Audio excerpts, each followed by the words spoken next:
Welcome, everybody, to the Sleestakians Variety Show. I'm your host, Lorenzo Sleestak. We got kind of a interesting situation going on again. My usual co-host hasn't been.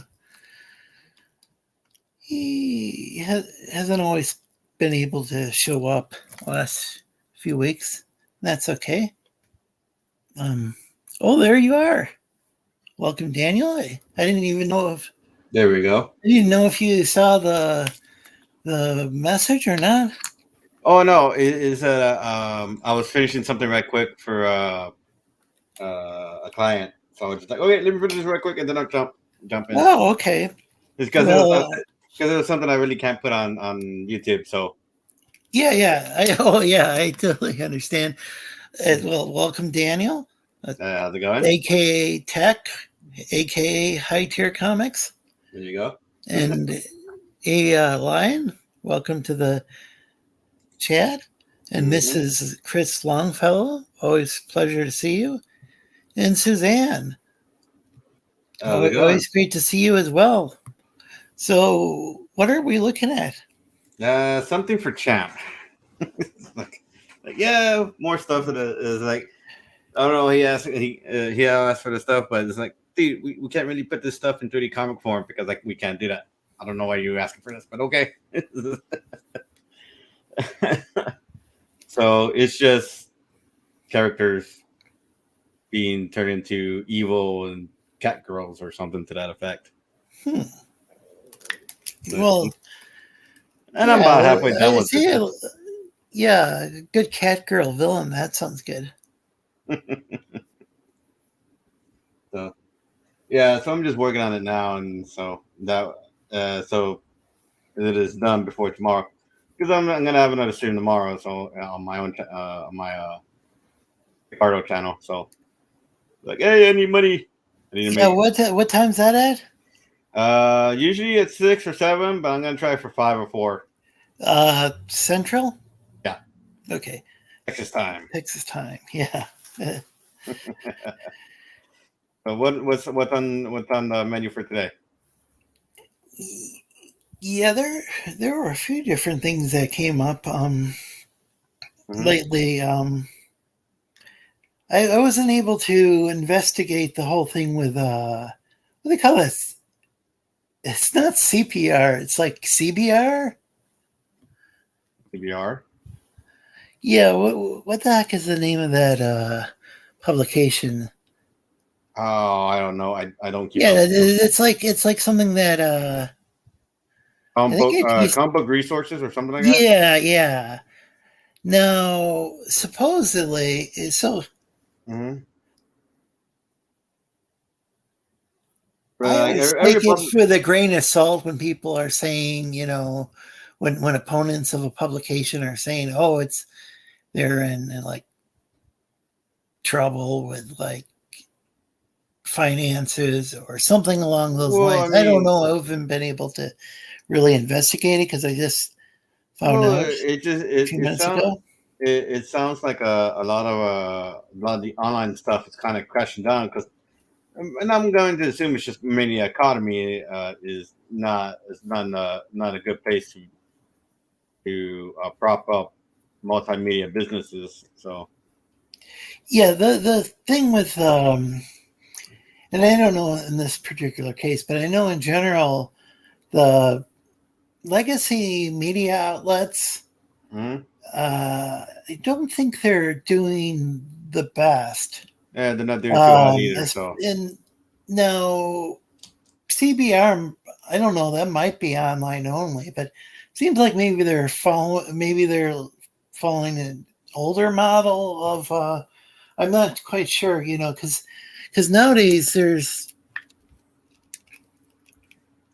just like so many different. There's so much competition with so many different websites. Yeah, and I wonder how big Gosh, that's almost that. I almost said I wonder how big their staff is, and it's like, well, Well, I mean, if that's you have a bunch, that could be taken a couple different ways, but well, it's just if you do specific uh, news news studies, so you in this case, it's in this case comic book stuff. Uh, you don't need a big staff because hey, Matt, not everything comic book is going to be huge, as you know, when it comes to movies and games and stuff like that. You don't need a huge crew. So I think what happens yeah, is like, hey, I'm gonna make this business and I'm gonna invite all my buddies to work for me. It's like, yeah, dude, good to that, see you, Mr. Matt, as hey always. Matt. So it's probably what I think that's kind of what happens. Is like, That is possible, and then you got like, then you got people like Linus Tech Tips, like mm-hmm, that channel, and I think they might even have like something like 100 employees, mm-hmm, but they were putting out I think 20 plus videos per every day. month.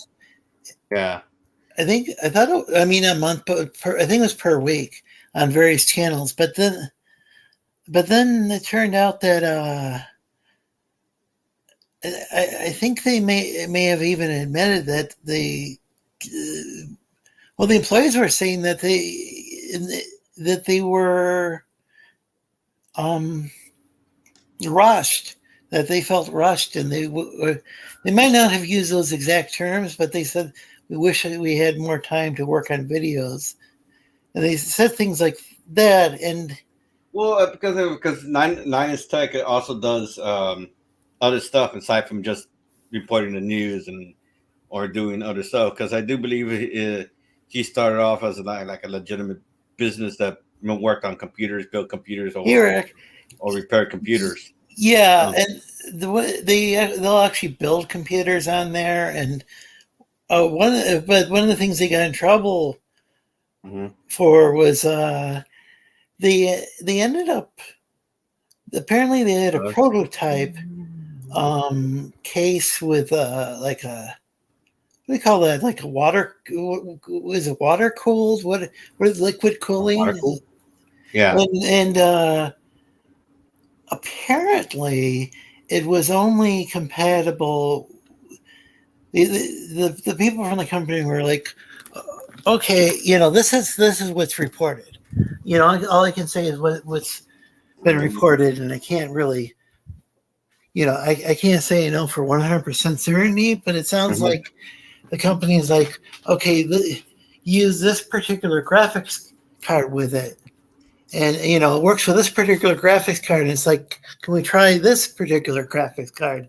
And they're Mm-hmm. like, well, you can try it, but it's not guaranteed to work. And so, Yeah. because it was a Eric. prototype. Yeah. Good to see you, Eric, as always. And so what happened is they tried it, and it didn't work too well. And so what they did is they auctioned off the prototype. Here's this like small company. They Mm-hmm. did a review where they apparently didn't, install the right graphics card that's compatible with it, and then they auctioned it off. Yeah. And then after it was exposed, um, by another gaming channel, then they were like, I think that's when I think they financially reimbursed the original company. But keep in mind, this was a small, like a small startup, like what do you call it, a startup company, or Mm-hmm. yeah, and this was one of their prototypes. I don't even know how many prototypes they had to begin with. Yeah. And then they auctioned off a prototype. Yeah. They auction off somebody else's. Yeah. They basically claimed it was like Their no shit good, compared to somebody else's. no good, which I don't know why anyone would buy. In the auction off for like charity, which I'm sure that I don't know. There's all sorts of things wrong with that. Mm-hmm.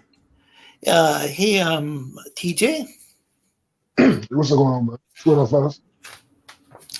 Oh, not much. I was just talking. I don't know if you watched Linus Tech Tips, but they got in trouble recently for sounds like they've been cutting corners. Let's say they're putting the wrong graphics card in a computer and then not redoing the video when they realize they made a mistake. Oh, okay. And then and then auction. Oh, go ahead. And then auction off said prototype. Yeah, then auctioning off the prototype. Mm. Hey, Shep, welcome. You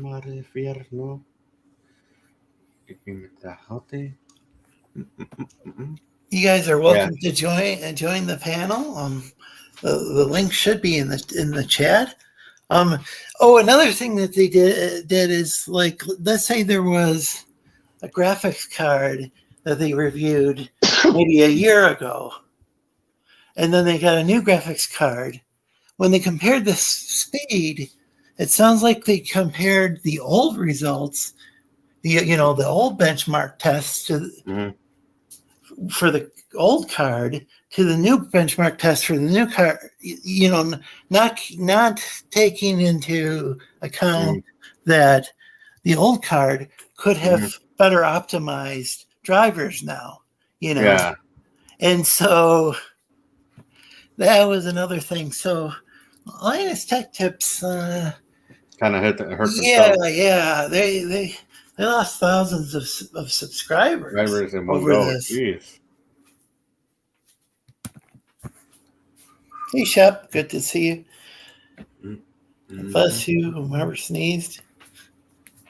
Oh, that was good. Appreciate it. Thank you. Yeah, I was just sitting here looking at the news. Can't believe they just arrested Trump. That shit crazy, man. Wait, they actually arrested him? Yeah. He went in for an arraignment, and then I'm sure. No, he didn't get arraigned yet. He just went there and they basically just charged him that he posted. You got to come back to get arraigned. Which is weird. Okay. Yeah, I don't know. It'll be interesting to see if this sticks. It seems like there's a bunch of different things going on that I don't want to get too political. But I will say that it seems like the things that people that they're going after Trump for, like, it never seems like anything that'll ever stick. And like they're one of the things I found out is that at least according to I can't remember what news publication, but there was an article several years ago that, at least at the time, the Saudi government, I'll say reportedly, owned an entire floor of Trump Tower. Yet nobody talks about that. Like, if that's true, then that seems like that could be kind of potentially in Minecraft, at least. The Saudis are allies. Imagine, like, if that's true, like, imagine them like owning an entire, the House of Saud, the Saudi royal family owning the entire floor of. Well, let's not talking about this before you get put up in the internet. I'm just saying. Yeah. I'm just saying, like, if you like talk about, like, it's interesting how, if that's true, that isn't the thing that becomes a scandal, but all this other stuff it never really amounts to anything. Right. Hey, Shinobi, welcome to the chat. All of this is behind a phone call. They just blowing it up. You know what I'm saying? And I don't know if you've been charged or anything before, but if you do something illegal, chances are it ain't gonna just be that one charge you get. It's gonna be a whole bunch of other charges. You know what I'm saying? Say you had a firearm, or it's a whole bunch of charges to go along with it. But basically, all of this shit is behind a phone call, man. It's like, bro, y'all are really reaching. You know what I'm saying? You're Is really this reaching about a with phone this one. call? Yeah, all of this is based on a phone call. Based on a phone call he made. That's it. Well, that should be this should prove interesting. I think that the goal is to. I think there's elections coming up, and I think the goal could in Minecraft is to maybe make it so that he's ineligible to run or whatever. Right. But that's Of just course. that's just silly lizard talk. No, Mike Walters. It's absolutely political. So yeah, I agree with you. You know what I'm saying? Because it's foolish. You know what I mean? I'm just saying that's how things happen in the land of Lost. I'm not sure how they happen in this realm, this dimension. Right. I think I said hello to you already, Suzanne. But always great to see you. And I think I said hi to Mike. Oh, Mike said he's dropping in to share and say hi. Yeah, he's got his own show coming up. His own nightly show. Mike Walters does a good job. Hey, Shadow. Shadow Hawk. So I'm going to drop the link again in the chat. Anyone wants to join?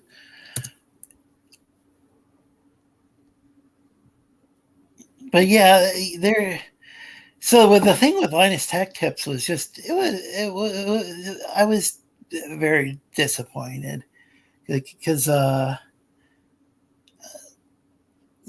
mean, you're doing good for a while. I think they do a fairly entertaining job. I mean, tech videos can be kind of dry, and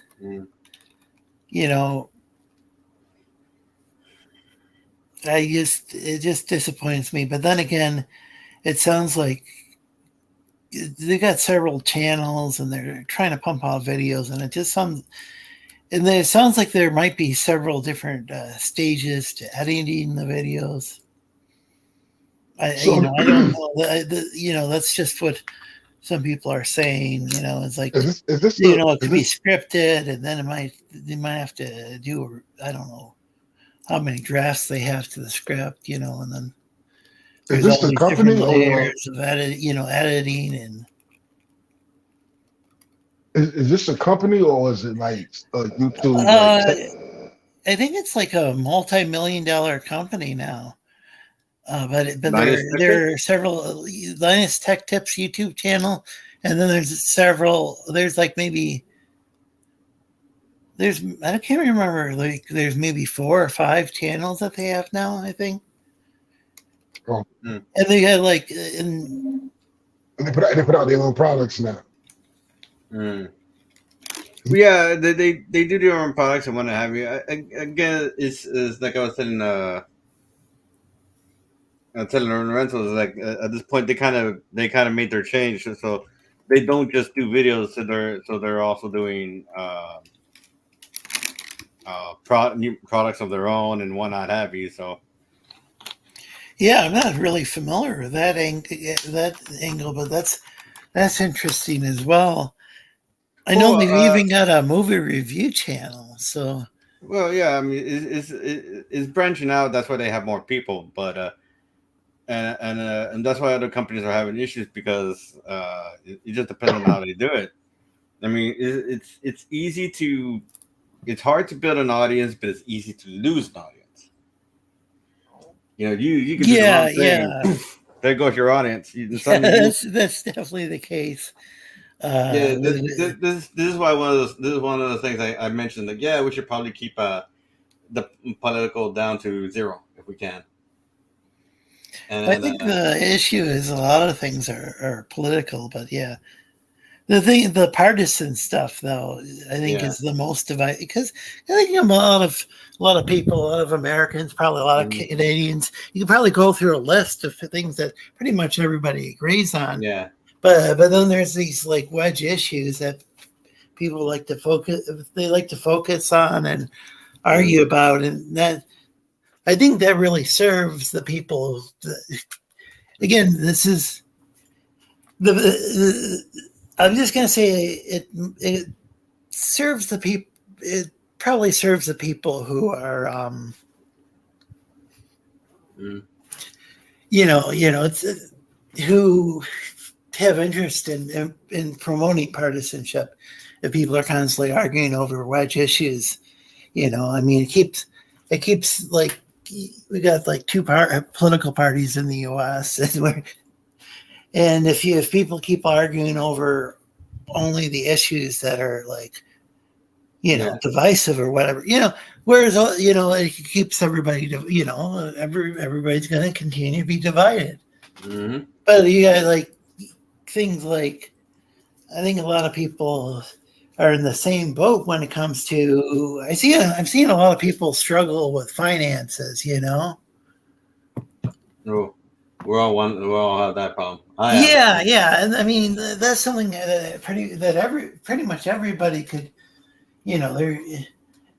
not everybody's is it poor, but or like just living paycheck to paycheck. But a lot of people are, and I think that's the deal. If you focus on if we focus on all these side issues, and then people get divided, I don't think there's ever going to be any solution to the issues everybody agrees upon. So, there's a champ, or is it a diamond? Yeah, that's champ. So welcome to the chat. So it came out that there was like they're being accused of what, openly jerking people or something, or is it just looking No, let us check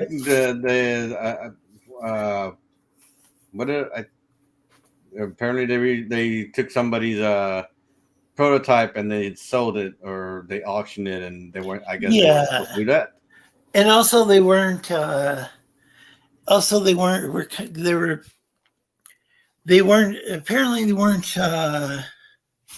reportedly they weren't running all the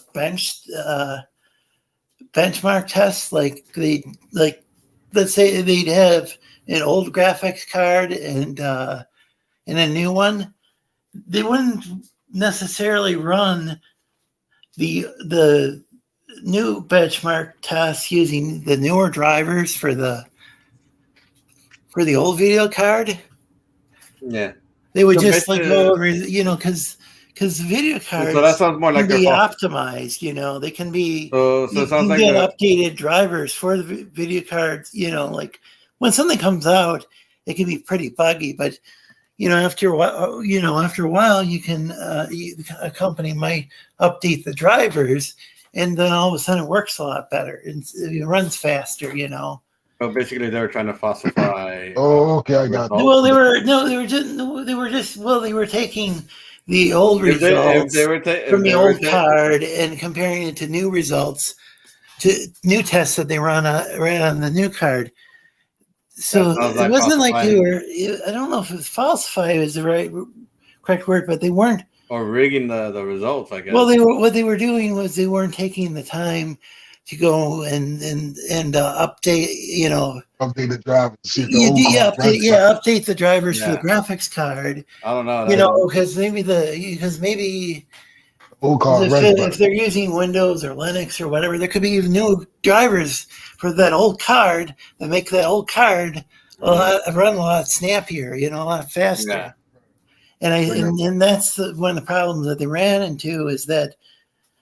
And it sounds like they might have even been using software to test like the video game performance, and which like it's instead of just sitting down and you're trying really hard not to make an accusation that you can't. Then we may want to just stop talking about this, man. It's like. Because it sounds like you're trying not to incur wrath of somebody. Oh, it's all out there. Anyway, well, I think we talked it to death is the deal. Well, Hey, here, what I got a question, man. Because what are you allowed to talk about on YouTube then? Because everybody, when people are talking, everybody's always like, "Well, maybe we should be talking about." Like, what can you talk about? That's I the have no problem, idea. is nobody knows for sure what they're going to get in trouble for. Well, because like I would like to like I've played about 100 hours of Baldur's Gate, so I made it to Act 3. So I can I can actively review the game if I want to, but my in the back of my mind, do I really want to incur the wrath of people who will defend this game to their dying breath? Oh, but that's kind of different though. Then there's also the issue of, like, let's say you play the game, not necessarily that game, but a game on air, but the music itself could be like it could you be that you have to pay royalties or whatever, and the whole stream gets struck, or YouTube removes the audio, and then nobody can hear your review, Just mute because the the audio audio is for missing. Or mute maybe the the audio for company the goes, game. That's the simple as that. Well, the or thing maybe is you've got a monetized channel. Oh, yeah, not in your case. I know. I well, mean, I I don't, know your no, channel's not monetized, it's but not my best at all. what I'm saying is, if So, somebody did have a monetized channel, well, isn't that the companies can sometimes just take the royalties, and that's what it was. Right. But YouTube got a gaming, they got a whole gaming side, so that don't make any sense. And they got a whole, they're into gaming, they're into streaming gaming. So how could you get hit for gaming music if they got a whole? well, because as much as I like I said, I've played this game for like 100 hours or so. I'm already in Act 3 and one and a half. So my impression of the game is going to be mixed, and a lot of people are going to be for whatever reason.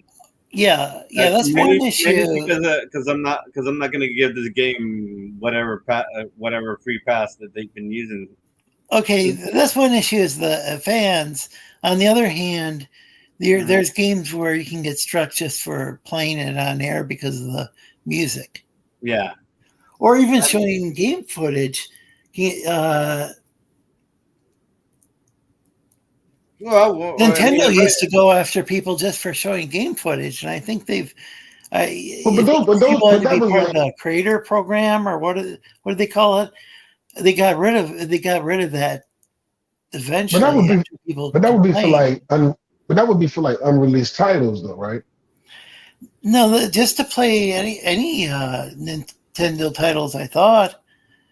No, I thought it was mostly stuff when they did things like they weren't supposed to do, like mod a game, because No, I'm talking about there was a time when Nintendo don't like that at all. there was a time when Nintendo was Nintendo definitely doesn't like that. I'm saying that there was a time when Nintendo wanted all the reviewers. I'm not sure about old games, but at least for the newer games, they wanted reviewers to belong to their creator program. Yeah, and then they were supposed to give a certain amount of the money that they made off of monetization to Nintendo themselves. And not only that, but Nintendo was supposed to look over supposed to screen the review before they could even air that sounds like Sony. Well, I remember Sony trying to be. They're both. I think they're both based out of Japan. So. Well, the Sony of America. And, Nintendo. But a lot of times it's just the American company, the American portion of the company being jerks. I know Nintendo was real strict, like you said, with modding, or if you're playing on an emulator, they will have. Oh yeah, you play off an emulator. If you don't have the true legit game copy, your ass is grassed. Did you hear about the time when Nintendo allegedly, I'll say allegedly, sold a downloaded ROM? Like, people looked at the file and they're like, "Huh, this this looks a lot like this ROM that was on a pirate website. Mm-hmm. Because so I guess there's some games that are so maybe the game was so rare that Nintendo themselves couldn't find a legitimate copy, cartridge to rip the ROM from. I don't know. Bro, Fresh I noticed. Off YouTube so much for being high value. Man, laugh all out. Who's fresh and fit? Bro, I just read a line. I know this is gonna change the subject. We ain't gotta dwell on it, but I can't believe I just read this. They said the U.S. we already experienced 465 mass shootings this year, bro. Oh, that's one thing we probably shouldn't talk about on air. Yeah, that's probably one. Like even the SH. We would probably have to go to Rumble to actually do. Word. And well, I'm not even going to just the. I don't know if y'all remember the Virginia Walmart thing, the Virginia Walmart incident. That's like walking distance from me, man. I remember I was I'm not gonna sing the words and talk about it, but I was I think I was in a Discord. I was in Discord, somebody Discord, and I had just got off work. And I'm thinking, because all I hear is a bunch of sirens, and I'm thinking that the window open. And I was like, wow. It must be like a huge fire or something, because I haven't heard this many sirens and what in the world is going on? But I didn't know because I wasn't watching TV. And my daughter had texted me the next morning, was like, yo, you good? And I was like, no, what you talking about? She was like, X, Y, and Z happened. And she was like, I know that's the one you frequent. I was just calling to make sure you weren't there. I was like, nah, I ain't know nothing about it. Yeah. Crazy. Boy, they just showed Donald Trump mugshot. Yeah. So, hey, Billy Parmax. And good to see you, James. James says that Ningredo Switch is Nintendo's Saki's console. I've heard. What was it? There's some sort of Konami collection, I think, where they had to Konami. It was something they were trying. They had to whatever it was. I think they had to downscale it to 720p, and it was. Well, it was probably Konami being Konami because Konami likes to be Konami. Well, no, hey man, have you heard that apparently BioWare has decided to cut their team down some more? So at this point, I've given up on Mass Effect 4 and the next Mass Effect and Dragon Age Dreadwood. So I'm like, okay. Wasn't gonna continue to buy from the company after they. And look, what I was gonna do. What I do is there's a big sale and it's 80% off or something. It's like, oh, okay, I might buy it, but. Mm-hmm. I tried to play Mass Effect, man. It just couldn't click with me, man. I don't know what it was, man. I tried to play it, bro. And I know that those games are heavily loved. I don't know, man. It was too slow. Oh yeah, Eric people are going after Eric July. Oh, there's apparently sounds like some sort of Christian organization owned that they also are using the name ISOM, and it sounds like they may have been using it first. So it should be interesting because I don't know. I think that's the claim that they're making is that it's trademark. I don't know if it's the trademark that they're claiming that they own or what. They're saying or if it's copyright because those are two separate things. No, I'm telling you what it is. Might be the trademark. Oh, go ahead. I'm telling you. You know what I'm saying? They trademarked it, and they're saying that I guess some Eric July hater. People are weird on the internet, man. So I guess some Eric July hater went to this organization, was like, hey, this guy's using y'all trademark title, you know what I'm saying? And they're taking him to court trying to sue him. For what? For what money? He's using the trademark infringement. You can't do that. It should be interesting to see how that.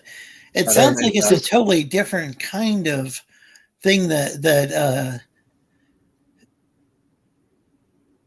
Well, if somebody has something trademark, I might be wrong. I could be wrong, but if somebody, which is weird because he seems like he's smart enough that he would have looked it up, like, well, is anybody using this before he used it? But I guess he didn't. And I mean, if somebody's using, if my store is named McDonald's and then you put out a book named McDonald's, hey man, you're using my trademark. If I got a trademark, bro, you can't use it. It's kind of cut and dry. Yeah. It don't matter whether it's another comic book or whatever. If I got the title McDonald's, McTJ's trademark, okay, you put out a book. Well, there's a difference between a trademark and a copyright. But his is trademark, bro. That's what I'm trying to say. His is going over trademark. That's the difference. It ain't a DMCA. This is a trade. They're saying that we got Isom is trademarked under whatever.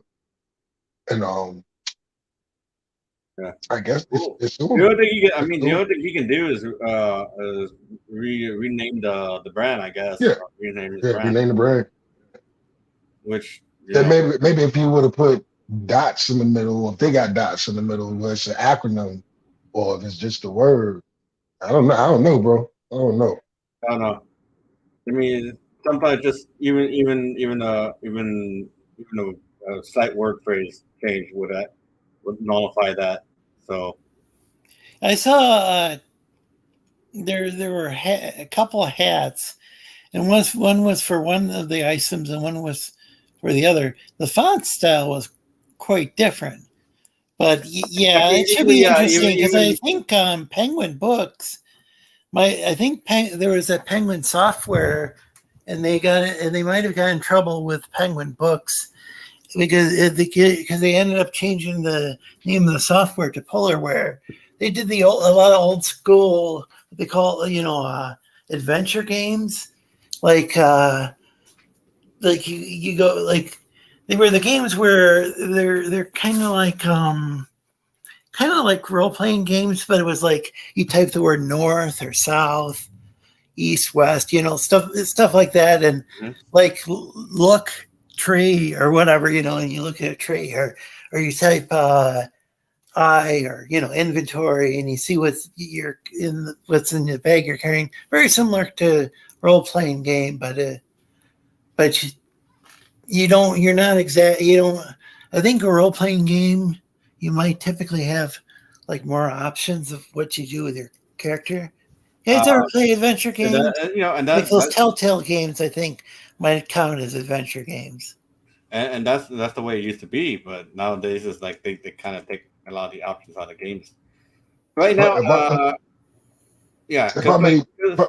because let's go back to Baldur's Gate, I guess. There's people talk about options, but there's not too many options. If you see all the options, there aren't a lot of classes. There are not a lot of, I guess, face models. Even if you can only pick from certain pre-made faces, there are not a lot of them, and most of them look like they're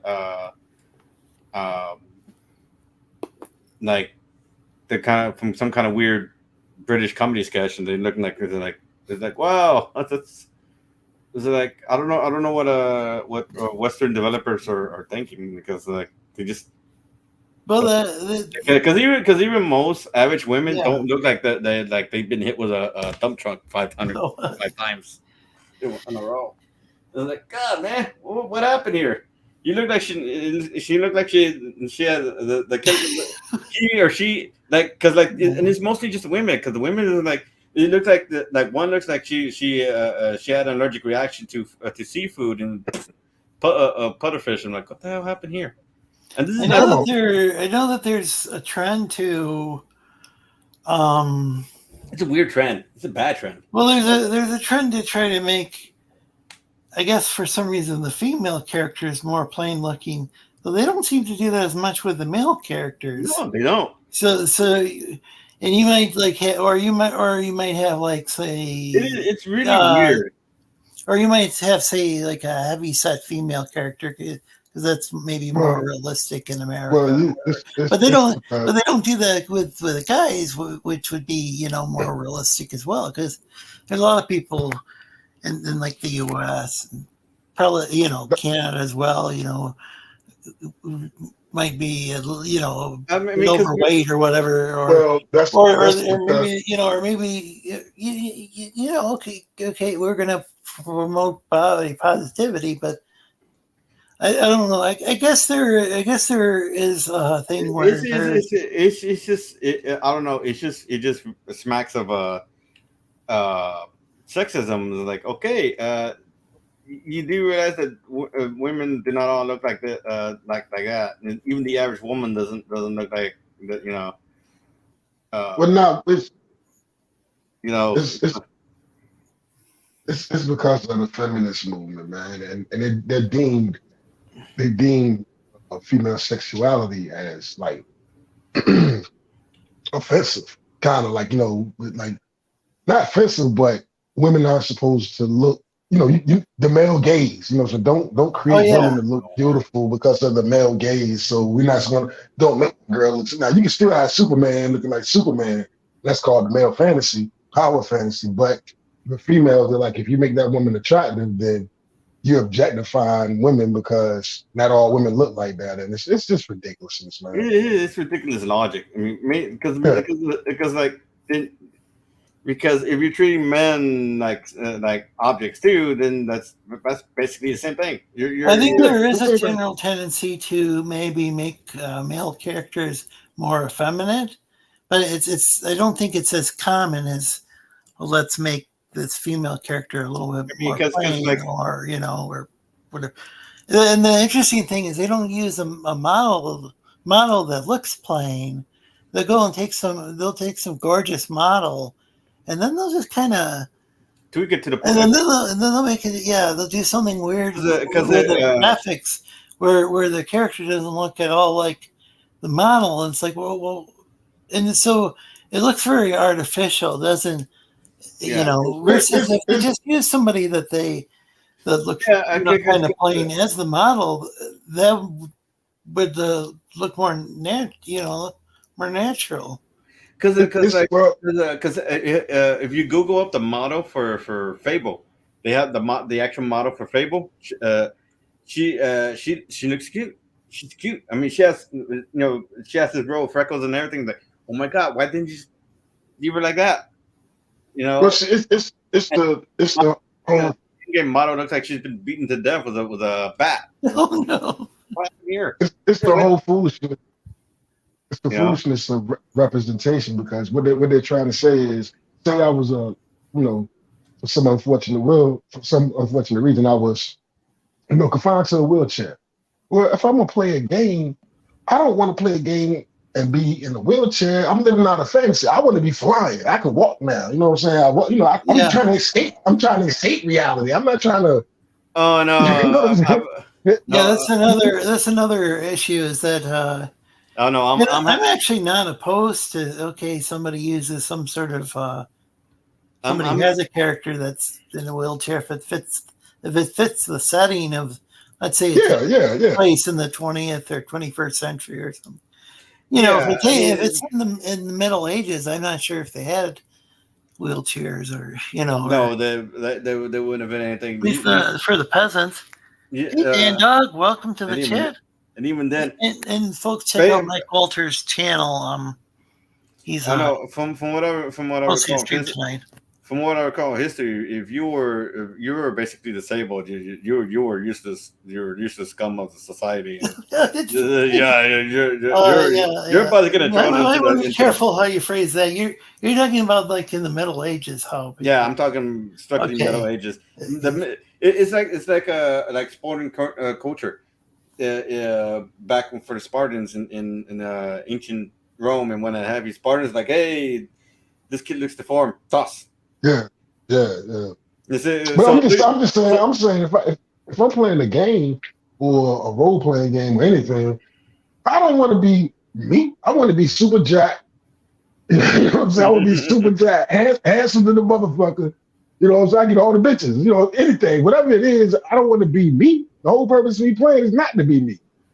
So it's just it's a weird thing they're doing now, man. Oh no, because like the weird one of the weirdest trends that I've noticed is that they decided to make angels handicapped for some kind of TV show or something like that. I'm like, that's not how that goes. Usually when you leave your earthly body, you kind of leave behind all your earthly troubles. So when you kind of, whether you go to hell or you go upstairs, usually you lose the problem that you had when you were on Earth. Like, because if you imagine if you have something like cancer, you die of cancer, you go to heaven or you go to hell, and you still have cancer. Yeah, that don't make any sense. That don't make sense in hell. It makes sense in hell. It makes sense in hell. You still got cancer, but you know. I don't know.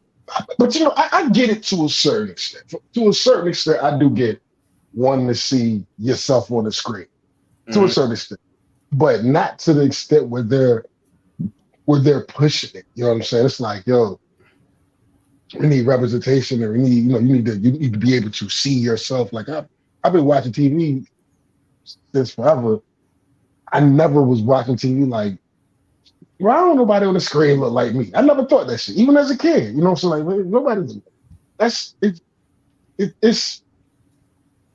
part of this thing they're doing, man. It's weird. I don't know. It's always been weird, mainly because like, as a kid, you're talking. I was watching Beverly Hills Cops. Eddie Murphy, The Golden Child, Rush Hour with Jackie Chan, or a lot of his other movies. Bruce Lee. Bruce Lee was a big thing when I was a kid. Hell yeah, all day. Yeah. All day. I mean, hey, look, I can tell you this. I'm a huge Star Wars nerd. You would think growing up, ooh, I want to be Lando. Ooh, I wanted to be Han Solo. I'm a fucking scoundrel. You know what I'm saying? Yeah. By nature. So I always related to Han. I ain't related to Lando just because he's black. Lando's cool. Yeah, he's smooth and shit, but I like Han. You know what I'm saying? Yeah, I mean, because even when it comes to comics, it's like I was the biggest characters I like were Captain America, Spider-Man, and a few of the X-Men. But the big two were Captain America and Spider-Man. I didn't care that they were white people, you know. And for most people, they seem to not understand that I do believe Peter is actually Jewish. I believe Miles was always Spider-Man and Wolverine, and Cyclops. There you go. You know what I'm saying? And later on, well, I wasn't wanting to be like them because by then I was a teenager. They introduced gambling. Aloha, Bianca. Yeah, welcome. Bianca Zombie is in the chat. Bianca fights zombies. I just thought gambling was cool as shit. You know what I'm saying? I like the name. Sorry. Can you take me out the screen a bit, Lorenzo? Oh yeah, I can switch to. Yeah, there you go. Just give me a few minutes. Yeah, okay. And maybe the Hulk. I think I might have like. I was really like digging the Hulk on some. Yeah, but it's like it never occurred to me to like, oh, I need a Spanish Spider-Man, I need a Spanish Captain America, I need a Spanish. No, it never occurred to me. I always wanted to be Spider-Man, or I always wanted to be Captain America, more Captain America than Spider-Man. I will say this. Hold on a second. I will say this for real. And I think I had this conversation with Zoe before, maybe 3 summers ago. I don't know, but I was completely like everybody else on some, the whole Miles Morales tokenization. I like Miles. I didn't have nothing against him, but Miles, but he needs his own name. That's gonna be the. Just let me.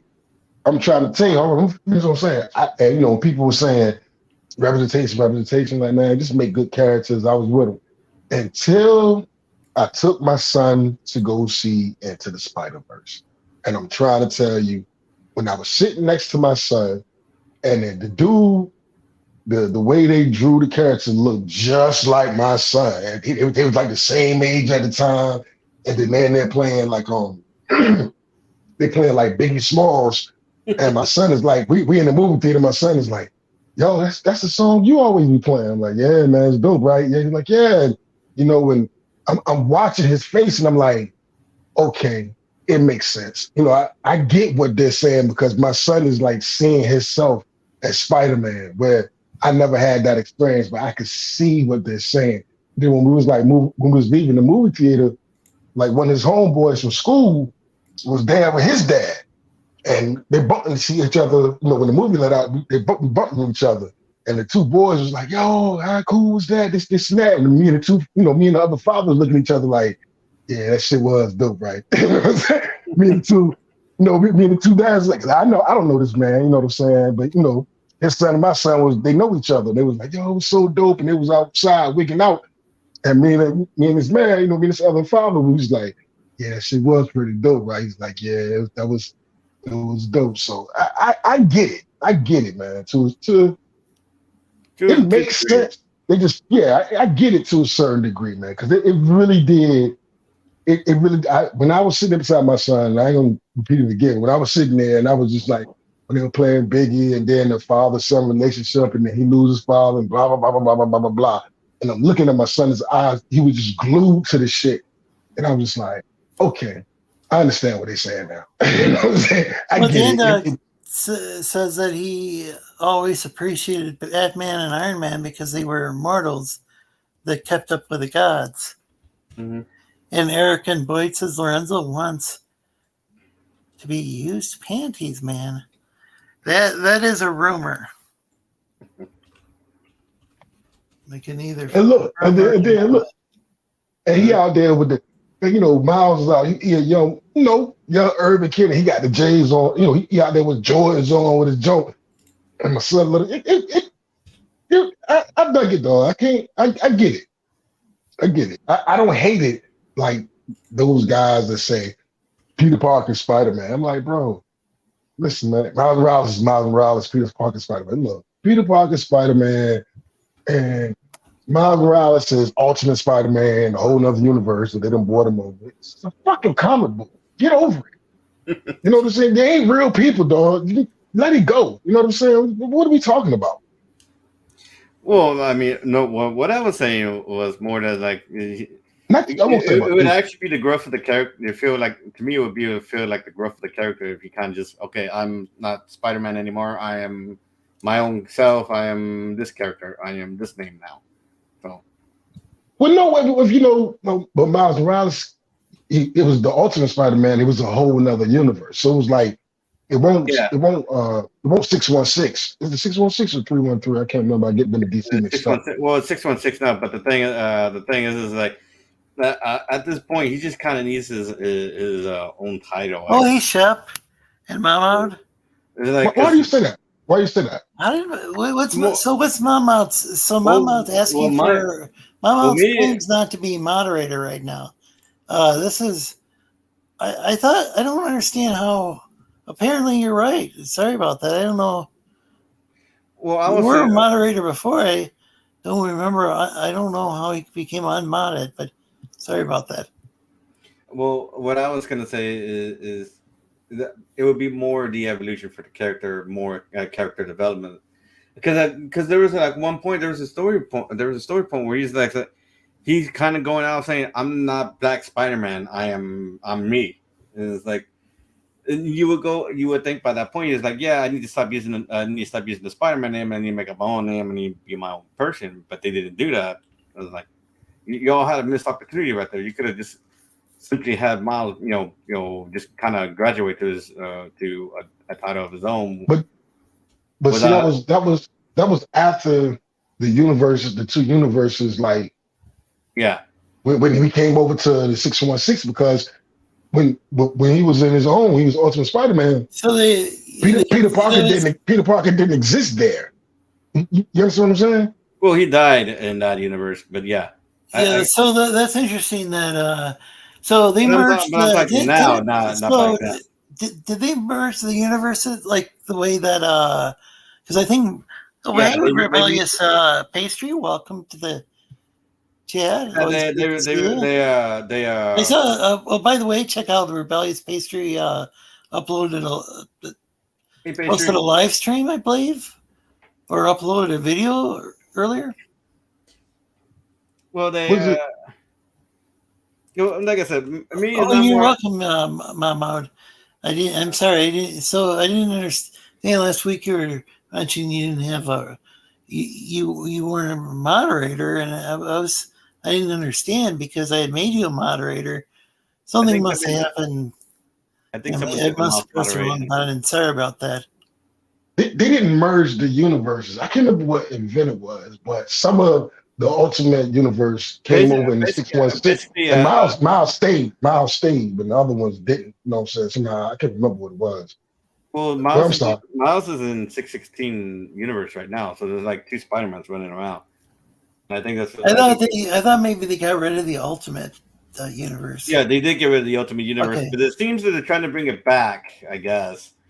And So then, so DC did something similar with was it Crisis of Infinite Earths where they got rid of, and Yep. then I think they regretted that after that maybe.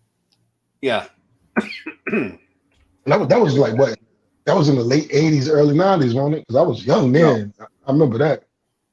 No, Wasn't they it? yeah. Crisis on Infinite Earths. Well, they did it twice. They merged the multiverse and then they unmerged it and then they remerged it and now they think they unmerged them. It was Crisis on Infinite Earth, and then they did it again with the New 52, right? Yeah. And So it seems like maybe they kind of run out of ideas. Yeah, pretty much. They got how many decades worth of some of these characters have been around since what, the 1930s? Yeah. And then so and they don't and it takes like an exceptional writer to do something new with these characters, and I don't think because almost all getting the greatest necessarily getting the greatest writers in the world, or so I've heard that some of their comics are excellent, but maybe not the ones that that you expect. It might be some sort of like little more obscure comic, because what I'm hearing about that with Marvel and DC that I wasn't really either. I never really got too much into either of them, except for like some, like some of the animated TV shows and stuff. But the thing is that it doesn't sound like for the most popular characters, it doesn't seem like they got the best writers and the best artists. It sounds like maybe some of their more obscure books are the ones actually worth buying, is what I've heard. Because I've heard they got still make excellent comic books, but they're not ones that the average person would have heard of. It's a little dated now because I had stopped reading it. My homeboy kept he kept up with it, and I was talking to him, and I was like, "Hey man, I was a huge X-Men fan. That was my shit, was the X-Men." And right now they feel like the villains rather than the good guys. It's like. So he had told me, I was like, yo, I was like, man, I'm gonna get back in.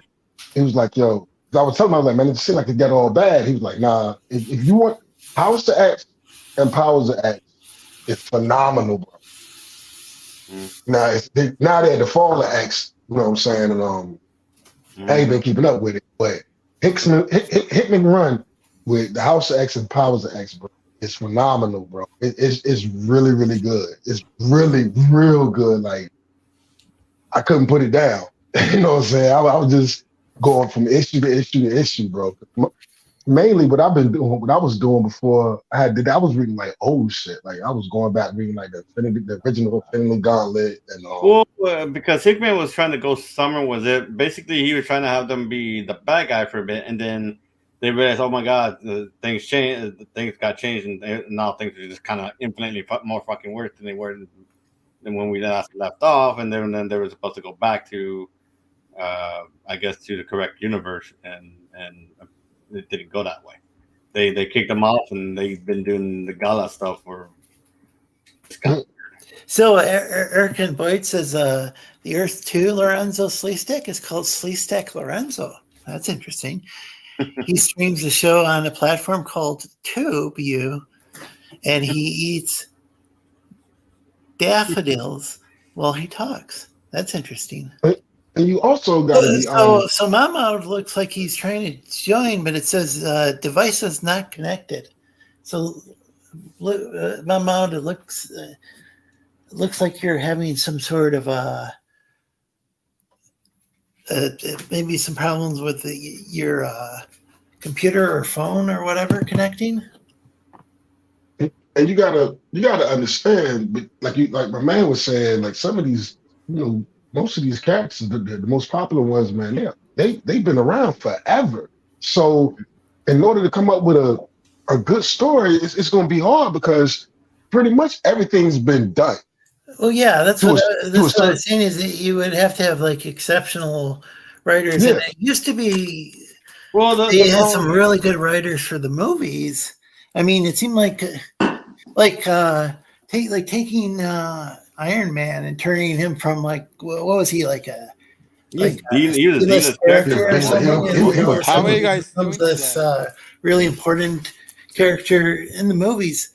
I don't know if worked. they really did that. Would they? I mean, like it seemed like around. Maybe they had. Did they? How popular was that comic at that time? Iron Man was not popular at all at that time. He was Because I know that bro. they eventually got rid of they eventually got rid of Tony Stark, and they had they had Doctor Doom, I think, as Iron Man. and then they had I can't think of her They had a name black- as they had a- Iron Heart. They had a female Ironheart, character. It was Iron Heart. what's the name? Hey, Mama, Riri Williams. Riri Williams. Yeah, Riri Williams. But no, Yeah. but it's just that Iron Man. Let's see, Iron Man had been replaced by his younger self at one point. What are you guys doing? That's a good question. I don't know what that. I don't know. We're just talking shit at this point. We were just talking about comic books. I don't really know much about Marvel. What kind of Origins. picture is this? You're talking about superheroes. This is a picture. This is a drawing for. This is something for a client. I'm just coloring it in right now. I'm just noticing my mess. So yeah, Daniel's got a customer who paid Money for paying money for him to draw this artwork. That's on the screen right now. Right now, I'm just adding in all the. Basically, outside of the Avengers, Iron Man did have his own cartoon when I was younger. He did have his own cartoon. Yeah, But so that kind of helped him. Yeah, he It's not did. But outside of Avengers, he wasn't that popular. Like Black Panther wasn't that popular outside of the Avengers when he joined the Avengers. So he had his own book, but I can't tell you. I don't remember think I did, ever though. buying that. I don't remember I don't ever buying his stuff. That's what I'm about to say. I don't think I ever bought an Invincible. I remember seeing him, the Invincible Iron Man, but I don't think I ever bought a comic. If you guys like this show, please like and share the stream. It really does help. And drop a get the word like. out. Guys, we should drop a like in the stream. Drop a like. I'm sorry, I didn't hear you, Maman. I said drop a like on the stream. Drop a like and subscribe. Oh yeah, like and subscribe, please. Right? Like even with but it worked. He worked right for the movies though. When the movie Iron Man, it worked right for the movies.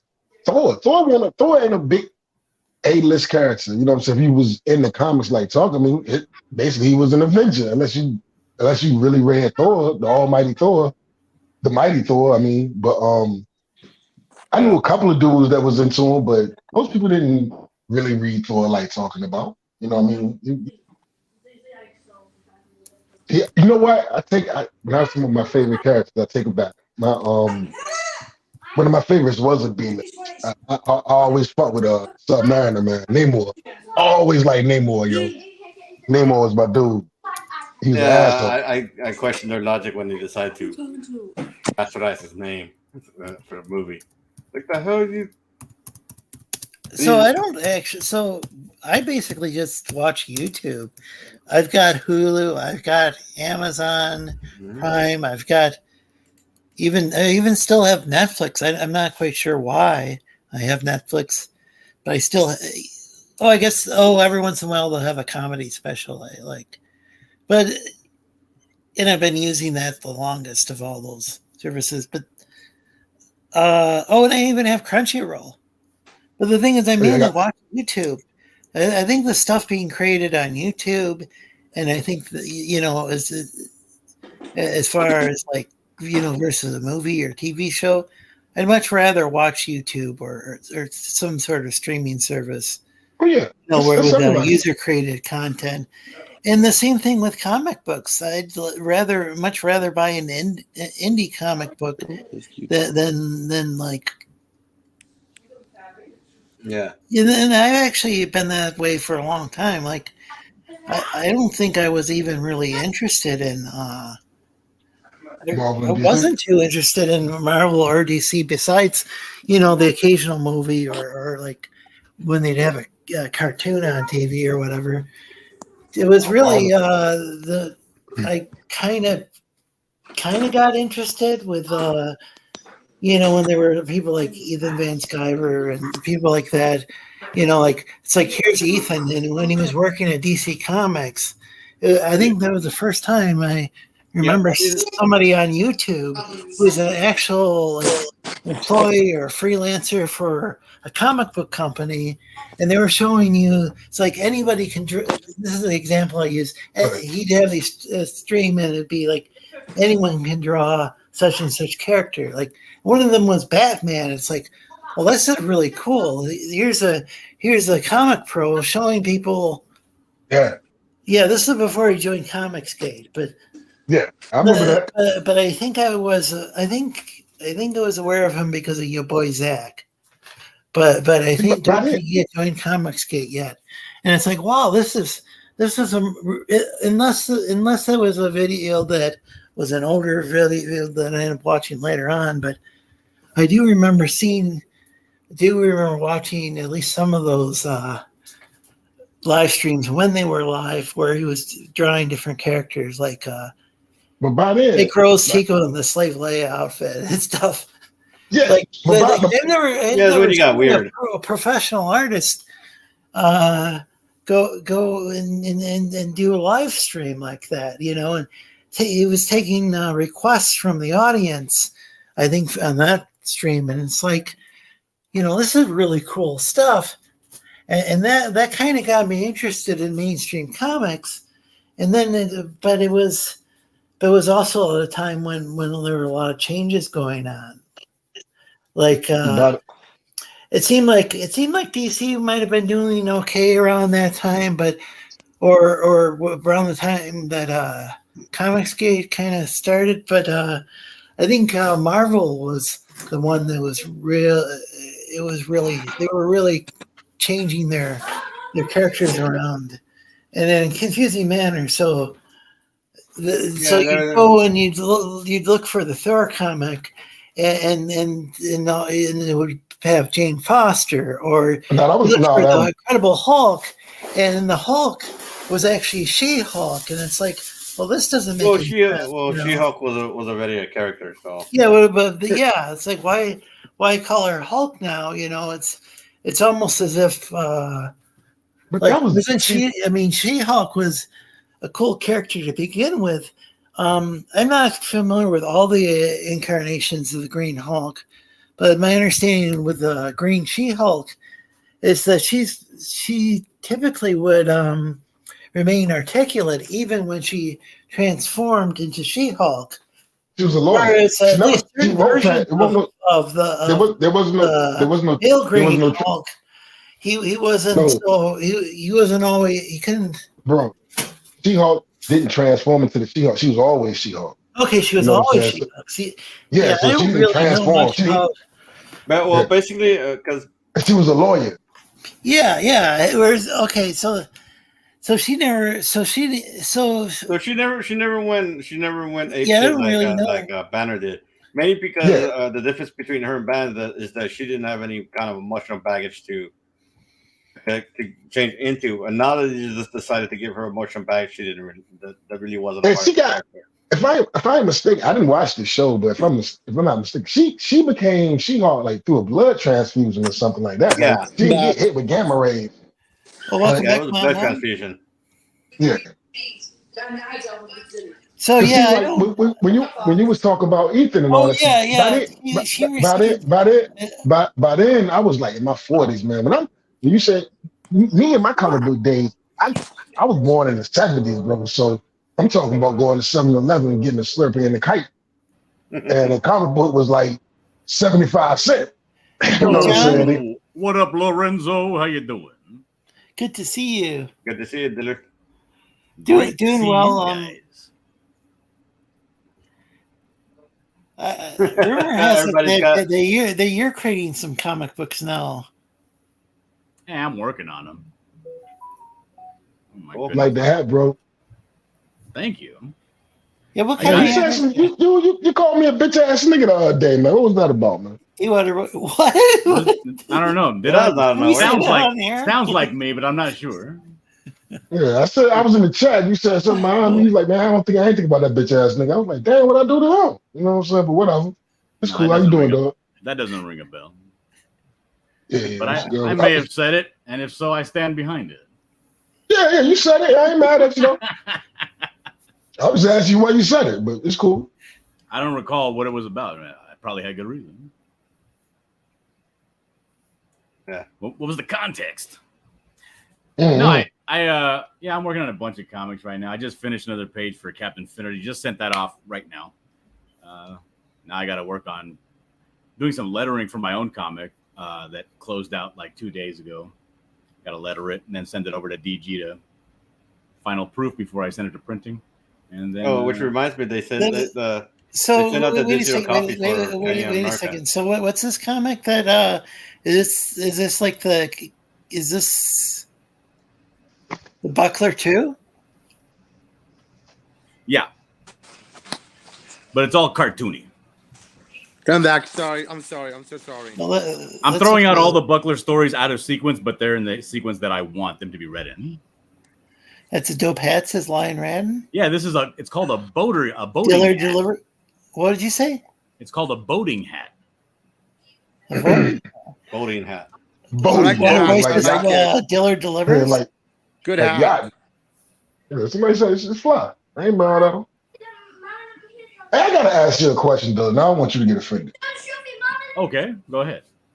And this is no bullshit. And this ain't even behind hate. I know you're doing Yellow Flash book, right? Yes. And my question to you is like, more than likely, he's going. Now you don't have to tell me because it's none of my business. I'm just curious. Right, more than likely, he's gonna make 6 figures. You know what I'm saying? Plus, Guys, that whatever. smoke is bad for you. He'll probably make 6 figures plus. Okay. Is Smoke he is bad for like? your runs. Is he like giving you like a percentage, or is it it's none of my business, but like a flat rate? Because I would be. It sounds like something that is none of your business. I know, but I'm just curious. But no, well, hold on. The reason why I'm asking is because if it was me, I would be mad because I'm like, yo, I'm doing all the heavy lifting. I'm drawing this shit. You know what I'm saying? Maybe I don't know. Maybe he paid me whatever. I don't know. Maybe go $20,000. I don't know the page rate he's giving you. Whatever. It's none of my business. But you know what I'm saying? I get $20,000 to make the motherfucker, and you made $250,000, and I drew the shit. Well, I'll say this because it's I've said it before. It's public knowledge. It's our book. I'm Okay. I'm part owner of the book. That's what I was at. That's all I was asking. Oh, okay. That's what I was asking, bro. So I guess it's not you his have book. announced It's it. Okay. it's our book. That's cool. That's cool. I got to get. And me and it's Flash don't get along. It's a good percentage. Fair enough. Well, Look, that's me and Flash don't get along, but I got to get a man respect on that. I thought about it. I was dealing. Yeah, I don't think Flash likes me, but that doesn't say anything about the quality of his book either way. If I likes me or hates me, if it's a good book, it's a good book. And hey, William, welcome to the chat. That's honorable of him to do that instead of like, I'm gonna give you a flat page rate or whatever. That's cool. I can't get mad. I like that. Yeah, so like right now, I'm not actually getting paid. I won't get paid until Right. So And that's the best. That's fly that he did it. And look, that's why I said, when I was saying like you draw, I'm like, man, I'm doing all the heavy lifting. Basically your sales is coming from, well, hell, it's like a popularity thing. It's because not this is the thing, right? And project. I'm gonna be brutally honest here, and please let me finish. I mean, I did 100% work on the Buckler book. That doesn't mean shit in the Hill of Beans because it doesn't fun. It doesn't make money. He has the platform. He's what's going to be bringing in the big money, not me. Mm-hmm. Mm-hmm. Is he writing the book? Yes. Okay. Me and him. That's he wrote the book. To have it's good. Yeah, he wrote the book, and then we have an editor named Literature Devil, and we had a big meeting. Oh, yeah. We had a series of meetings where we went over the entire script for the book and made a bunch of changes to make everything more fluid. But yeah, he came up with the premise of the book. It's his idea. He's got his own YouTube channel, right? That Yes. sounds familiar. Literature Devil. Yeah, Literature Devil is pretty big too. He has about 100K. Yeah. He's been around for a minute, yo. He's been around for a good minute. But yeah, I respect that, bro. I just wanted to ask. Yeah, I'm a man, YouTuber too. Respect. That's what's up. So would you say, Good Mama? opportunity. Good opportunity. We can't hear you very well. I'm always It's a good opportunity for you, dog. Yeah, I think. So. Oh yeah, Mama's got a YouTube channel as well. Yeah, go sub to Mamu's CD. It delivers. Now wait just a second. I also have a YouTube channel. Sub to me too. Yeah. Feel free to put your links in the chat, folks. Oh man, let me go find it. I think yeah, go sub to my YouTube and drop a like on one of my videos too, and leave a comment.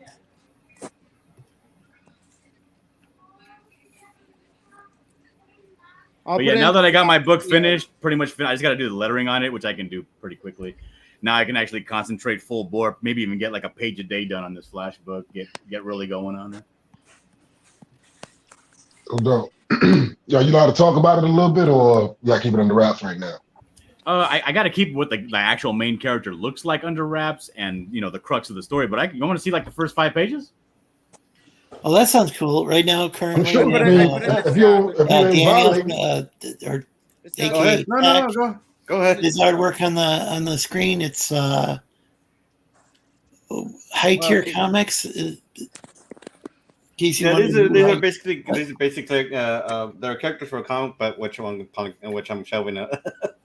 And then I'm pretty sure the rest is like again, and then But okay. Yeah, I was just thinking earlier, people will join a stream, part way through, and they'll be like, what the heck is this, or who the heck is this, and because my mom was talking about that with, she was listening to the radio and she couldn't, they were talking about like some sort of like movie or something, but they didn't say the title. They probably said at the beginning of the stream or the broadcast, but they didn't say the title. So,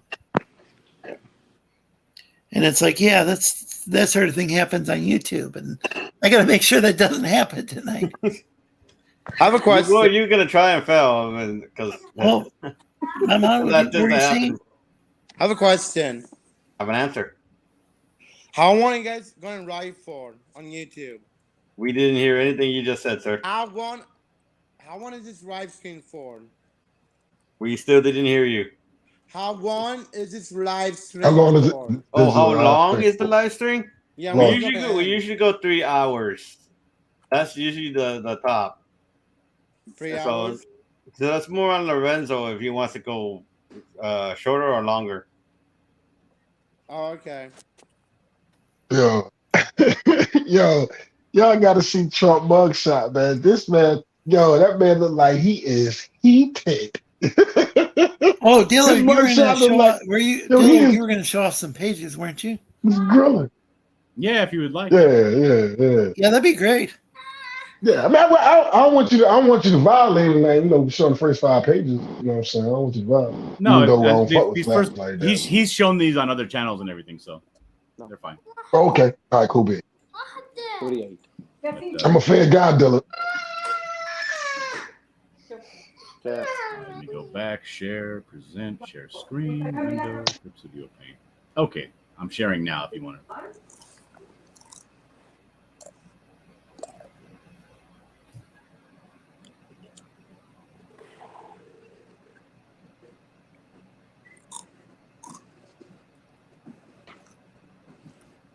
All right, so this is page 1. This is the setup. This is kind of like one of those splash pages where it's just a amalgamation of a bunch of different scenes, basically telling you this is taking place during 1942, during World War II. Yeah, I wondered about that symbol on the flag. Yeah. It's a pretty popular symbol in that area at that time. And then the actual first page here where it starts off, we start off with our main character. His name's Jack, and he's flying. These are F-6F Wildcats. Now, these planes weren't commercially available to the pilots, right? But because he's a secret agent, he basically works as anti-terrorism. There's a group going around. There's a Nazi group going around called the Shadow Reich, and these guys are basically they're the anti. They go out there and the Shadow Reich is trying to collect religious, ancient, powerful artifacts, and these guys are trying to go out there and stop them from doing that. Signifying here that he's a pretty good pilot. He's already shot down a few Nazis and a few Japs. This guy here with the mustache is his leader, his trainer as a pilot, and these are them flying over the Middle East. This is actually taking place in North Africa. And you get a little bit of story behind about sounds like Indiana Jones. Yeah. This is like basically Indiana Jones mixed with Power Rangers. Oh yeah, I like Indiana Jones. And this guy's talking about his wife. She's pregnant. He's gonna have a daughter. All this stuff. And right as they're talking about that, they get hit by some anti-aircraft flak grenades going off. So they immediately pitch in different directions. When you get fired upon when you're flying, the number one rule is whatever direction you're currently going, change that. Right. So they just kind of branch off from each other, kind of go out, and you kind of realize that Jack, the younger guy's plane, has already taken some damage from that initial assault.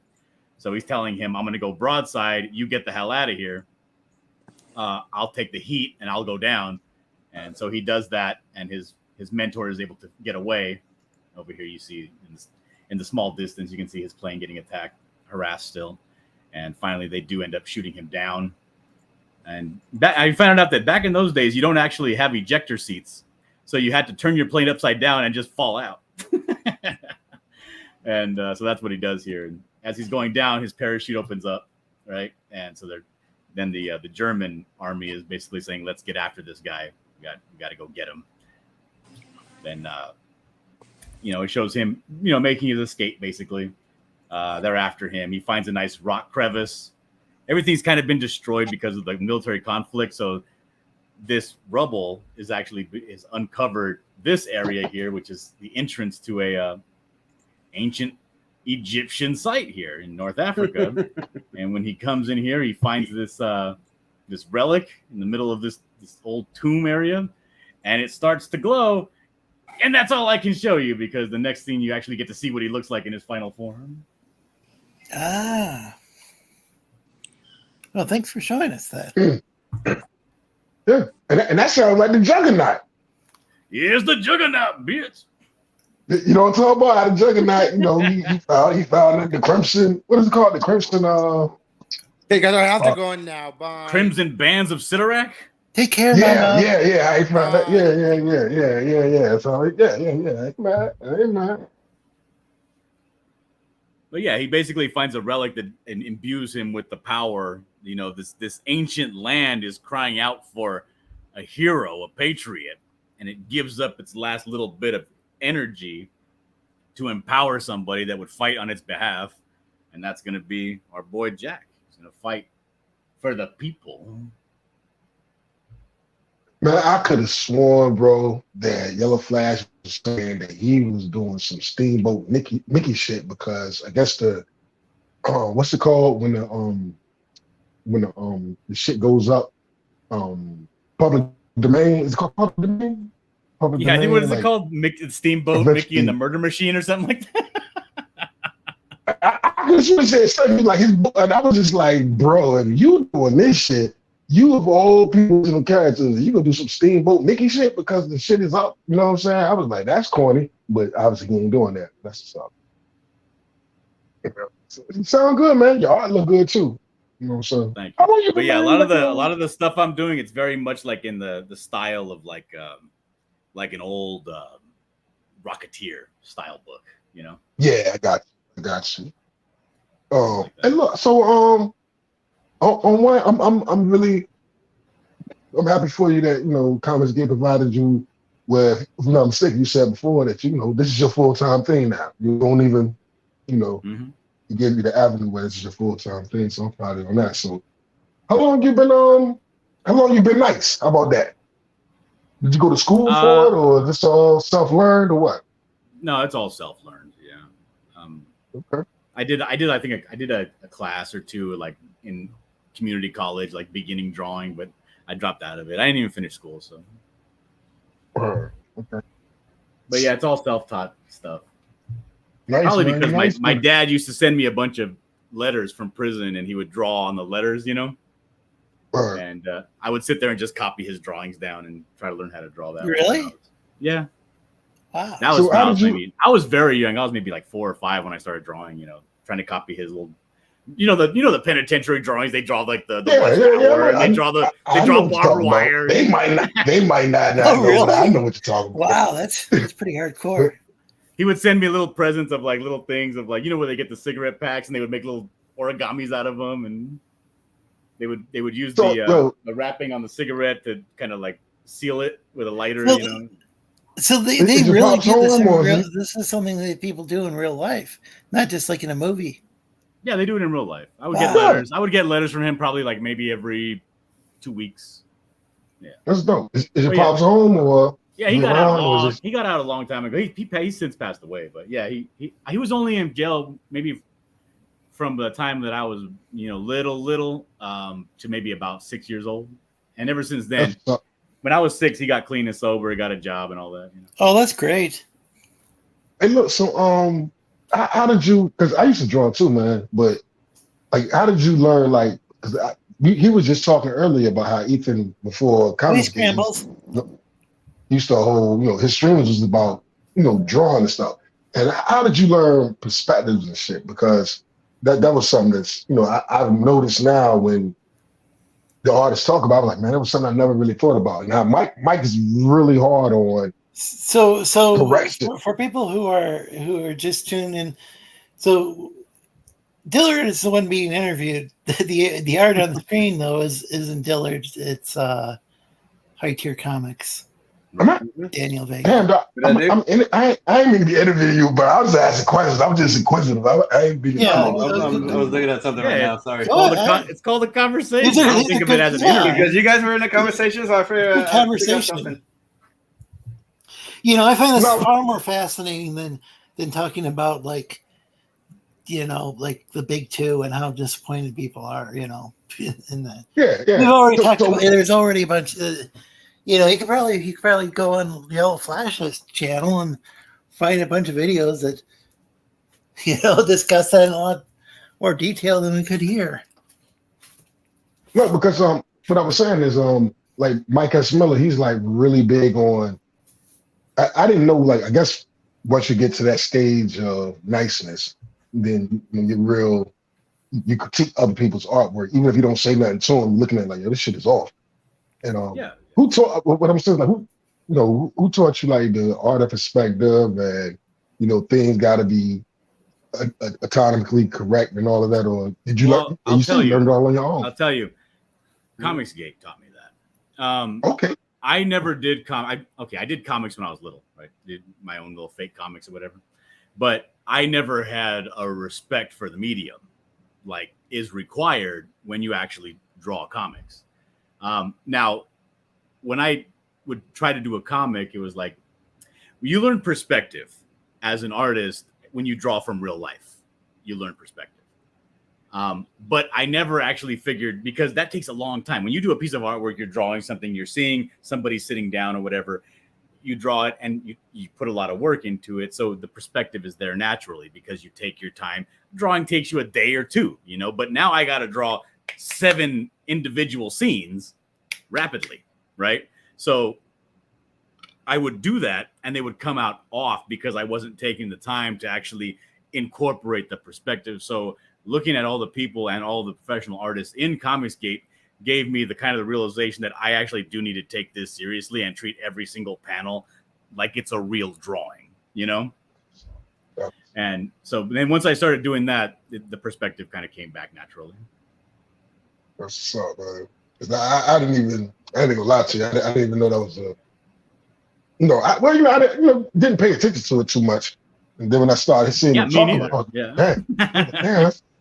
damn, they got a Because good when point, I think man. of comics, I don't really think of like, you know, the buildings they're in, the settings. Right, You know, I think of the character and what's happening on the page. You know what I mean? Making sure the character look dope. Yeah, the dope shit. You know what I'm saying? But you're not.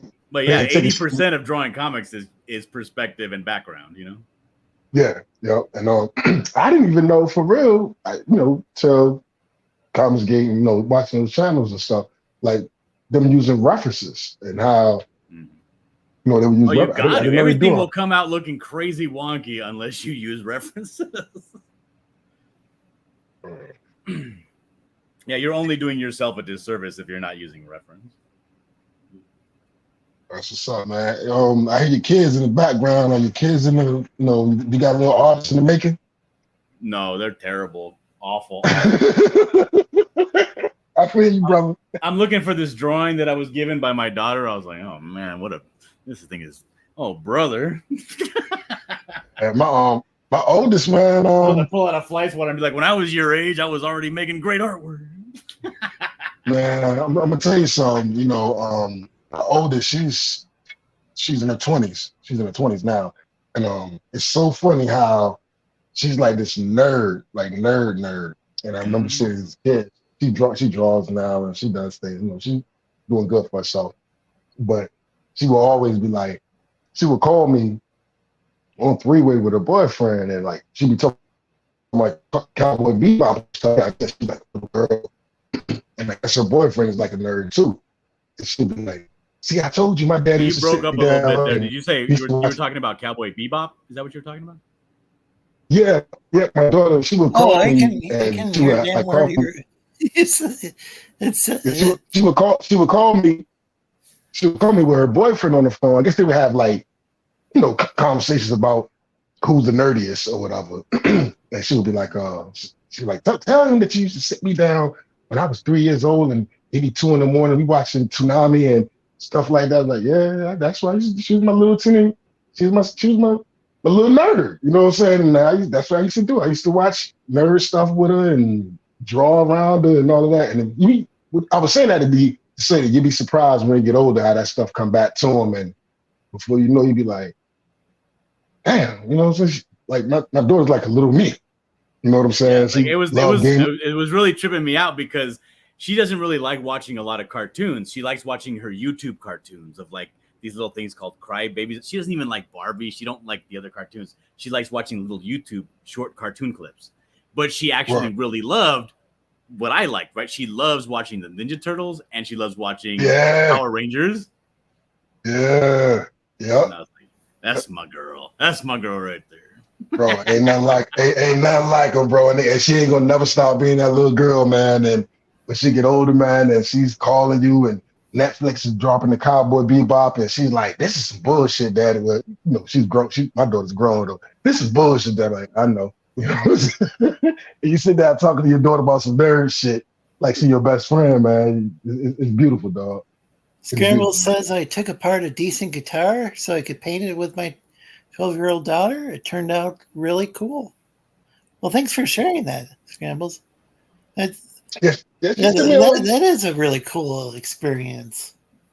Yeah, my daughter sends me pictures all the time, man. She's into Dragon Ball Z, so she'll be drawing like Dragon Ball Z characters and stuff, man. She's really into anime. And she's 20 years old, and I still go to the store and buy Funko Pops and send them to her. She's in her 20s. She's 23 to be exact. You know what I'm saying? I still be buying like Funko. She's a nerd, man. And it's just cool, bro. It just makes it easier to get by herself. Yeah. You know what I'm saying? What do you want for Christmas?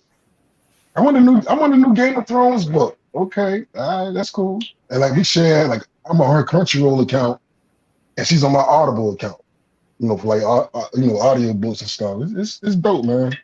It's a beautiful thing, dog. I ain't gonna talk y'all to death though.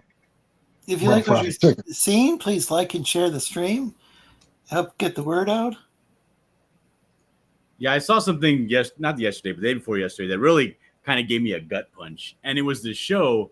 It was one of those like reality shows, right? But it was like an adventure show where there were teams, family teams. Some teams were like brother, sister, father, daughter, mother, son, kind of family teams. And they would go out and do like these rock climbing adventures. And they're all like super fit people, right? Really athletic. And they focused on this dude, and there was this black guy, and he was talking about his daughter, and he was like, "Man, I tell you, it's been the greatest experience of my life doing these challenges with her because, it's been years and years since she's actually like held out her hand, like hold my hand and help me out, And now that I get to do that again, he's like, it's just giving me new life." And I was like, oh my God, it made me so sad because I was thinking like, yeah, one day she's not gonna want to hold my hand, she's not gonna need my help, Bro, listen, it's going to hurt your feelings. It's going to hurt your feelings when she decided what she's supposed to do.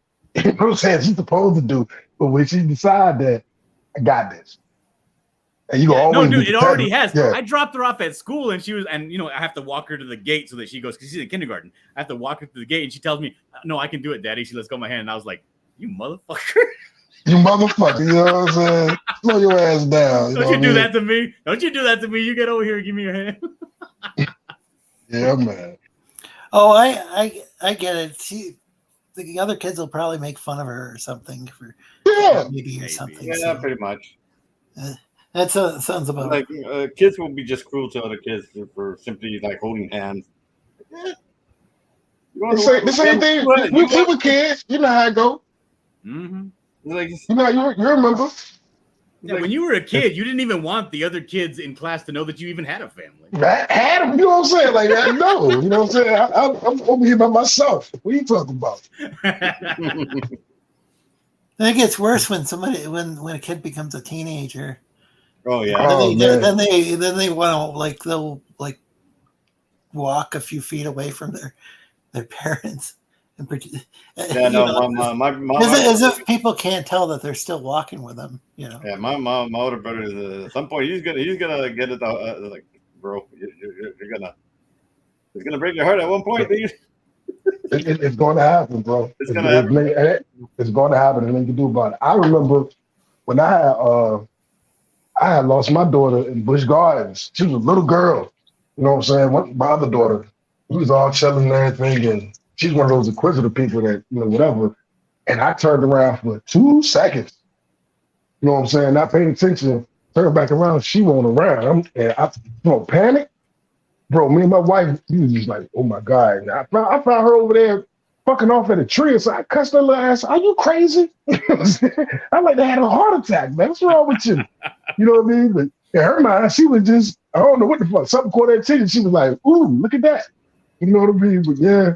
Yeah, dude, I caught my daughter. I was moving. We had just bought a house, and we were moving it was a new house, but we were moving a new mattress into the bedroom. And, I told my wife, open the door for me, walk ahead of me and make sure the path is clear so I can bring this in, right? So she does that. I put the mattress in the bedroom, and as I'm walking out of the bedroom, I see the front door open. I look around. I don't see my kid. And she was a toddler at the time. And I run outside, and she's all the way in the neighbor's yard between their two cars. And I'm like, son of a bitch. Yeah, and she don't know. All she knows is, ooh, what's that over there? Yeah. All she knew was open door. There I go. Kids are just constantly trying to end their own lives. I don't know why. We all did it, man. Listen, the worst, my son, I'm going to tell you on some real shit. My daughter, this is when YouTube first started popping off, right? And smartphones had got, kind of big and stuff. So I'm reaching around one day, and my daughter shows me a video. Daddy, look at this. Look what Timmy doing. My son Timmy. This fucking idiot jumps off a goddamn roof, jumps off the garage roof like he's Mary Poppins with an umbrella. You know what I'm saying? like he's gonna float down to the ground and shit. That's And definitely not. Do not bro, try to.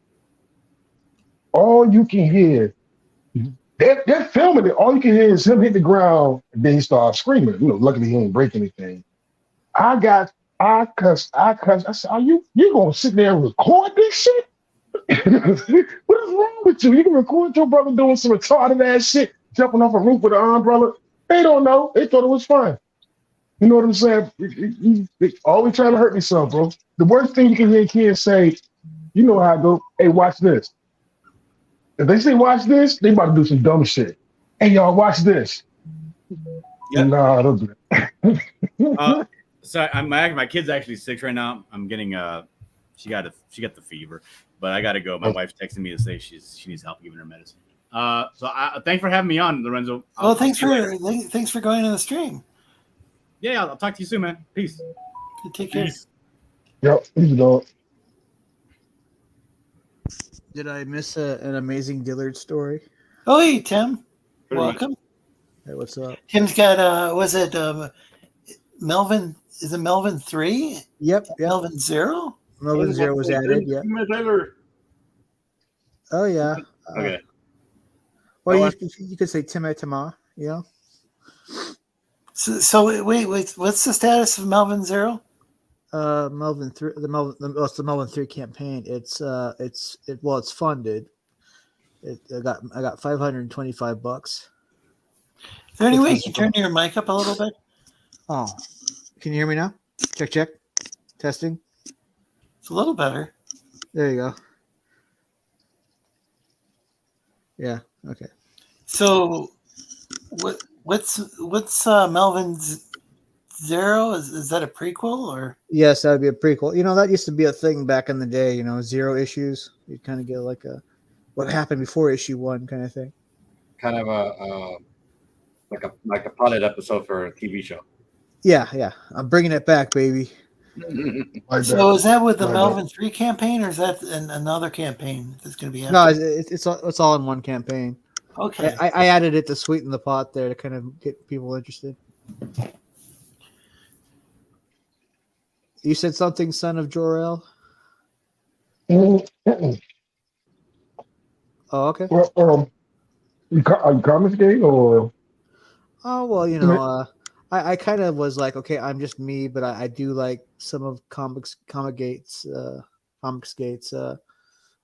some of the stuff about Comicsgate, the consumer movement kind of thing, Right.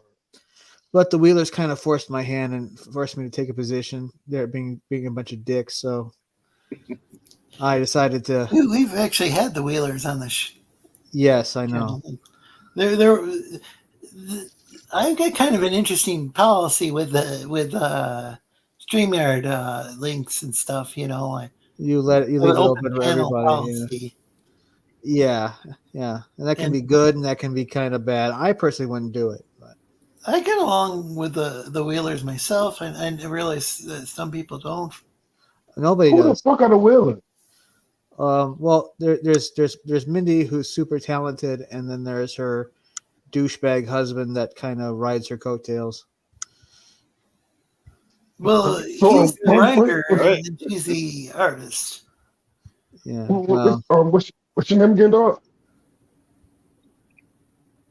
I think she's been in the industry like 9 years. No, what's about you? I was asking what was your name. I'm sorry. I'm not looking at my phone right now. I'm actually burning some fucking chicken I'm trying to fry, but go ahead. Oh, okay.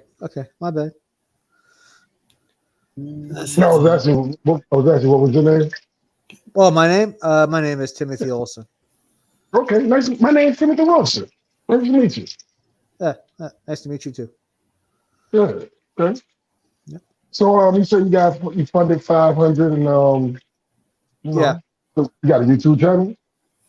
I was thinking about starting to do that. I haven't really put that into motion yet. How you get the funding then? What, Twitter? How you get the word out? Twitter. Okay. Yeah, mostly. I do a little bit of Facebook or Instagram, but mostly Twitter. And then I try to get on as many YouTube shows as possible. Okay.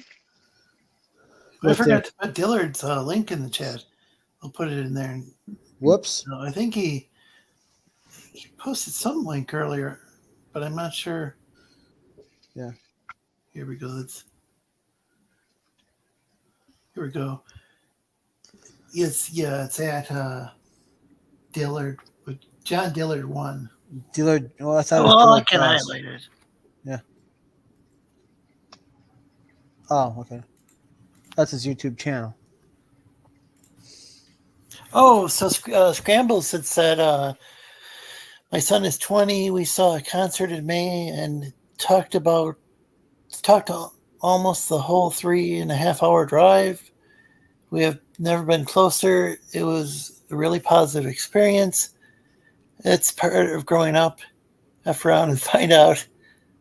Oh, that's cool. Yeah. Thanks, Scrambles.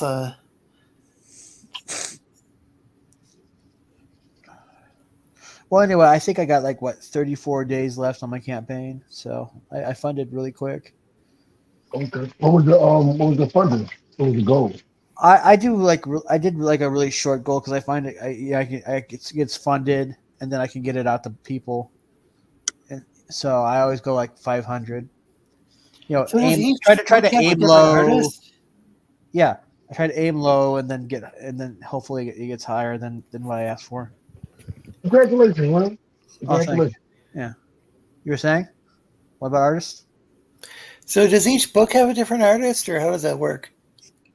Well, Melvin 3 has Sid as the artist, and then Rob Ewing does Melvin 0. Oh, and he also does the bonus story on Melvin 3. Oh, a second. Rob Willis is doing your book? Rob Ewing, yes.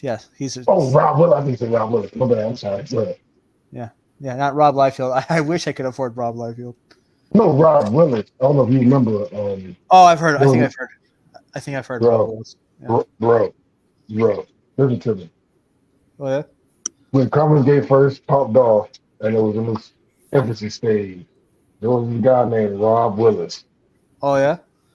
Listen to me. Okay.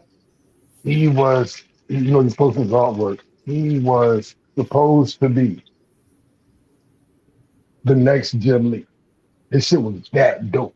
Really? That fucking dope. He was doing Yeah, I think it was Samurai Sasquatch. You. I think it was Samurai Sasquatch or whatever, man. His artwork was Ethan was even yo, this dude, he got it. Whatever it is, he got it. You know what I'm saying? Oh, right. He was working on Shinobi Sasquatch book, and he went off and worked on. Now he's worked on a bunch of other projects than that book for whatever reason. Oh, there's a lot of those books that never came, that are from early on that I'm still waiting on. I can't remember I don't know if I backed that one though. But yeah, happy day to you, Happy Dinosaur 8000. Always great to see you. We've got Daniel from the Tech Corner on. He's an artist. We got the son of Jarrell or TJ. He's a viewer. But he's a panelist on a lot of channels. We got Timothy Olsen. Yeah. Do you prefer Timothy or Tim? Because I've seen you go by both. Oh, you can call me Tim. He's a writer. Tim's a writer. Yeah. And of course, you got me, Eros Lorenzo Sleestack. Jorel, would you say you're a professional shit talker? I say I'm good at it, baby. You know what I'm saying? Like for real. I hone my skills playing spades. Like a samurai. Talking shit, playing spades. Playing spades and shooting dice. I hone my skills playing spades and shooting dice. I can talk some shit all day with the best of them. I love a good shit talker. Crouching Tiger, hidden shit talker. So Daniel from High Tier Comics is drawing this. I'm coloring stuff that it's supposed to be chibi art, but I was trying to make it look like a watercolor, but I can't figure out how to do it to save my life. So I'm just putting down just plain colors and calling it a day. Because I got other stuff for this client I got to finish too. So I was like, okay, I got to finish more stuff. So Happy Dino is going to be back. And people like what you. If you like what you're seeing, please like and share the video. Really helps us out to help spread the word.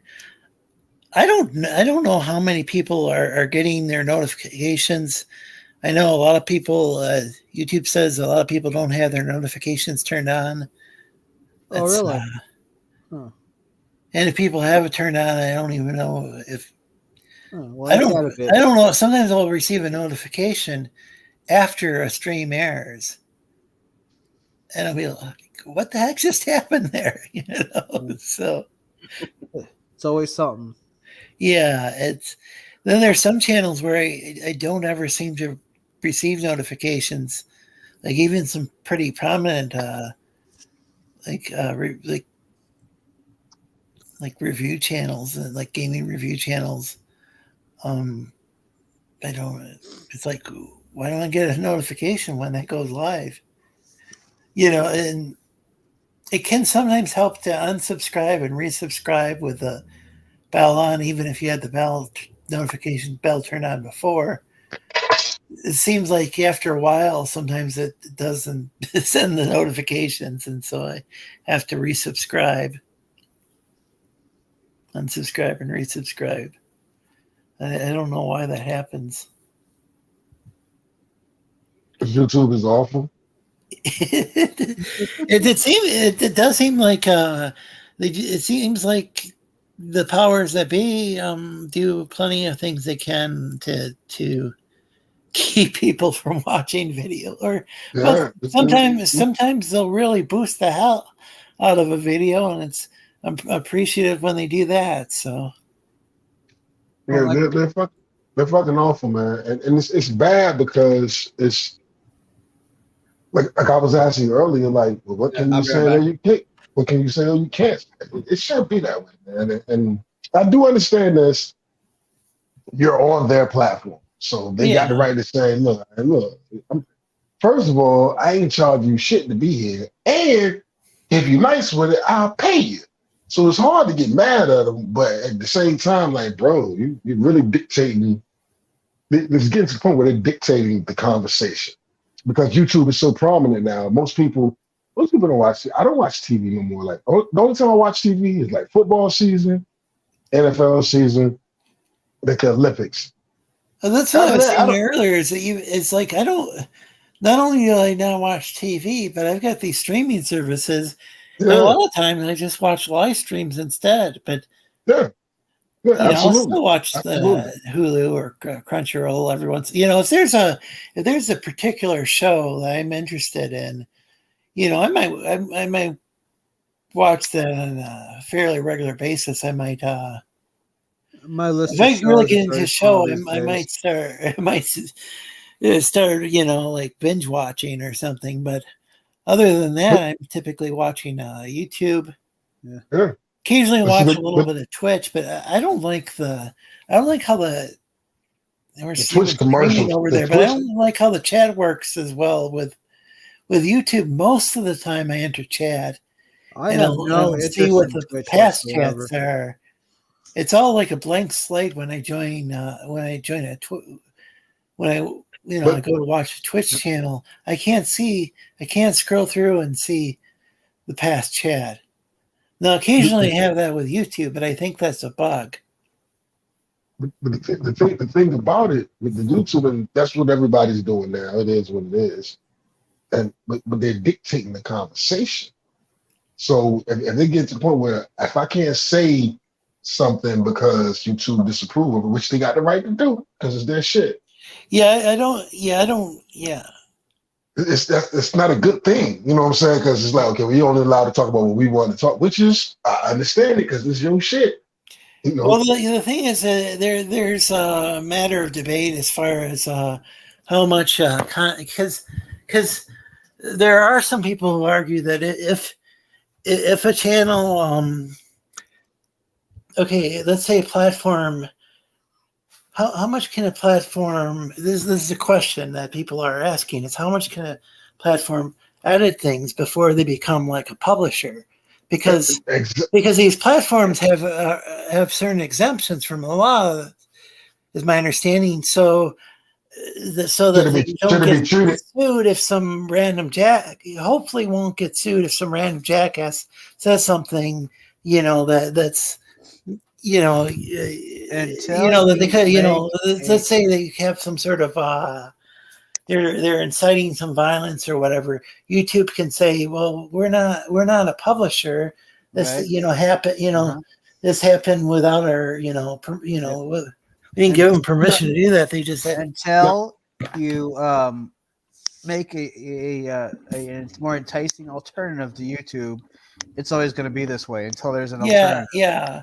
And one of the arguments is, but they do get that whole. I think they do have that law that does protect these websites because if they were to get rid of it, then they'd be, they could be sued left and right for what. Right, and if they were more like a publisher, and it would be like a publication where anybody could publish anything they wanted to, and they'd be sued like for defamation or libel, like all the time. I've heard the argument be made that should it be treated? Should they follow the rules of the FCC or whatever, where it's treated like a phone company, where but now you got to understand that America, the world has moved past. Nobody has landlines anymore or whatever. So should it be like a phone company or a power company where it's like a utility government regulated? Like it's like a utility where it's government regulated to a certain extent where you can't deny me access for this. That's the thing. You know what I'm saying? That's the big debate nowadays. And as much as I don't like getting political, I do think that is a good thing worth discussing. Well, I mean, I'm not a lawyer or anything, but because if you get banned off Twitter, you get banned off. I ain't no social media, but you get banned on YouTube or whatever. Or YouTube, I don't think they can ban you, but they demonetize you or whatever. Like let's get to the point where it's like, if this is the new telephone, and you tell me I don't have access to it, you're denying me my voice because it's the new telephone. It's a utility. You can't deny motherfucker lights. You can't. You understand what I'm saying? Well, there has to be a certain exception where you say you can't. No, you're out of here, Scooter. You can't do that shit here. To what extent, though? Well, can you threaten to? Can you actually threaten to convince people to murder somebody on YouTube? So as far as I'm concerned, where's the accountability? Where's the accountability? So is there a way that though? Is there a way that, like, say, law enforcement can go after those people, or the law is not powerful enough, or what's the deal? Because and you can actually be denied a certain extent access to a phone or at least if you call like a government official and then threaten to have them killed. Right. If you call it violence. Yeah. Right. If you make a call to violence or whatever, of course, those laws are already in place. But if we're sitting here having a conversation about the bug or the jab, it's like, well, if you talk about a jab, please don't. You know what I'm saying? Right. You know what I'm saying? If you talk about the jab, you out. Or if you talk about the coof, you're out. Or if you're on Facebook, or if you're on Twitter. You're saying a bunch of words that are probably triggering the algorithm. But I get what you're saying, yeah.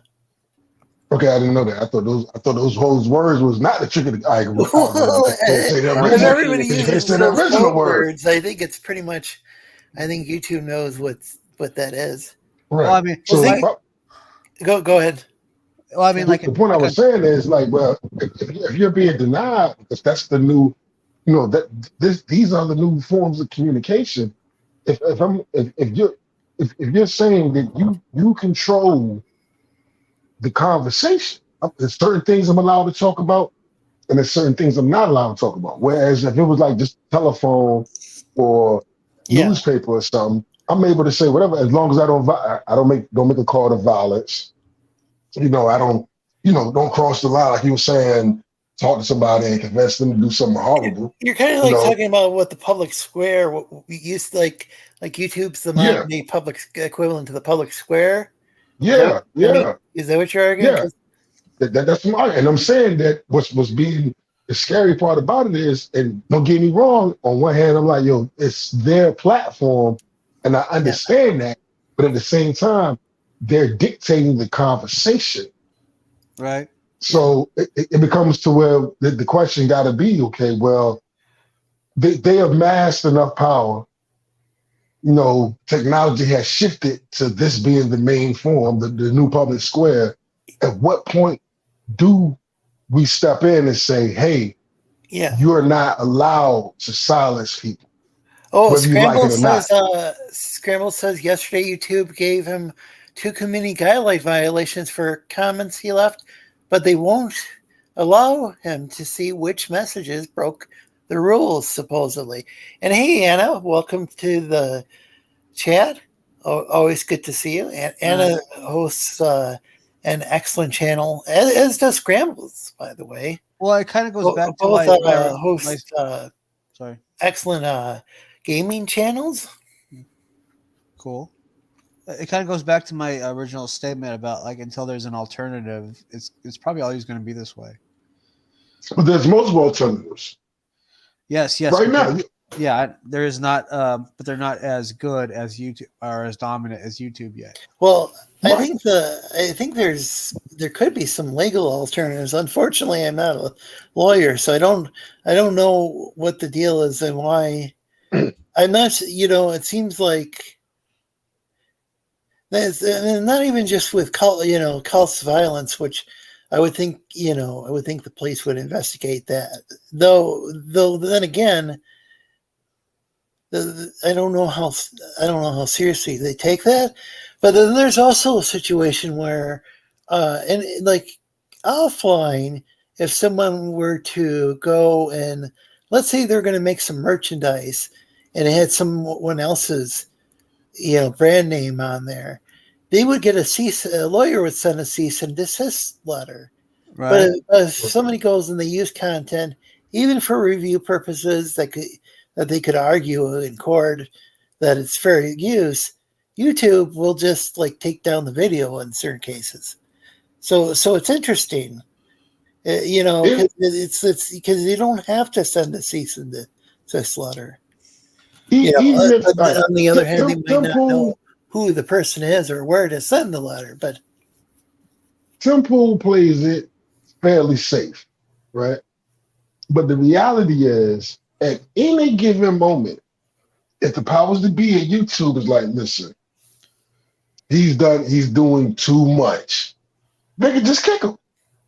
Well, they tried to do that. They tried to do that to Steven Crowder, but he's got a real damn good lawyer. But he's demonetized, right? So he's got the mug. He's got the mug club. Yeah, but as far as YouTube go, so basically what you're saying is they can't stop him from putting videos, and even though he might get 800 million views, I ain't giving you a fucking dollar. You know what I'm saying? Because I'm not gonna monetize you because what you're saying we don't agree with, even though what you're saying, you're not making any calls of violence. You just have an opinion that we don't agree with. And Scramble says that he's sure that the FBI, CIA, etc., are monitoring social media sites 100%. Yeah, I think there's been News People articles. Well, they're gonna find me pretty boring because I'm in Minecraft. I'll add. I remember back in the day. Me and the homeboys just sitting around the room, play Madden, smoke weed, right? We used to do dumb shit. My man used to do dumb shit like early laptops, put a piece of tape over the little camera, whatever. And we was like, yo, they listening to everything, so we was watching Alex Jones, whatever, blah, blah, blah, blah. And, on some 10-4 hat shit, right? Like, yo, they listening to everything, whatever. Everybody was like, man, you crazy, man. You listening to everything. And then Snowden came out and said, hey, y'all, guess what? They're listening to everything. Snowden came out and said the security, yeah, he came out and said, we was all on it back in the day, like don't trust them. I grew up on Public Enemy and Rage Against the Machine, like don't trust them, technology. We used to call it technology and shit, you know. So we'll put a piece of tape over your little camera on your laptop and don't talk too much on the phone.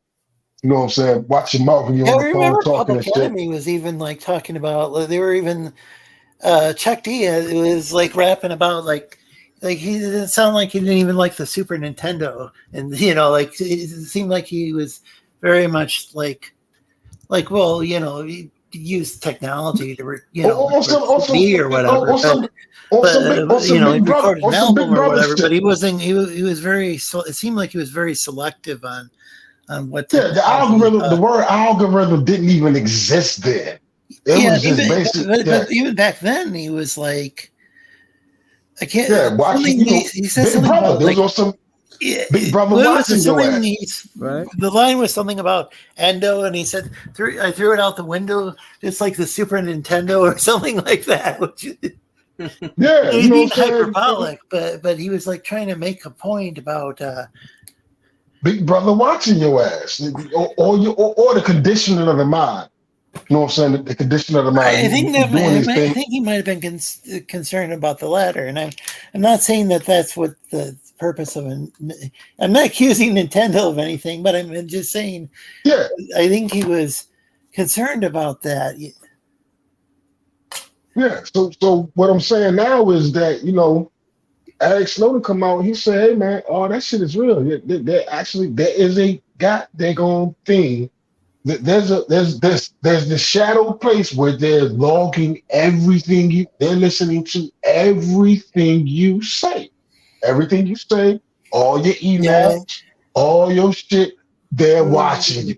Big Brother is watching your ass. there is a national security agency, and I'm not quite sure what all they could be, they could be listening to everybody. I'm not sure how much we can talk about this on air, or else it will be considered a conspiracy theory. Look, Even if it's it something used that's to be. widely documented. That's what I'm talking about with YouTube. Yeah, You don't know what all you can talk about. Yeah. That's You why I don't know what try you to can talk focus about. more on like arts and Yeah. entertainment Well, I mean, sometimes and Well- culture in general. Well, Because if we can change those things, maybe we can change. You know, if we can leave an impact on the culture, yeah. I think that's necessary first before we even. What are they talk gonna about do? Take changing. away your birthday?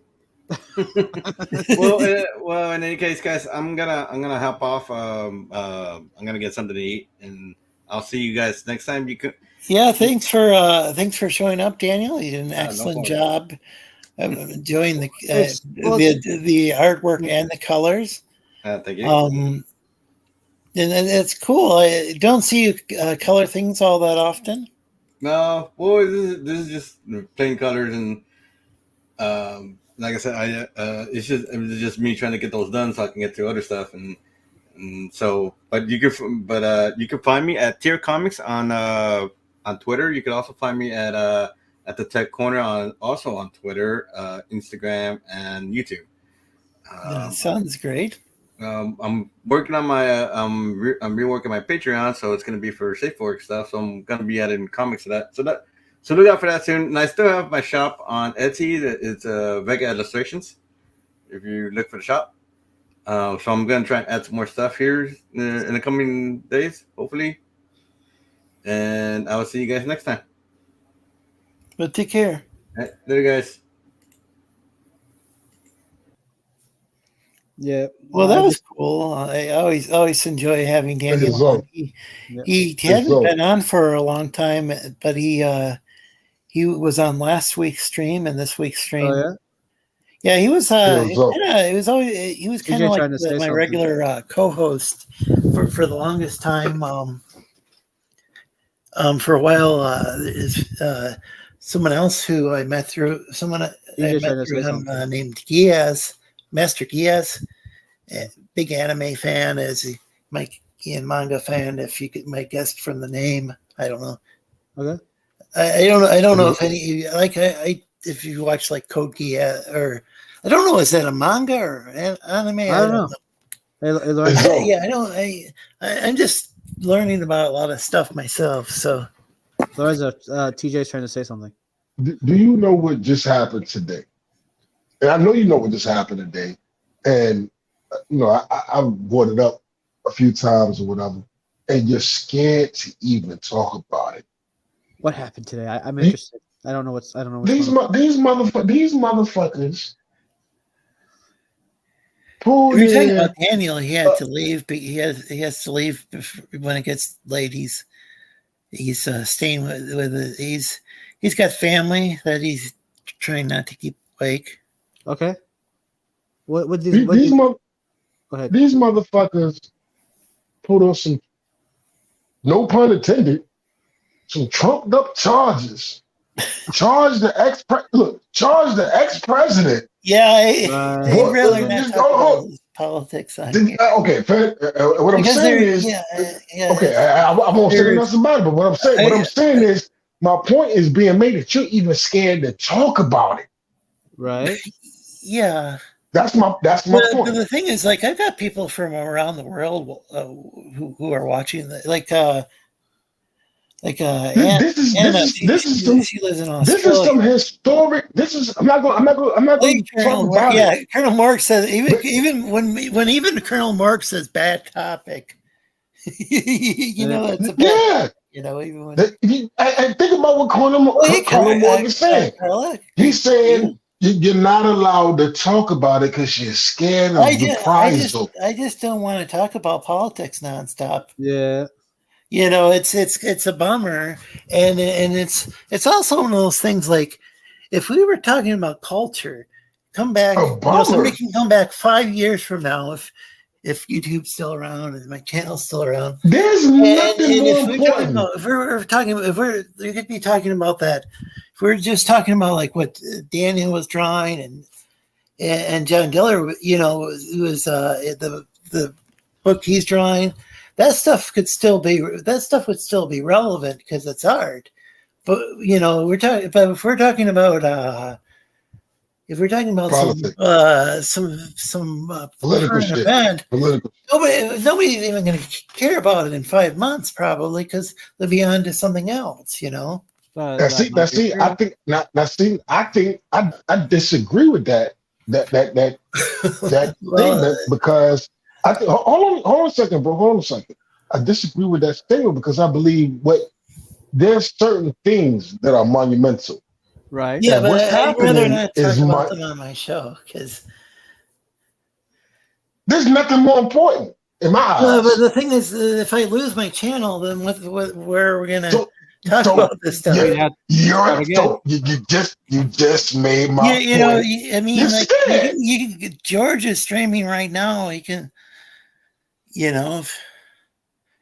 I'm not saying he's letting you on. No, I'm not mad. He's posting the Joke Adventure Hour. I'm not mad. Every day he talks about current events. Listen. There's a reason I'm not on that panel right now. Listen. I'm not mad at you. What I'm saying is, let me finish what I'm saying. Frustrated because let me finish what I'm saying, dog. I'm not. Because I'm trying to get you to see that it's not that you're not interested in the topic. You're just scared to talk about it. Rightfully so, because they'll come and get you. Right. I'm just trying to show you the seriousness. Just drop this for a second. Like, just talk about anything else. Any number of things. Like there's stuff. If you want to talk about, like, let's say current events. Which is going to make things a bit dated, but what about the fact that Nintendo? I mean, Sony's got some sort of like game streaming device, but I hear it's not compatible with the PS5.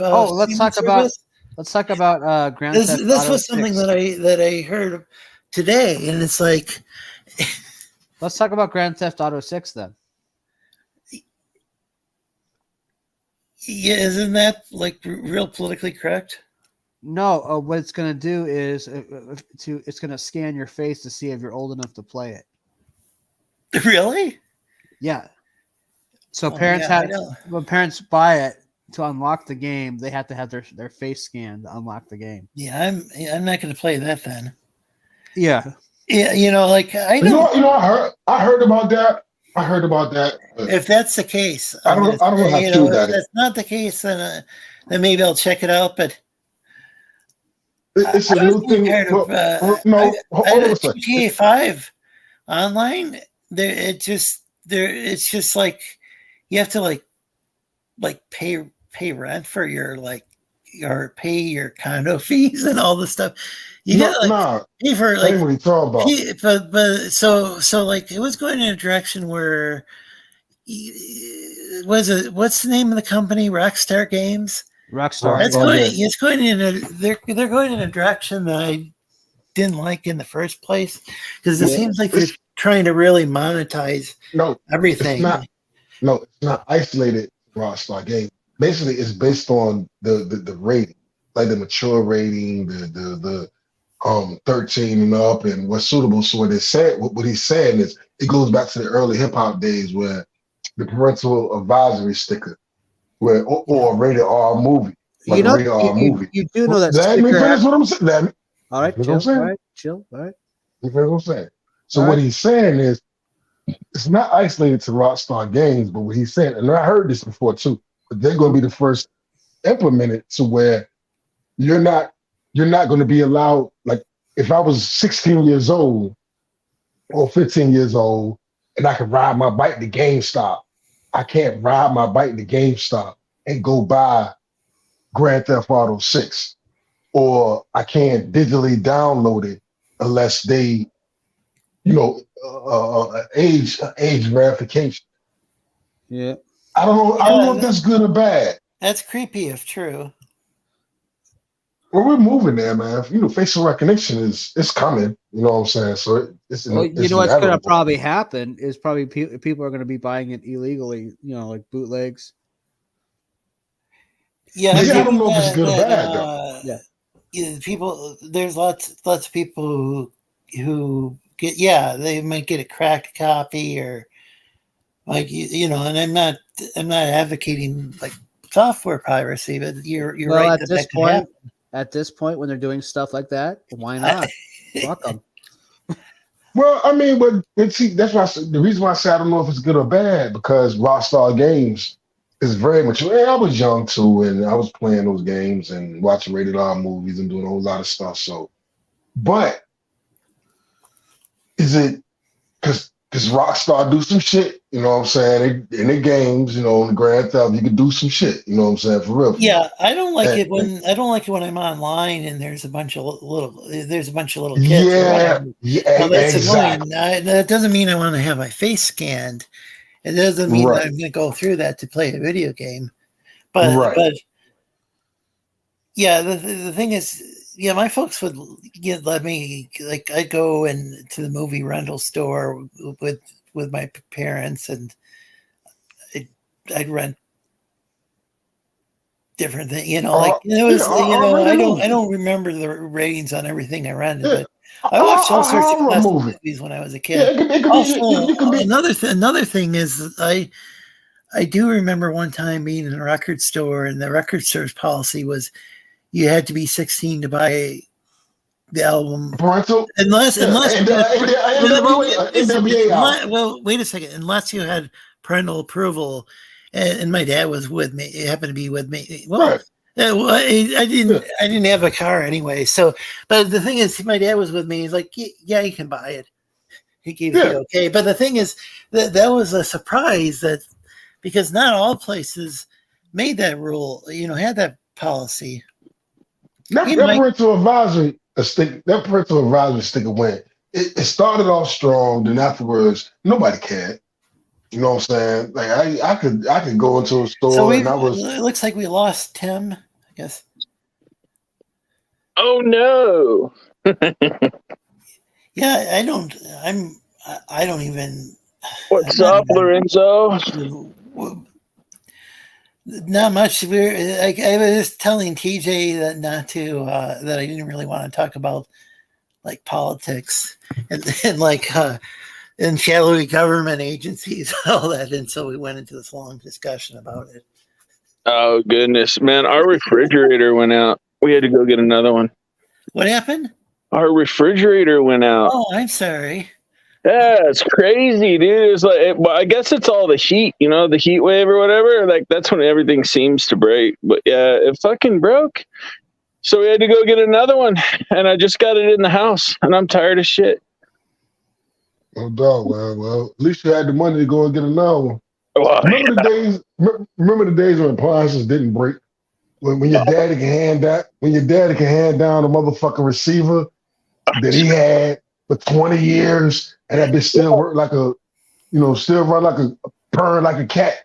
Dude, the one we had was a Whirlpool, and I swear to God, it was like 25 years old. Okay, right. I got you. Yeah. So, You got your money out. You got your money out of that one.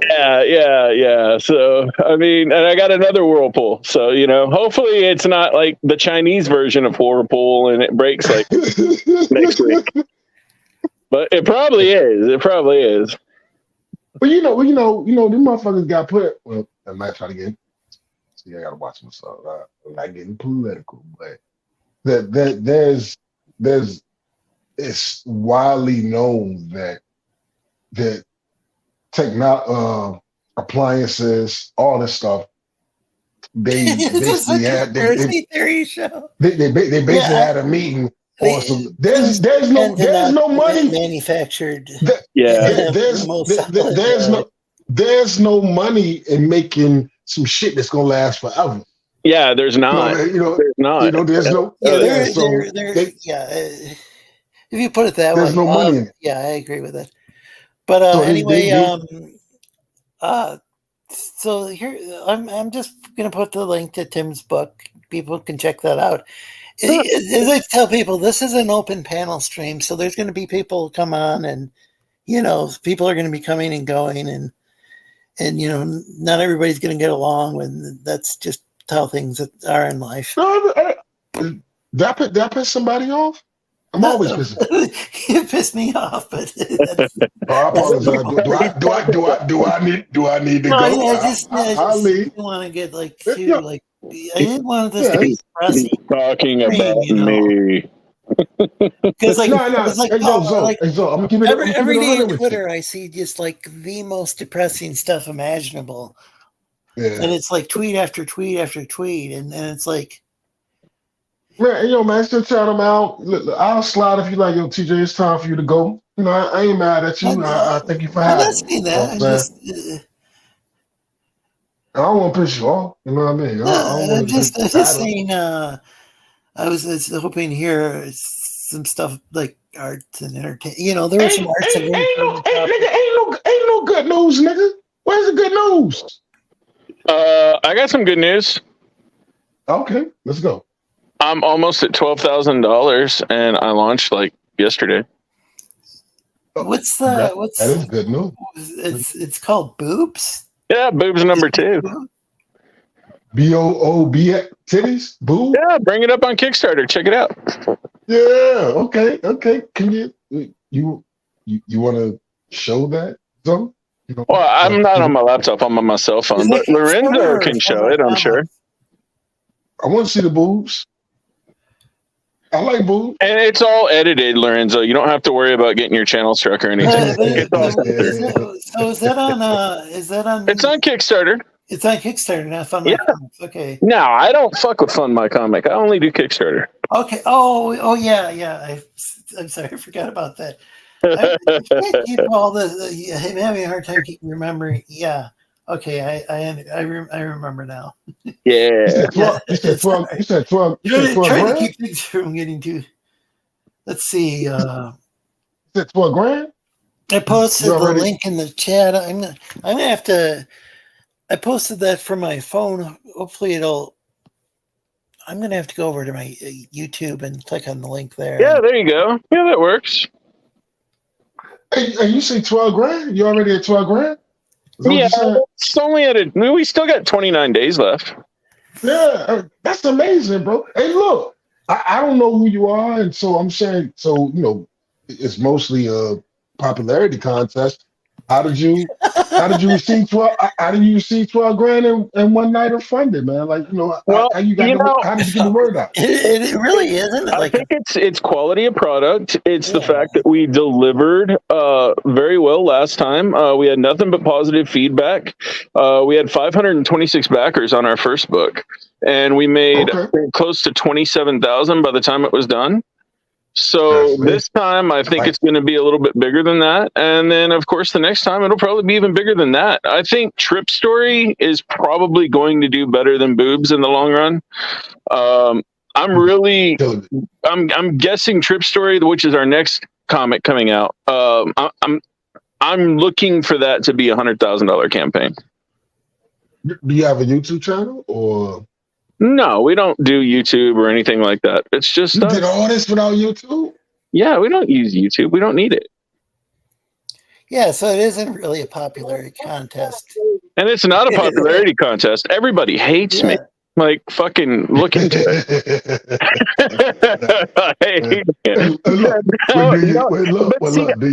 Here's the thing, though. Everyone that hates Mindy and I are other creators. They're other creators or other comic shop owners. The fans have no problem with us, okay? And see, that's what people fail to realize is it's about the fans. It's not about like this fucking bickering that goes on within each other's realm. Oh, I'm going to get this backer. I'm going to steal these backers from you. And all this, I'm going to trade backers, blah, blah, blah.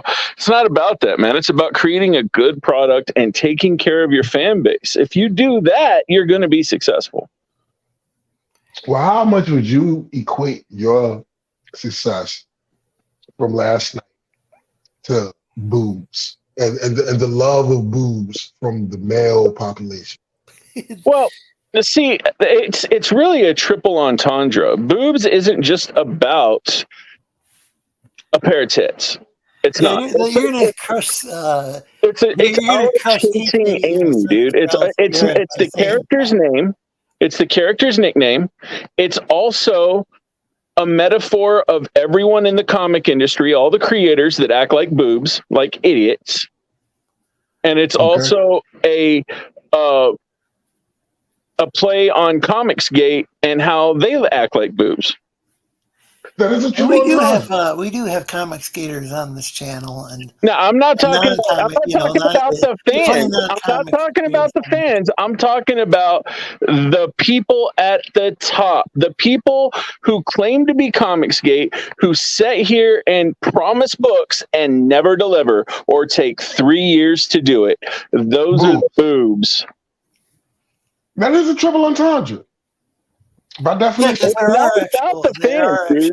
I don't talk shit about fans. Right? I don't care about, like, the fans mean more to me than anything else.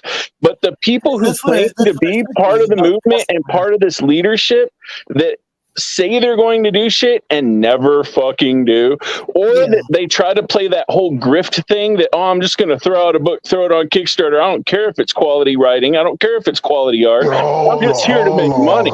And there's a lot of that going on too. I just put on my phone. This looks like the Scarlet Witch with big boobs. She's a cosplayer. Last time she was in issue 1, she was cosplaying as Supergirl. This issue, she is cosplaying as Scarlet Witch. And in the next issue, it's going to get into the personal relationship between her and Sunshine. And the two O's look like a pair of titties, like Hooters. Yeah, there you go. And she's going to actually get her own branded costume in issue 3. So it's going to be pretty cool. So 12K in a day? I like it. Yeah, right at. Yeah. Wow. Yeah, boobs. I like it. Is there? You mind scrolling? Is there any artwork? Yeah. Scroll down. There's tons of artwork. I'd love to show you guys the covers. We've got a bunch of great artists this time. We have Trey. He's out of Atlanta. He's doing the interiors for Trip Story for us. He's got a cover. We've got RB White. We've got Mike Chrome did a cover for us. We got Mindy. She did a couple of covers. I mean, it's really gorgeous art. We've got Julian. His last name is so hard. I can't. Hold on. Oh yeah, it's really really good. I ain't bad. Yeah. Yeah, So keep it going. Keep it going. I'm gonna ask the question again. How much do you equate this to the male love of boobs? Well, I mean, the element is there, of course. The element's going to be there, but it's not only about that. Is that the strip club? Is that a strip club? Is she on a? No, that's in a hotel room there, and that is Gaylord Von Slobber, our main villain. He's in the background there, and he's got his amphibious robot that came straight from China that was kind of built wrong. Is she topping him off? I'm just asking. I ain't mad. I like it. Yeah. And congratulations on your success, brother. Yeah, thank you. We work really hard on it. And like I said, it's about the fans, dude. We want to make the fans happy and give them something they want and produce a quality product. And I think, we do that consistently.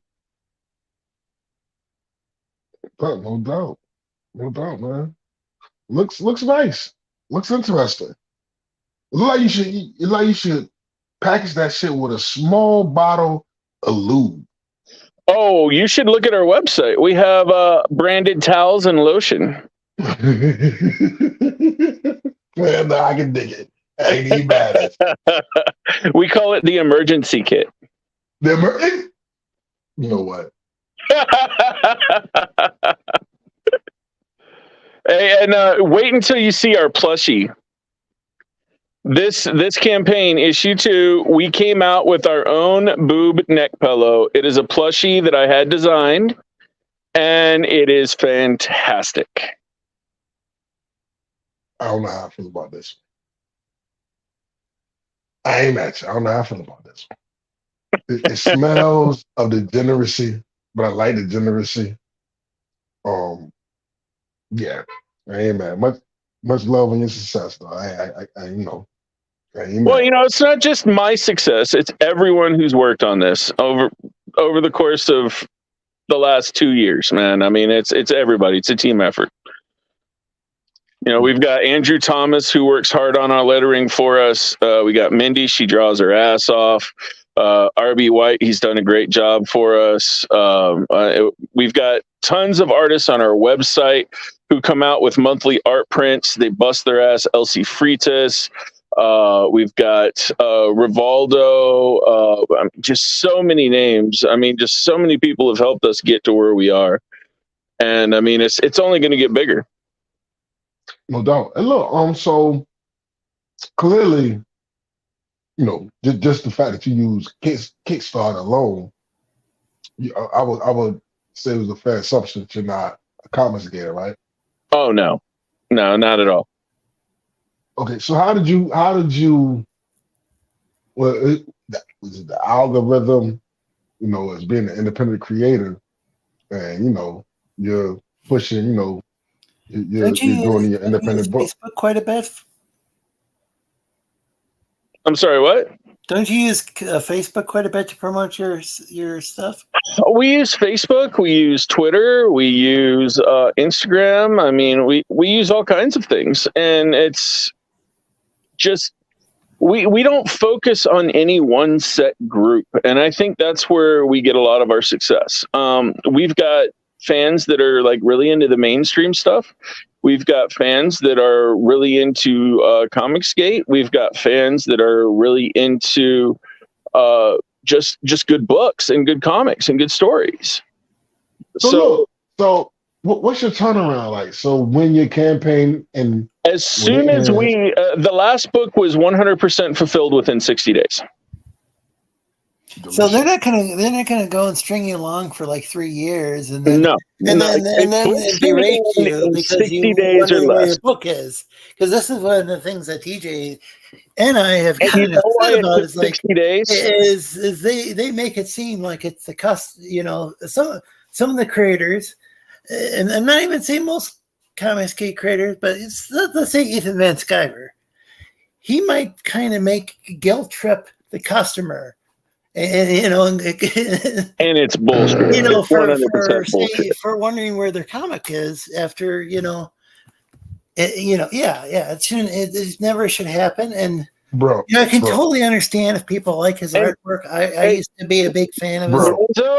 I still like some of his artwork, but I'm not gonna back his books because I don't want to deal with the stress of. And plus, he's also said that he wished that an Amtrak train would run me over. It's like, okay, this is really just real quick, too. I don't think that's a real legitimate threat or anything, or that I should be killed by hung by the tried at the Nuremberg and hung. These aren't like real threats. I'm not affiliating. He's just talking shit. He's just talking shit. Yeah, he's just talking shit. But still, it's like, do you really want to talk about potential customers that way?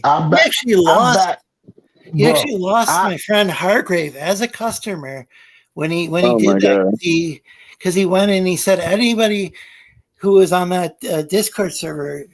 Smudpug's old it doesn't even exist anymore. Anybody who was on there, that they were all. It's my understanding that he said they were all Nazis and they should be tried at Nuremberg. I'm going to say this. I would never back down from this. I'm going to say this. I would never back down. I back Wreck Planet. I back Wreck Planet. I'm not even just hitting. I'm not trying to shit on Ethan. It is what it is.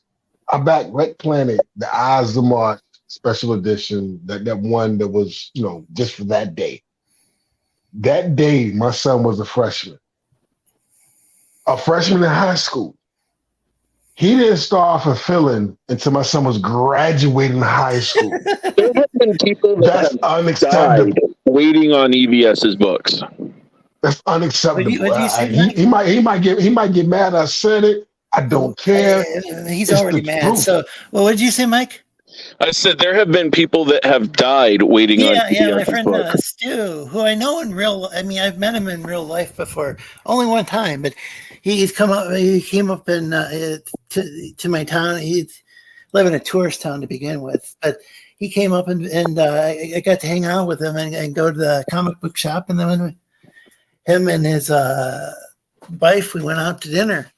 Yeah, that was fun. But Stu has been pointing this out. I'm going to say one more time because he's pointing out that how many he's like pointing out when people pass away, and he's like I bet that person didn't receive their comic. All their comics. I don't know if it's possible for anybody who's been in Comics Gate a long time ago to receive all their comics, because I've been around since 2017. I'm going to say it again. When I backed it, my son was a freshman. Yeah. When he started fulfilling, he was graduate. We're talking about a comic book. I understand. I've been here since 2017, and they started crowdfunding a book in 2018. That's unacceptable. And I'm there's sorry. books I still haven't received from late 2018 when your boy Zach and EVS started. We're talking about a comic book, and we're talking about a comic book for somebody that's been drawing comic books for 20 fucking years. It's unacceptable.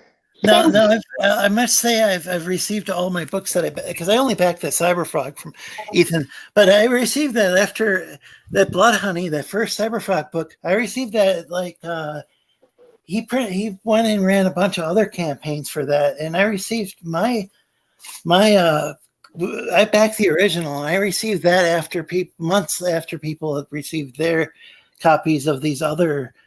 Cyberfrog Blood Honey campaigns. I'm going to say it again. You don't have to keep repeating yourself. I ordered freshmen to I ordered 2 graduation. copies and 2 ash cans, and then he launched a bunch of other like alternate covers and all sorts of things. The only reason it took Mindy 60 days to fulfill is because she had 55 sketches to do.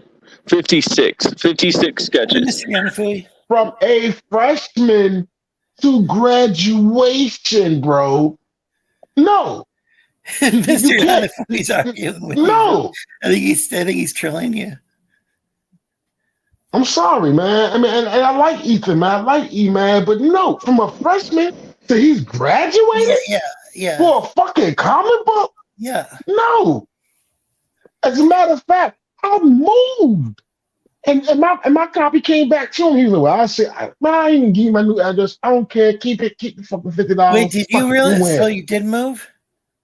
Yeah, I moved. But there's people who didn't move, and he was still late delivering their books too. So, and he told me, he was like, we was talking on Financial thing. He was like, well, give me your address, and and I got an email, from Andrea, and it was, it was cool. I'm not saying nothing bad about it. It was like, yo, just give me your new address, and I send it to you. I'm like, you could just, I don't care no more. Keep that shit. That was $50. That's the thing is, by the time he $50 4 years ago. Anymore, anyway, you can and there's some stuff like some of the action figures look kind of cool to me, but I'm not gonna back them. It's not, and I'm not gonna buy it on eBay either. Like if he were at least nice to his customers, maybe I'd buy it on eBay. But he tells people to go, kill themselves. I know it's to his credit, people. That's probably why he's not working for DC anymore. To his credit, could very well be the reason he's not working for DC. Sure, to his credit, I'm sure it doesn't help that he's a Trump supporter, but maybe telling your customers to kill themselves isn't a very good.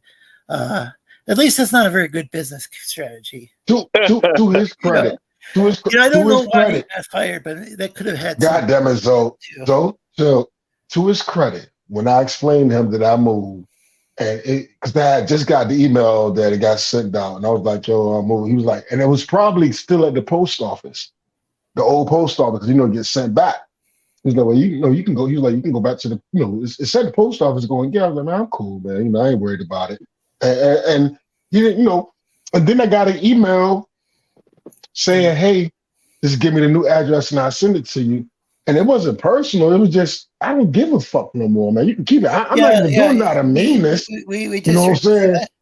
Mark says, I too, like many, am a part of the League of Extraordinary Ex-Customers. Call us LEEC leaks, I guess. And I already highlighted that comment.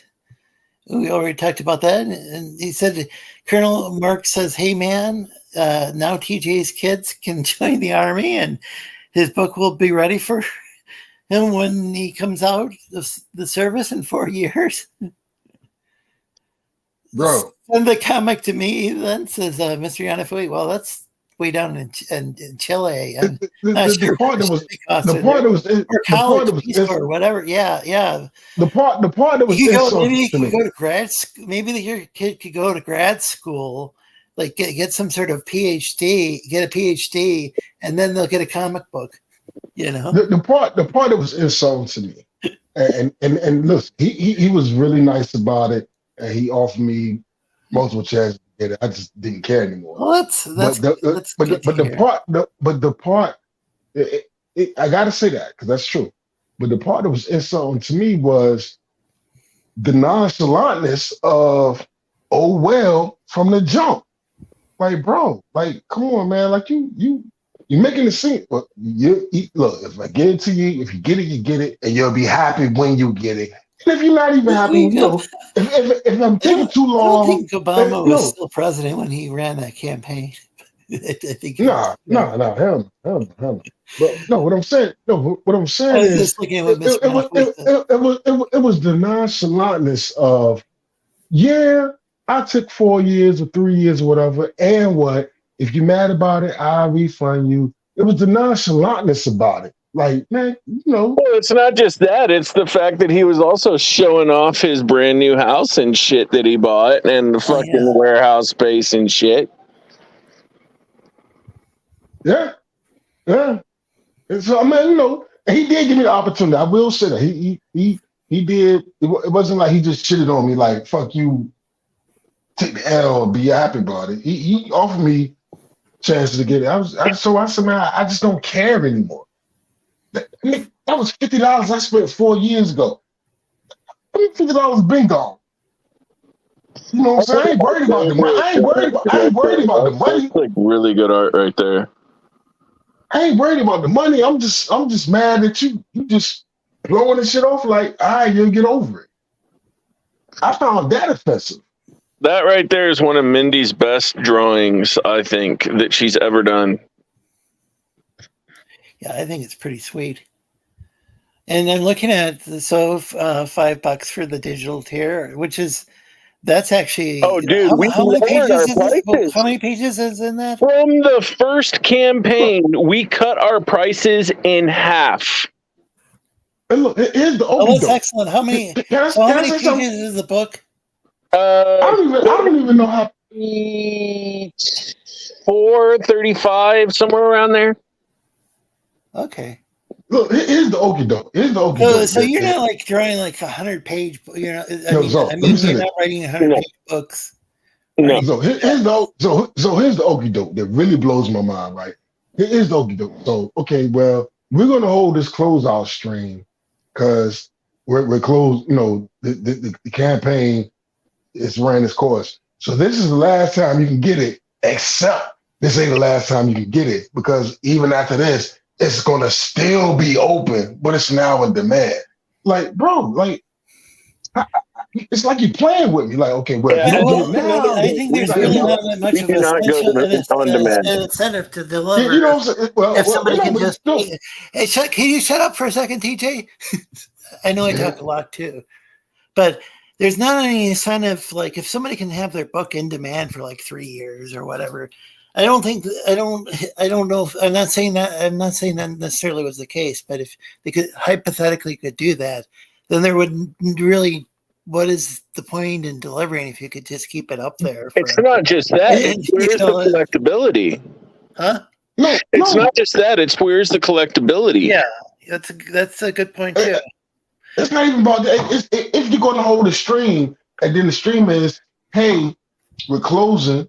This is the last day of the funding. The campaign is about to end. But then, right when 12 o'clock hit and the campaign ends, now basically what you're doing, you're pimping. It goes in demand, and not only that, but after like 3 years, when it gets fulfilled, you can buy it on eBay. Yeah, at least in the case with Ethan. And that's one thing we do not do. We will never do that. We do not go on demand, in demand, or whatever. It's Kickstarter, print to order, and that's it. If you miss out, you miss the fuck out. You don't get it again. And the only way you can get like previous issues, and we'll do second and third printings of it. Yeah, I see that with this one. It's going to be different cover art. You're not going to get the same thing again. If you miss it, it's gone. Yeah. Hey, look, listen. In the spirit of capitalism, I get it. Sell all you can sell, but don't do a stream like, yeah, we're having the campaign is about to end. We're $250,000. Hurry up and get it because if you don't get it now, you'll be whatever. And then as soon as the campaign ends, well, we're on demand now. Like, bro, and I bought it. I bought into that concept for like 3 years, and then I started thinking like, these motherfuckers are just fucking with me, man. And I'm paying $50 for a fucking comic book. Yeah, we don't do that. Yeah, I think a few years ago you could get like I don't know if it was Marvel or DC was charging like $9 for their and your guys are only charging like 10 for these. Yeah. You know, I'm paying $50 for a fucking comic book. 35 pages, did you say? Or how many pages? Yeah, I think issue 2 is 30. It's either 32 or 34. I don't remember. Okay. Mindy's got the script right now. And when Mindy touches the script, sometimes it can change. Okay. I'm just throwing that out there. Like, yeah, because he's she drawing. likes to add shit to it. Sometimes she'll yeah. take stuff away. So, it's in her hands. When I wrote it, I handed it to her. I think it was either 32 or 34 pages. So it could go up. Yeah, I heard that with Stan Lee and Jack Kirby that they would kind of things would kind of get changed in the process. Yeah, I mean, Mindy is also very creative, and she can sometimes, if something's not working like well visually, she'll change it and add a couple of things to it to make it work. So then it increases the size, or also take away things, and that'll decrease the size. And also, she just sold 5 drawn-in rewards, so we've got to fit those in too. So that's awesome. I'm gonna tell you the pimp game, right? Here's the pimp game, right? Motherfuckers is hustlers. I'm gonna tell you the pimp game. Pimp game is when you watch the streams, like, yeah. So when they talk about their success, they say where. Yeah, we're almost at this, and we're almost at that, and we're almost as if you're part of it because they're selling the culture. Yeah, you're saving Western culture by backing a fraud. Meanwhile, the motherfuckers is meanwhile they walk straight to the bank. Those books, I don't have anything. Well, it's not us. It's not Mindy and I. It's about every single person that backs the book. Yeah, it's their book. We should look at it. And just like all those people that bought all those drawn-in rewards, it's their book. Yeah, we're going to show them. We're going to show Eric July. Oh shit, whatever. I ain't mad at Eric. Get your money, bro. But we're going to show them how to do it. Where it's always when they talk to you, they're talking to you as a part of we're doing this. Nigga, we ain't doing shit. You getting money. Yeah, you're not living in a fancy house. So you invest in Ethan's book, but you're not gonna be living in that fancy house or driving around some what does he have? I know that Eric July has a Mercedes van or whatever. You're not gonna be riding around and Eric July in his van, Well, he's got to have a big van. I heard his wife is huge. Yeah, I'm not going to No, I'm just kidding. That's what Brian always says, and I think it's funny. No, I seen the picture, man. I don't talk about Ned's wife, but I will say that. Yeah, I don't really care about what people. Yeah, that ain't got nothing to do with that. Spouses do, but yeah, that was really weird how people were freaking out about somebody just posted a picture of a chair That was Brian. That was Brian. That's my buddy. He did that. and then people were like, somebody insulted Eric July's wife, and I'm like, that sounds awful. And then I look at it, it's just a picture. Yeah, that's my buddy Brian. Nobody was saying. Aren't you the guy? I'm about to slide. Aren't you the guy that I guess you and your wife? It was a fan got mad. You're that guy, right? I'm talking to you, right? Yeah. You're okay. Yeah. And you did it. Yeah. Okay. All right. People thought people thought Mike was going after Fanta. Yeah, and I wasn't. I just made a comment about her wearing a mask. I said it's like Antifa. They all wear masks. Which I've seen plenty of. We talked about that before. I've seen plenty of Ethan's customers that don't wear masks. I know, yeah. That was the first time I had seen anybody wear them, It was then you found another photo of somebody wearing them. But it turns out that, Fanta does that with all of her videos, though. Yeah. And look, you were making a joke, weren't you? I mean, you weren't trying to. No, I wasn't trying to hate on the customer. I didn't even know who she was. Yeah. And look, I'm about to slide, man. I didn't even know I was talking to you, but I do recognize you now. But I'm gonna go ahead and slide, man. Much success, man. Wish you the best, bro. I'm gonna go ahead and slide. Y'all have a great night, dog. Yep. Take care, buddy. How many tiers are there in here? Oh God, so many. Wow, I get overwhelmed when what I like is when there's add-ons. Then you can.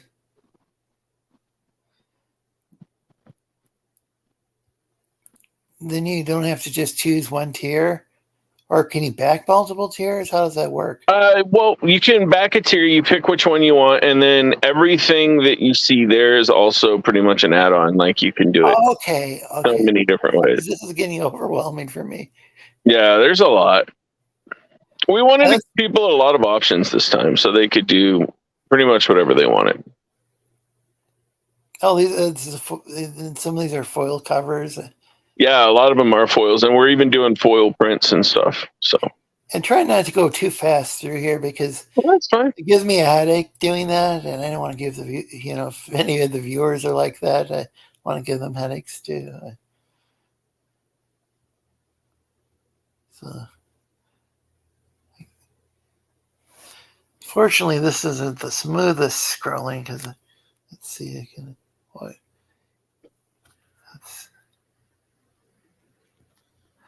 Wow, there are a lot of choices.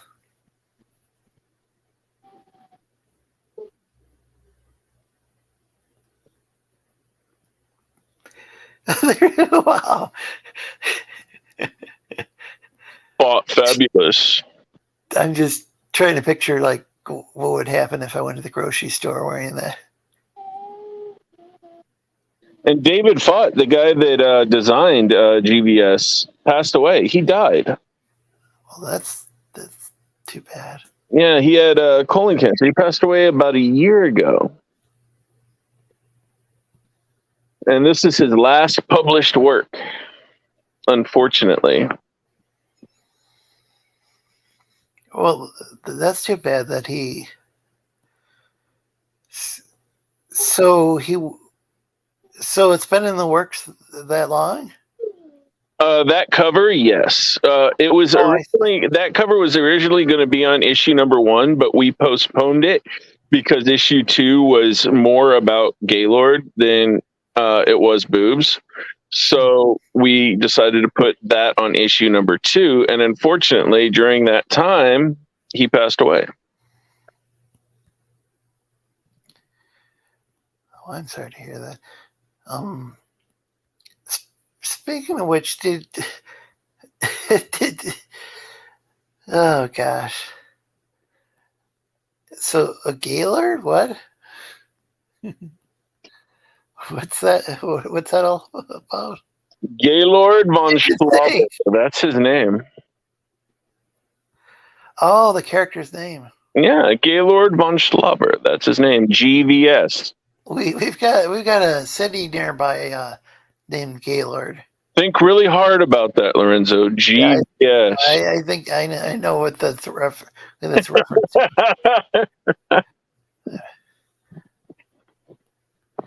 But well, that's cool. Let's see. Yeah, on the left there, if you scroll down, I think there's even a memorial to David Fott. So that's kind of cool.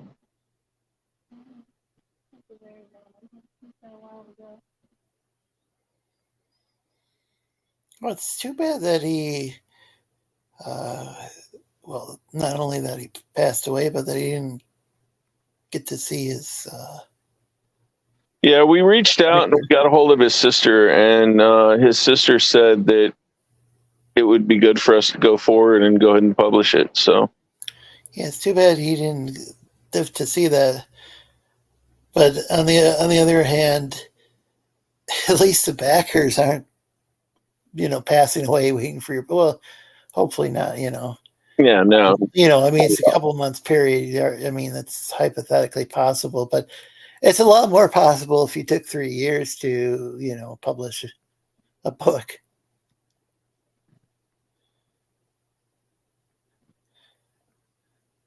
Which I appreciate that you aren't doing. So, yeah, and I appreciate that it's on Kickstarter because that's the site that I actually know about. Like I can actually evaluate, as far as, okay, I've backed several books on there in the past.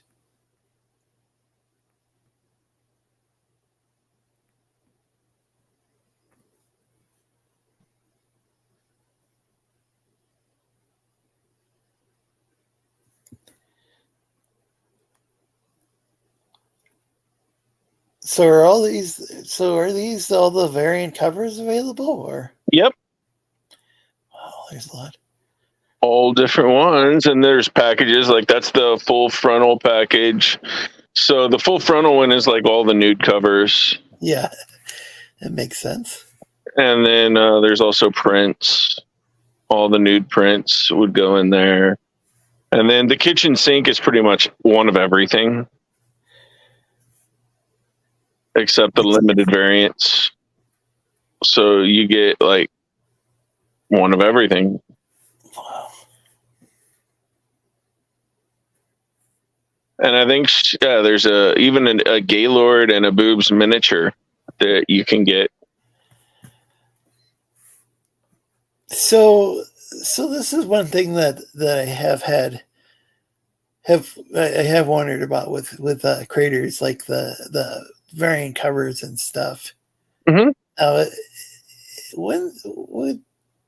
That was something that like Comicsgate used to complain about till people started making Comicsgate books, and then they had gazillions of variants. Some of the creators. Well, most of the variants we try to offer at a very, very cheap price. But then there are some like limited variants, because there are some collectors out there that want the limited stuff. So I see both aspects of it. In your books, I'm forgetting your books aren't like $30 a piece. Typically. No, they're not. But the exclusive limited stuff, then we'll charge $30-$40 for them. Yeah. Okay. So, But, that's what I was saying typically, because I was like, wait a second. A tribute to them might be, right there. Okay. Wow. That's a nice drawing. Well, this is really cool. CVS variant. Or no, GVS. Yep.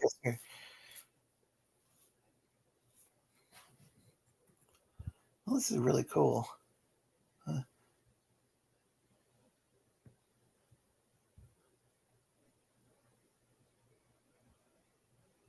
Wow, and then that's a nice tribute by Mindy. Going to look at the chat to see. Jack Stafford is in the chat. Trying to get caught up. For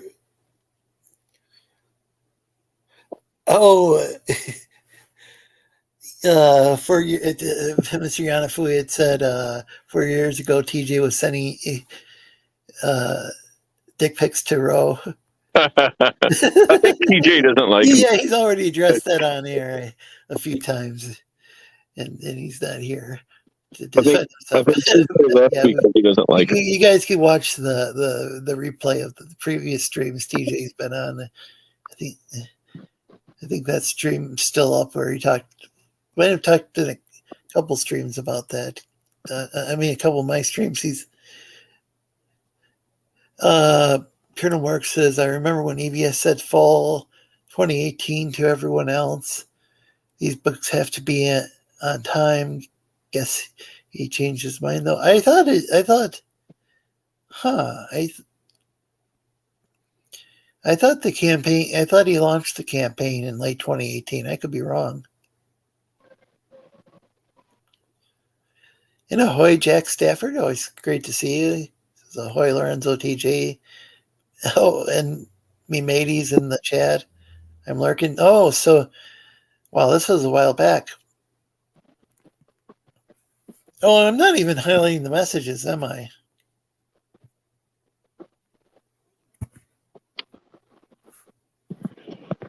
All right, buddy. I gotta get up early in the morning. Okay, well I'm gonna get caught up with the chat, and I'm gonna end the stream soon. Cool.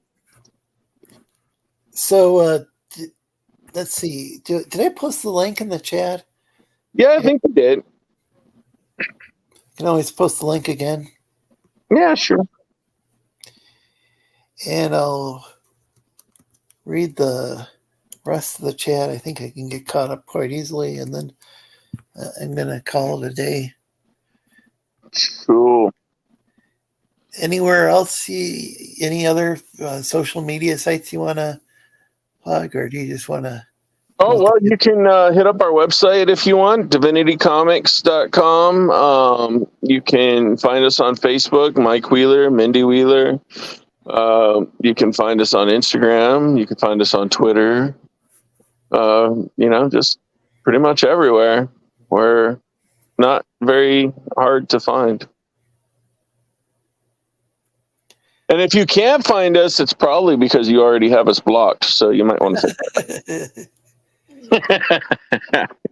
Well, thanks for going on the stream. I know you're busy and. Yeah, that stupid refrigerator. I would have been on earlier, man. I'm sorry. I promised you I'd come on, so I wanted to make sure I didn't. Yeah, I appreciate it. So thank you very much. Yeah, cool. All right, Lorenzo, you take it easy, buddy. You too. All right, bye. Take care, Mike. Everyone, catch new Star Wars TV. Curious, was it Filoni show for the people? Don't. I haven't caught the new anything Star. I haven't caught most of Disney Star Wars. It looks double plus on good. I think if something's bad, didn't they just say double plus good in 1984 because you weren't supposed to say it was bad? And I think double plus good is supposed to mean like very good, but you could also say that of something that was bad because it was like a couple of live action Rebel episodes. I'll watch it, Jack Stafford, because Star Wars, but don't really like the concept. The Young Tarkin Chronicles, I dig that though. Laugh out loud. And everyone check out Mike and Mindy Wheeler's book on Kickstarter.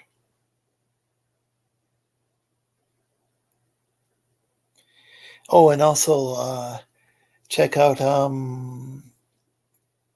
Timothy Olson's book on Fun My Comic, and John Dillard's got a let's see, he had The Buckler issue 2. I think that was on Fun My Comic, and he was making a book with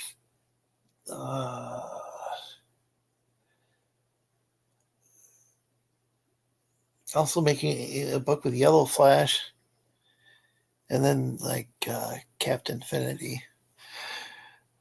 He didn't mention it. Well, maybe, I don't know, maybe he mentioned that. The Sith dude was cool, says Hargrave. Mantifa Padawan was shit, and the rest of the Padawan shit, and the rest is Sabine and Ashoka filler about training Sabine. Did I pronounce that right? A non-force user. Oh boy.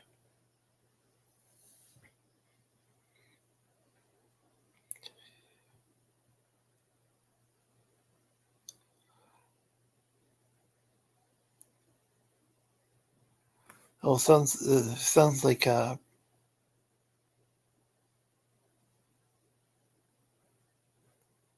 so it sounds like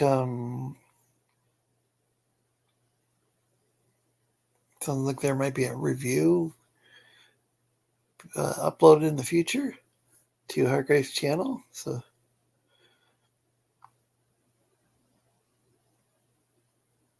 but I thought so. Yeah, ungood means bad.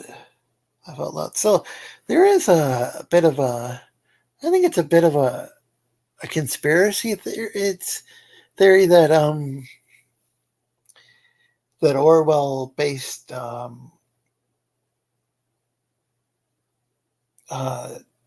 Newspeak on Esperanto.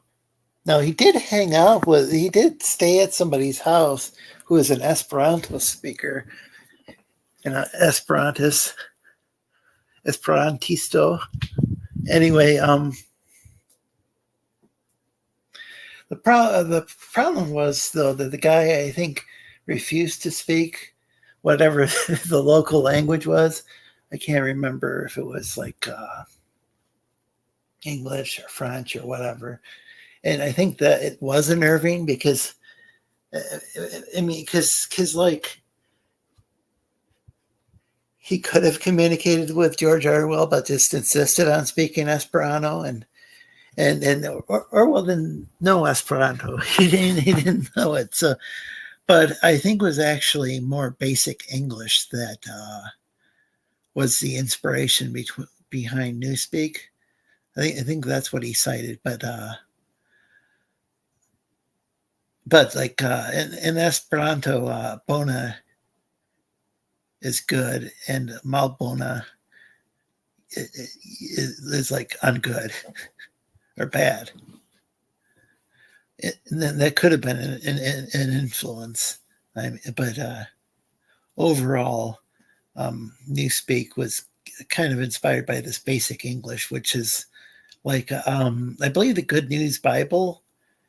And I think it's got a different. I think the translation has more than one name, but I knew it as the Good News Bible when I was a kid, and that's. I think that's written in this language called Basic English, and it is English in a lot of ways, but it's with a limited vocabulary. Like reading it, I didn't realize it was this constructed language, based on English. Because I used to read the Good News Bible when I was like 12 or whatever. And I'm not recommending that translation or anything. But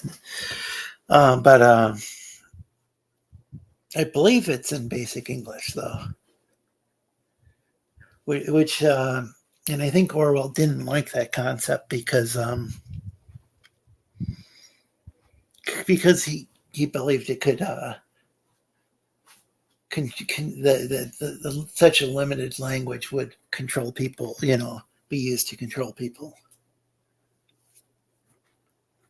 Esperanto is kind of different in that even though it's kind of easier to coin words, like having being able to like just add like a prefix or a suffix. Affix, I think, is the term used. It's like there are all these words being coined, so like, and the language is constantly changing to the point where if you went and tried to read, if you study Esperanto, modern Esperanto, and you try to read the original literature by Elo Zamenhof himself, you're going to have a hard time. Even you're going to, a lot of times there's a lot of footnotes because the people who spoke the language went and everyday speakers are the ones who modify the language. There's a language council, but it doesn't really. It's kind of behind the times.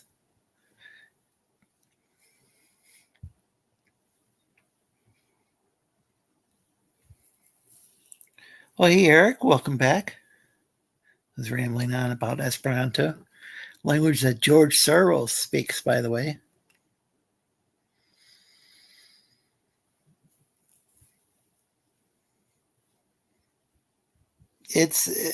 Esperanto is interesting. It's not really. I don't think it's that easy to learn, though. It's like, I mean, if you know, it's like a Romance language, I think it can be a lot easier. At least like something like one like Spanish or French. But it can be kind of.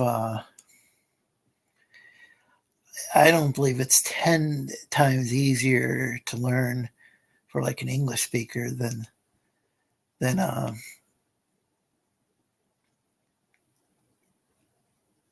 any other language. I mean, that's just a made up statistic, from what I can tell. It does have a community of speakers around the world. It obviously never became the second language of mankind or lizard kind, or in my case, but it does have kind of its own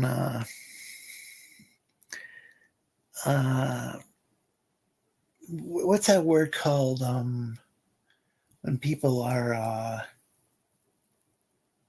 I can't think of it. When there's a group of people and they're kind of scattered, diaspora. It's the people in the Esperanto diaspora are known as, or the name for it is, what is it? Is it Esperantuyo? I'm trying to remember the word.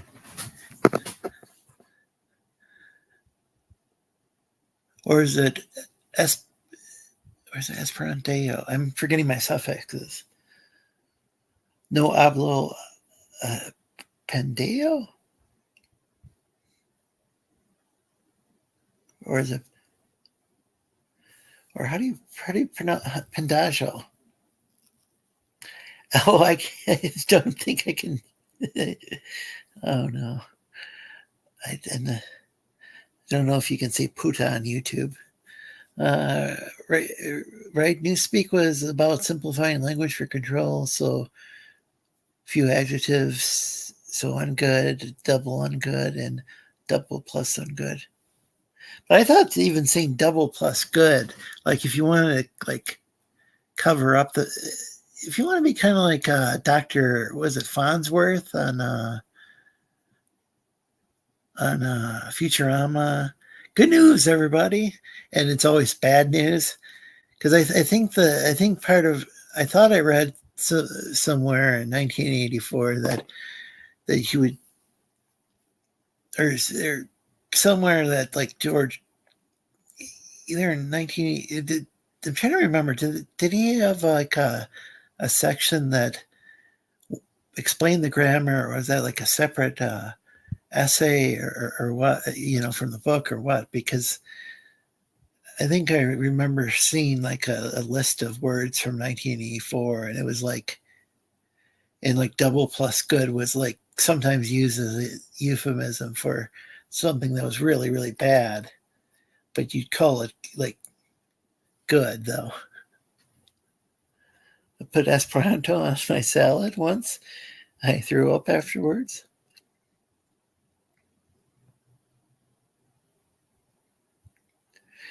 So Soros, I don't want to. I got on TJ's case for the conspiracy theories earlier, but so there's something within Esperanto called homoranismo, and it's hard to translate. It's like, I think it's kind of like human member collectivism or something. I mean, like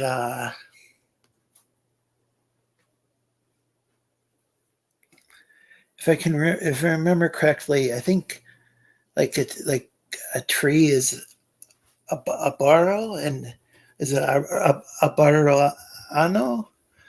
That's might be like a forest, like a collection of trees. And ismo is like ism, which like the Rastas don't like isms and schisms. But anyway, it's interesting though that there is this type of, it was originally called Hilalismo. It was based on Hillel the Elder, who was this Jewish. Originally, Esperanto was based on kind of humanistic values, but from Judaism. It was like inspired by Hillel the Elder, who had said, that which is hateful to others, do not do to others. It was kind of like restating the golden rule, but like using like negative terminology. It's still it's the same sort of thing. It's still the golden rule, but it was like, just instead of saying like do unto others what you want people to do unto you, it's like do not do to others what you don't want them to do to you, or something along those lines. And that's and then it went from Hillelism, I'll just say, I think that would be the term in English, to this form of humanism, this homoranismo.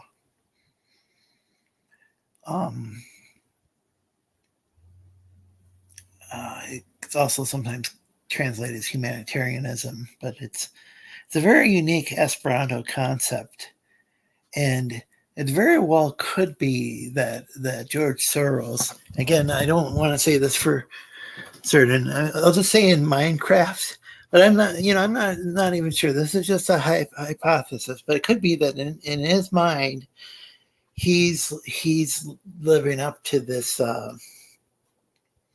this ethics of from Esperanto of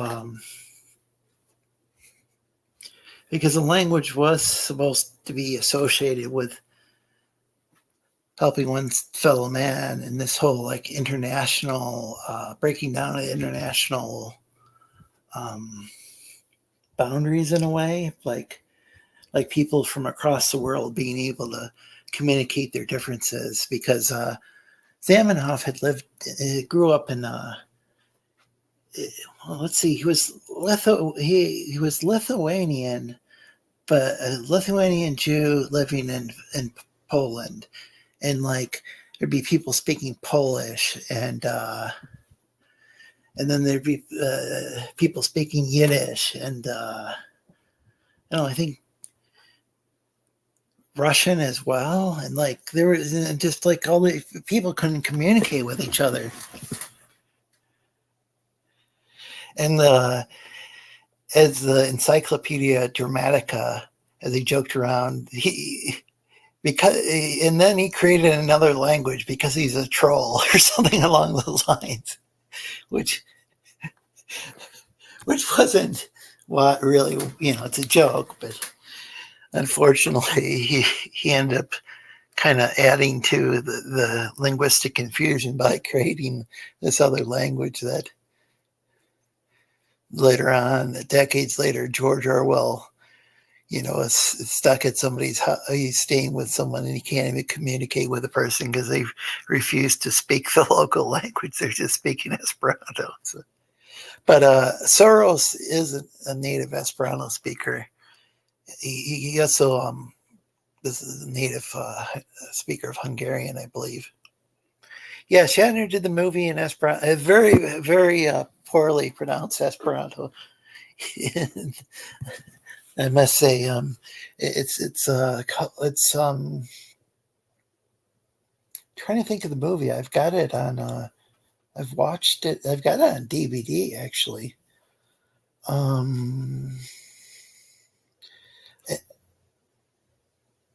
I think it's called like Incubo in Esperanto, or Incubus in English.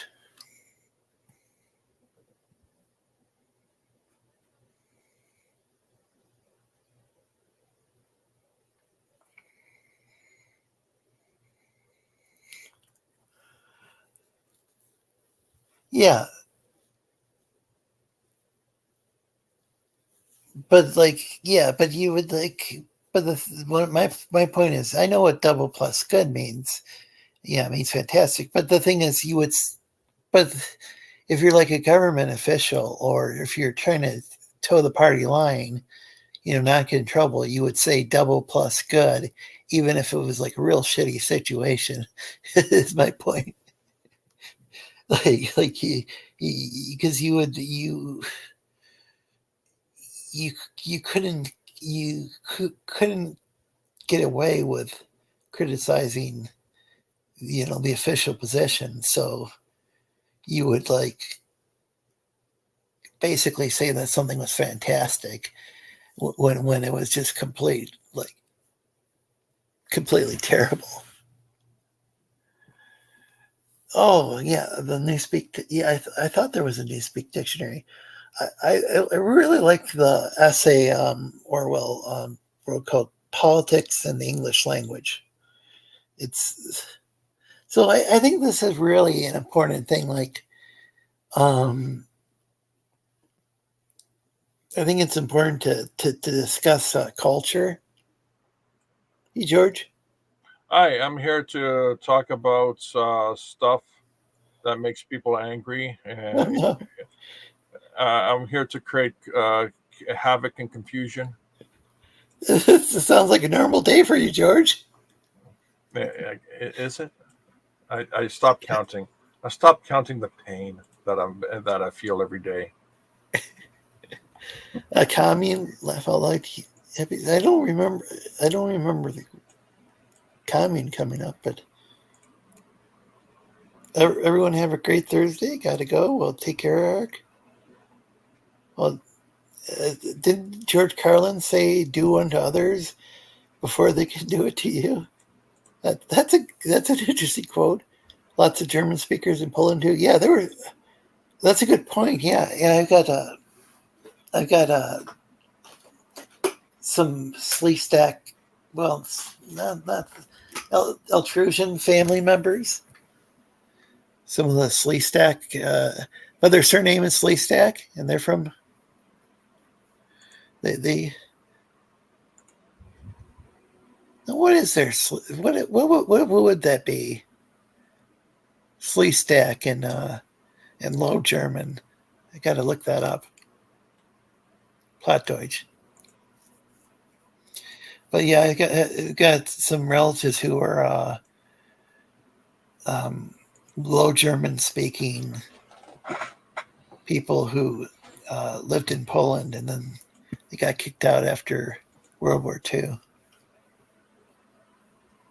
They weren't on the mustache man side, but like I think all the Germans got expelled. Kind of like I think didn't the Greek Orthodox get sent off to Greece from Turkey, and Muslims get sent to Turkey during the population exchange, George? Yeah, Incubus was the name of the movie. That's English speaking Esperanto movie.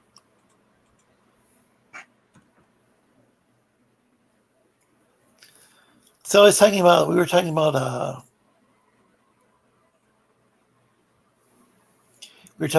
book 1984, and I was mentioning double plus good. Even though it meant fantastic, if it would be used if like there was like really bad news, it would be called double plus good, from what I recall.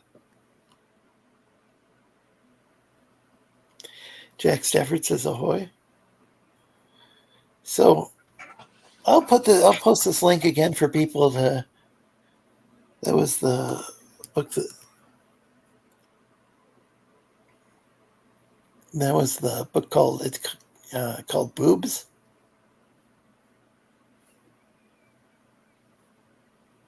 How was your show tonight? Well, give me a second. I'm looking for some information. Oh, Boobs issue 2. But you can buy issue 1, but it's a variant cover reprint.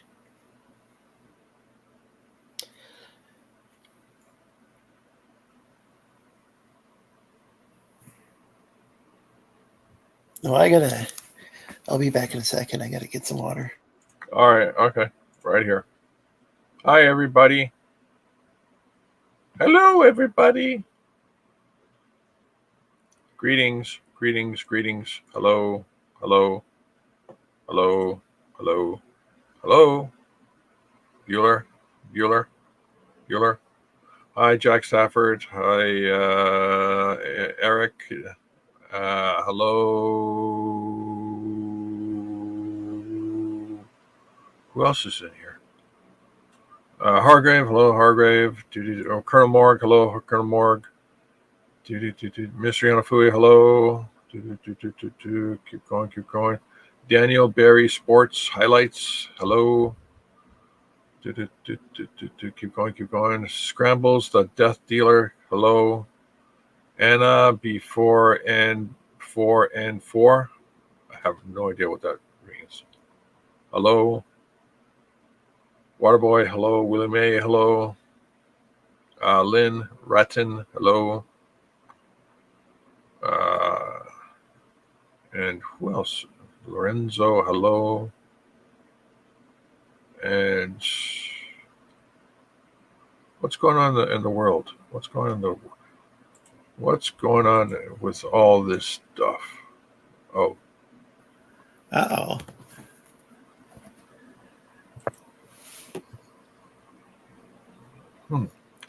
I'm looking at all this stuff and going like, wow, okay.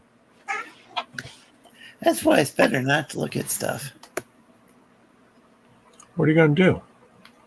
I You don't tell me you're not going to look at anything? I don't know.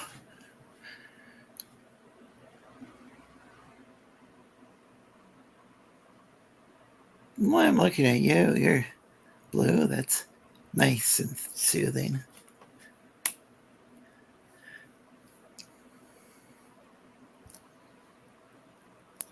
I had some humans on earlier, so that was kind of scary. And what did they do? Oh, no, it's just that they were humans, but I'm getting used to it. They were good humans. That looks like Jack's a human. Are you sure?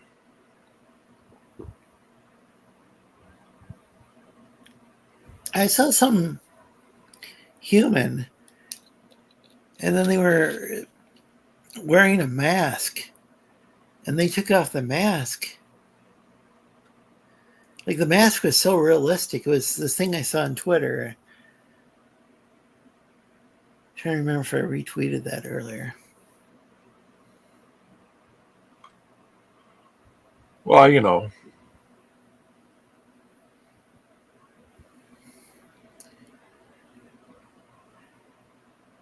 They took off the mask, but I didn't get to see what they looked like. Maybe they looked the same as with the mask on. I don't know. What do you? Though. Maybe they were lizards. Oh, I see. But why would they want to disguise themselves like a human? Oh, I don't know. Because, just because. Like to scare children or something, Yeah, I guess so. Okay. That usually works. Okay, that makes sense.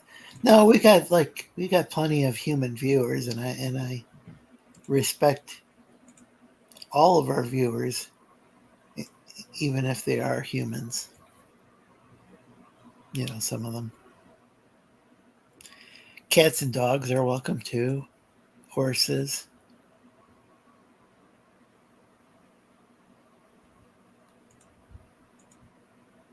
Not sure if Miss Piggy's a viewer, but she's welcome to watch. So is Kermit the Frog.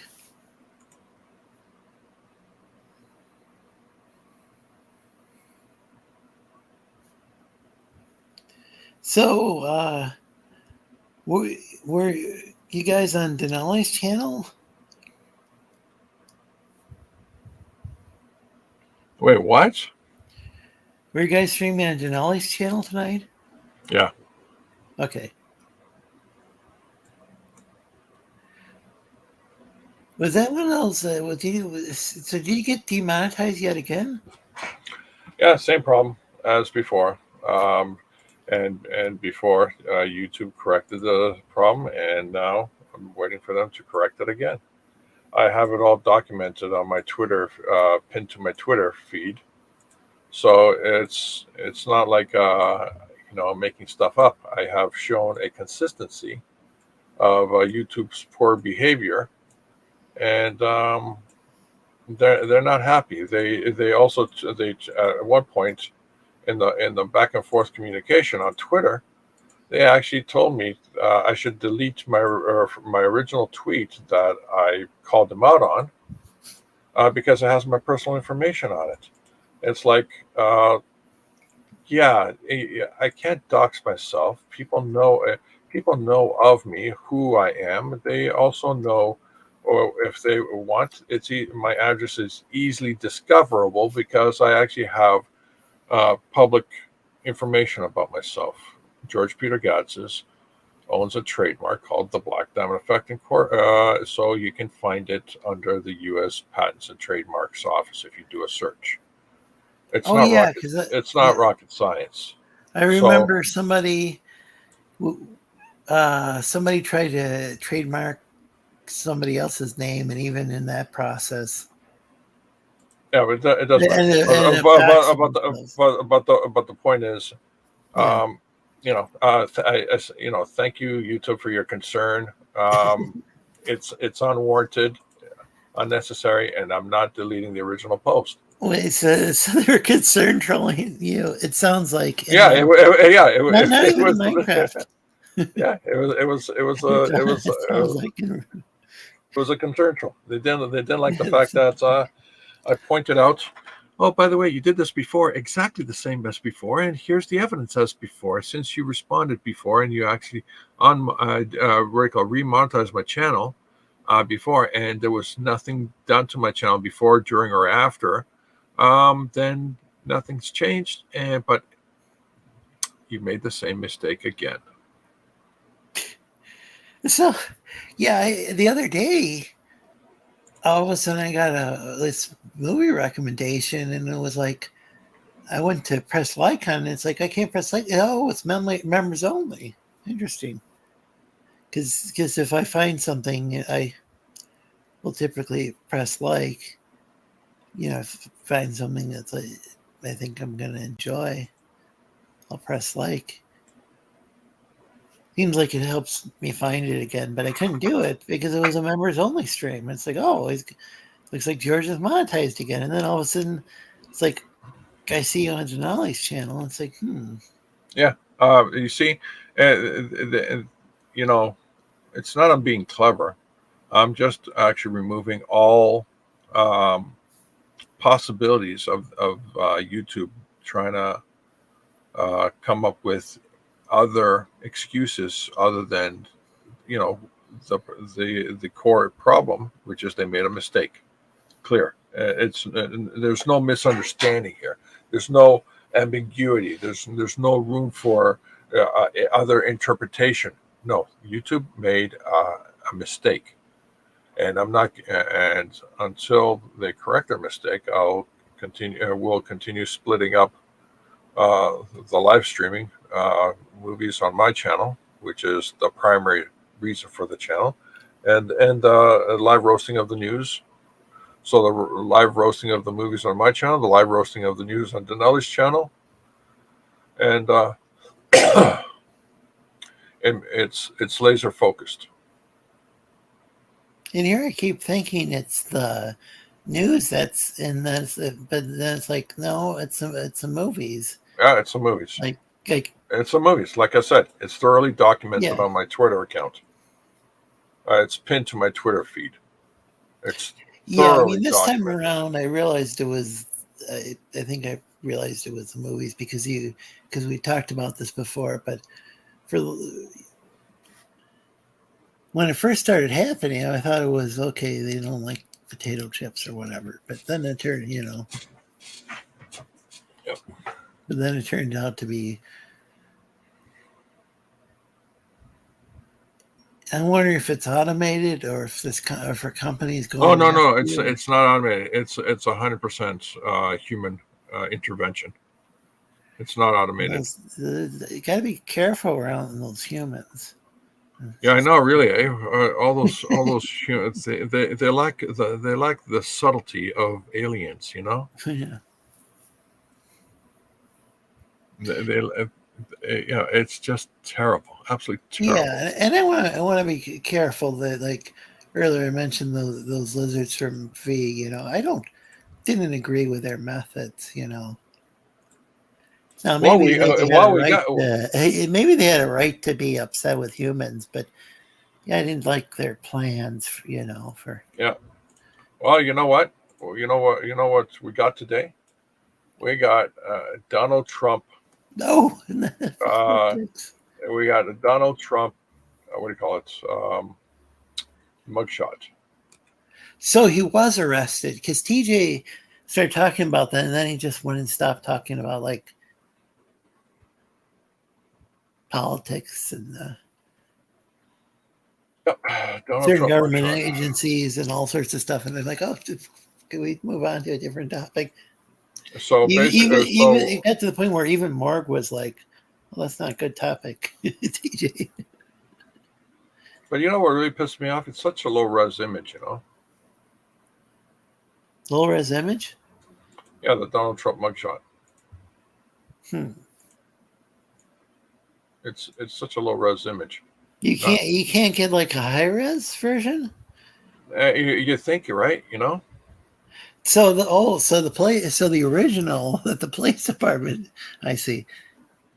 Wow, that is weird, especially in this day and age. You would think I would think that they'd want to make it as high resolution as possible, but then again, maybe that's the prosecutors that are. Oh, there. Oh, I think I found the high res. Give me a sec. Let me see. Yeah, I think I found a high res image.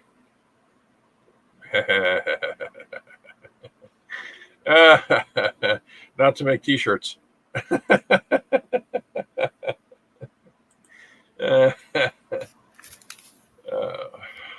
What does it look like? Give me a sec. I'll share screen. That won't get me in trouble, will it? No, absolutely. They'll strike your channel. They'll strike my channel. Oh, they probably want. They'll strike a pose. Here's the link in the back. Click on it, and Okay. share your screen, of course. Let's see. It's the AP News image. If you want to be more precise. Oh wow. Yeah. Oh boy, I could. So I wonder if I should show that or not. I know it's public. It's public domain. Donald Trump. Well, I'm just saying. Well, I'm not gonna comment on it. Well, I'm not gonna add any political commentary. I'm just gonna say. Oh no, I will. That is one stern. Yeah, that is very, very stern. Yeah. No. All you need now is some clever dialogue. Too, if I were in that situation, I'm just saying. If I got arrested, I might not have the. It's always a little weird when someone's smiling for a mugshot. You might not want to do that. Be a little too cheerful. But I put a link to the apnews.com site so people can check that out. I'm citing my sources and using this as fair use. And I assume this is from the police department and distributed to public. Wow, that's intense. Yeah. It's just the way it is, Yeah. Yeah, yeah. Yeah. But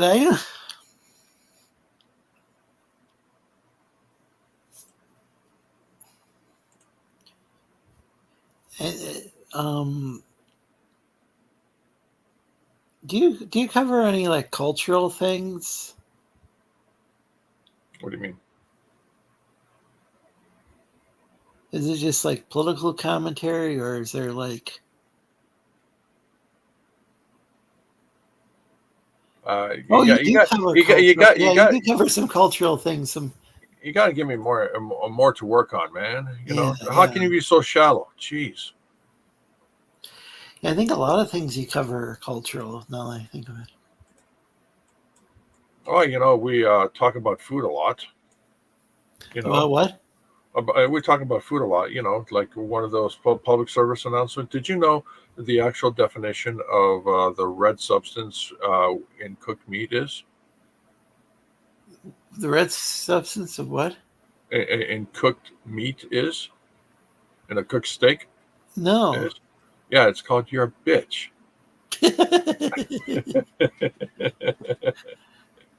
Oh, I think maybe I have heard that from you, though. There you go. The more you know. Yeah. Interesting. Did you see the trailer for Rebel Moon? The Zack Snyder movie that's coming out in Christmas? I don't think so. All right, we're gonna watch the Rebel Moon trailer. That'll get my channel struck, right? No. People have reviewed it. It's a Netflix movie. It's not Warner Brothers. Shouldn't we at least mute this? I've got in trouble before for having. We're not going to play the music. We're just going to skip through some parts, and I'll talk about it. All right, give me a sec. Let me find the window. Oh my gosh! Okay, last time somebody showed something on here like that, I ended up getting. All right, share my screen, and we're going to have a quick talk about it. Okay, so Netflix is coming out with a movie called Rebel Moon. So here's the thing about Rebel Moon. It's got visuals that touch up on Dune, John Carter, Alien, was it Harry Potter, Star Wars. It's got a whole lot of stuff. You know what the gag is? Back after The Force Awakens, you know what happened? Zack Snyder plus a bunch of other directors were, queued up to make a Star Wars movie, and he pitched Star Wars, his Zack Snyder Star Wars movie, and he was rejected. So they repurposed that script, and he has taken everything that's the glory of cinema, the glory of science fiction over the last 100+ years of Flash Gordon, Harry Potter, Star Wars, Dune, what else? It's just amazing. The visuals are amazing. The concepts that he's married to all the stuff together are amazing. That's a guy and a girl kissing, by the way. Well, welcome, George Lucas. Thanks for joining us. Yeah, thanks. That's amazing coincidence. And look. You see this? This is an actual spider creature. Look at. I mean, just that's just incredible. And there's scenes here. Oh, by the way, there's scenes here like right out of Gladiator. Where is it? It's all over the place. Right there. There's a right there. You saw the swords right there. That's Star Wars. The scene here that you're about to see right here. This is John Carter. These are visuals right out of John Carter. The concept of John Carter. The four-handed what we call Martians. The four-armed Martians in a gladiator battle. Didn't George Lucas? Didn't George Lucas kind of do that? Where with his movies, he'd take this and that. Yes, he took this. Yeah, he wanted to do something new. Yeah, he wanted to do his own Flash Gordon movies, and he couldn't do it.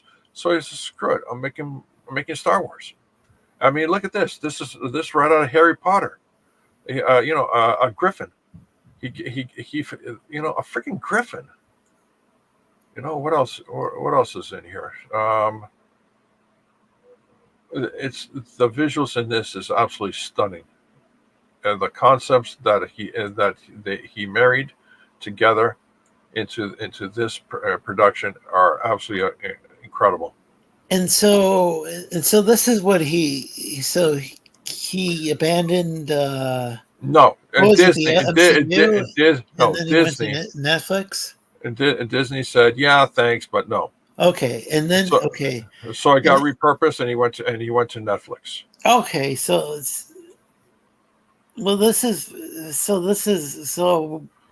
when people are like, so it's a sad thing about the Snyderverse, but they can go watch all the stuff on Netflix that he's going to be making. Well, think about it this way: Disney refused Zack Snyder's vision of Star Wars, and now he's making it to a 2-part movie series, coming out in December and coming out in April. Now, think about this, Lorenzo. And Disney has been putting out consistent failures one after another for the last 5-6 years. This movie comes out and it becomes a worldwide success. It's the biggest middle finger to Disney. It's a chef's kiss. Middle finger to Disney. Why? Because they thought their ideology was going to make them money, and they're going to change people's minds, hearts and minds. It's like, nope, you're going bankrupt, and everybody around you is prospering. It kind of reminds me of how the Orville was, like maybe the first 2 seasons. I don't know, the 3rd season seemed kind of. Well, the thing, identity politics and stuff thrown in, more. The thing about the Orville is, they're into it's a popcorn franchise. You know that, right? That's their main audience, the Orville. It's a popcorn franchise. They have different flavors. They have butter, extra butter. They have garlic. They have cheesy. It's and it's always 2.5 minutes to 3 minutes tops in the microwave. You never go wrong with Orville. The 3rd season was interesting because, like, you could that microwave could be running. Some of those episodes lasted a lot longer than others, and kind of. Yeah. You always they also have the bucket special. Where you can actually. Yeah, it'll take a long time. The bucket special, you have to have like a kegger, a Traeger, outside the house. You have a tin can of specially buttered corn, and then you put on the Traeger, and then you do a slow burn, right? So that way, and then you shift it around a little, so that way you make sure that the bottom popcorn doesn't burn. And then just wait. After like 10-15 minutes, you'll have mountains of popcorn.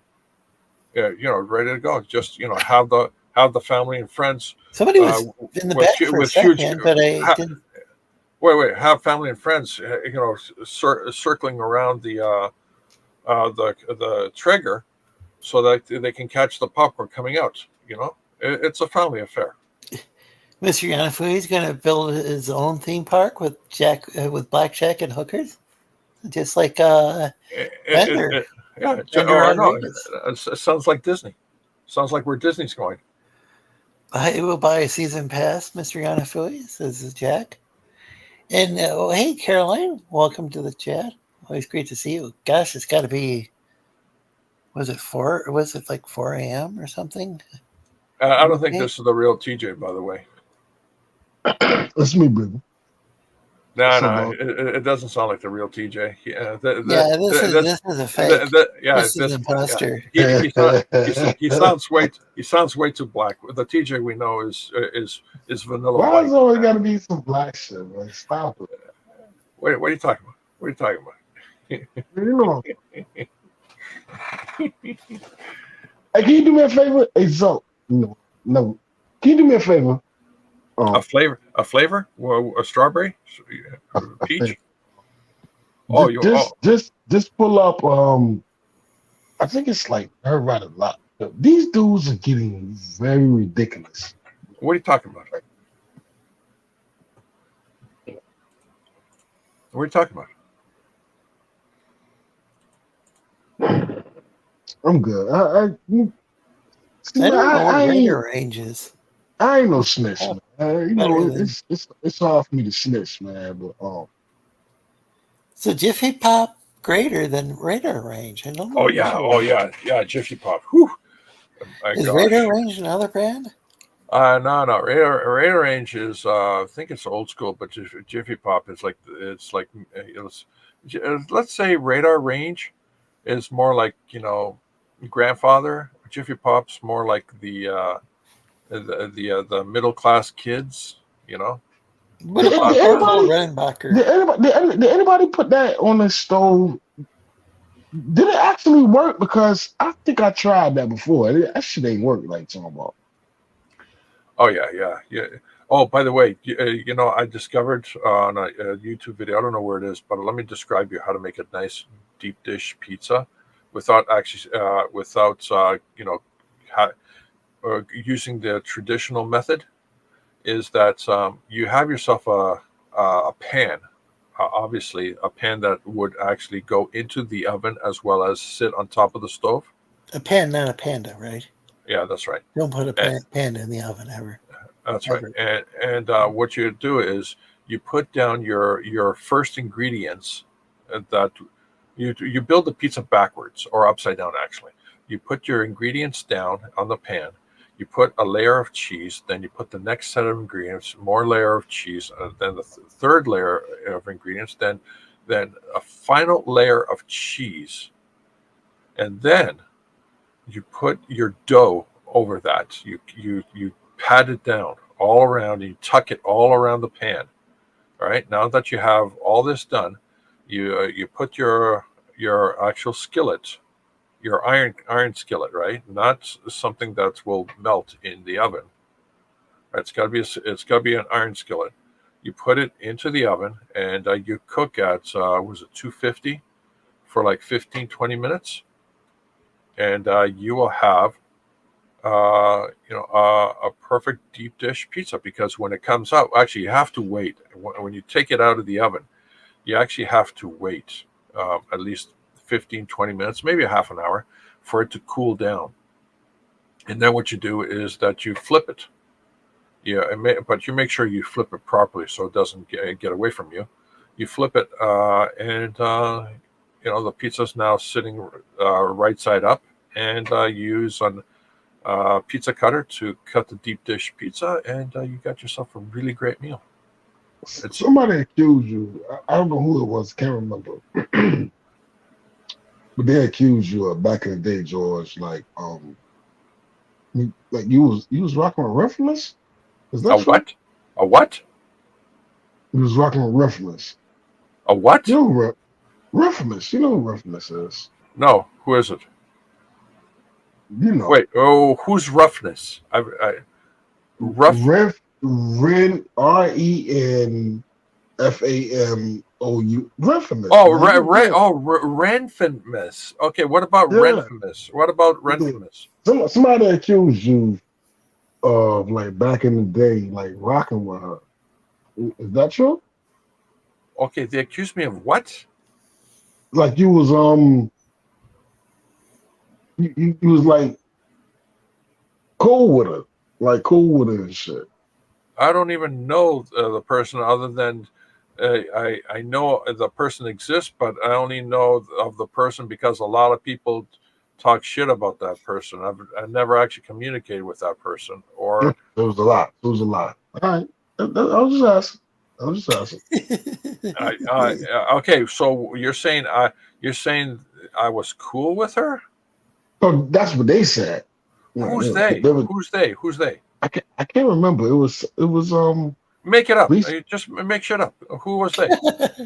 I don't know. I can't remember, man. But somebody was like Michael Jackson. Well, just Well, just make it up. They were saying that they were trying to like shit on you, and it was like, well, Well, George used to be. it sounds like they had nothing to go on, so they were making stuff up. Yeah, I mean, I just asked her, and he was like, "Nah, I believe you." So you didn't fuck with it like so. Okay, well that's a new one. Okay, let's just go with that. Sure. that was a confusing conversation.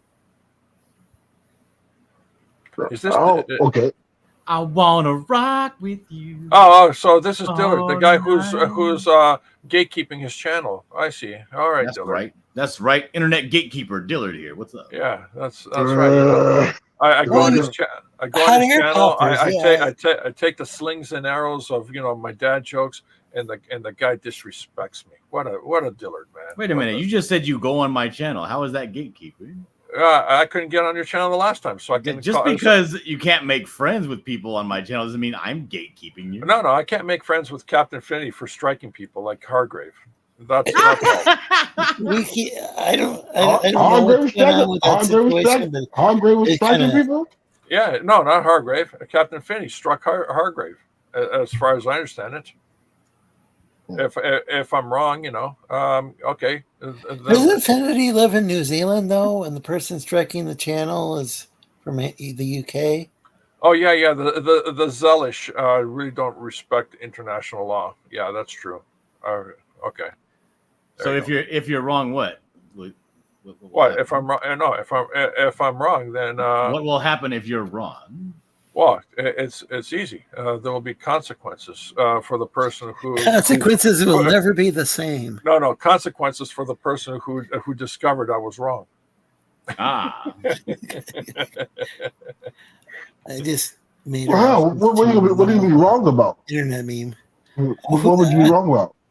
Huh? Well, I usually am wrong about a lot of things, but no, I'm saying, would you be wrong about that person? No, Captain Finney, as far as I understand, the guy's been striking Hargrave's channel. He did a couple of times.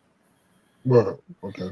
Yeah, that's a bitch move, The thing of it is, okay. Well, let me ask you a question. If that's the bitch move, though. No. If that's the bitch move. But he's like from communist Poland.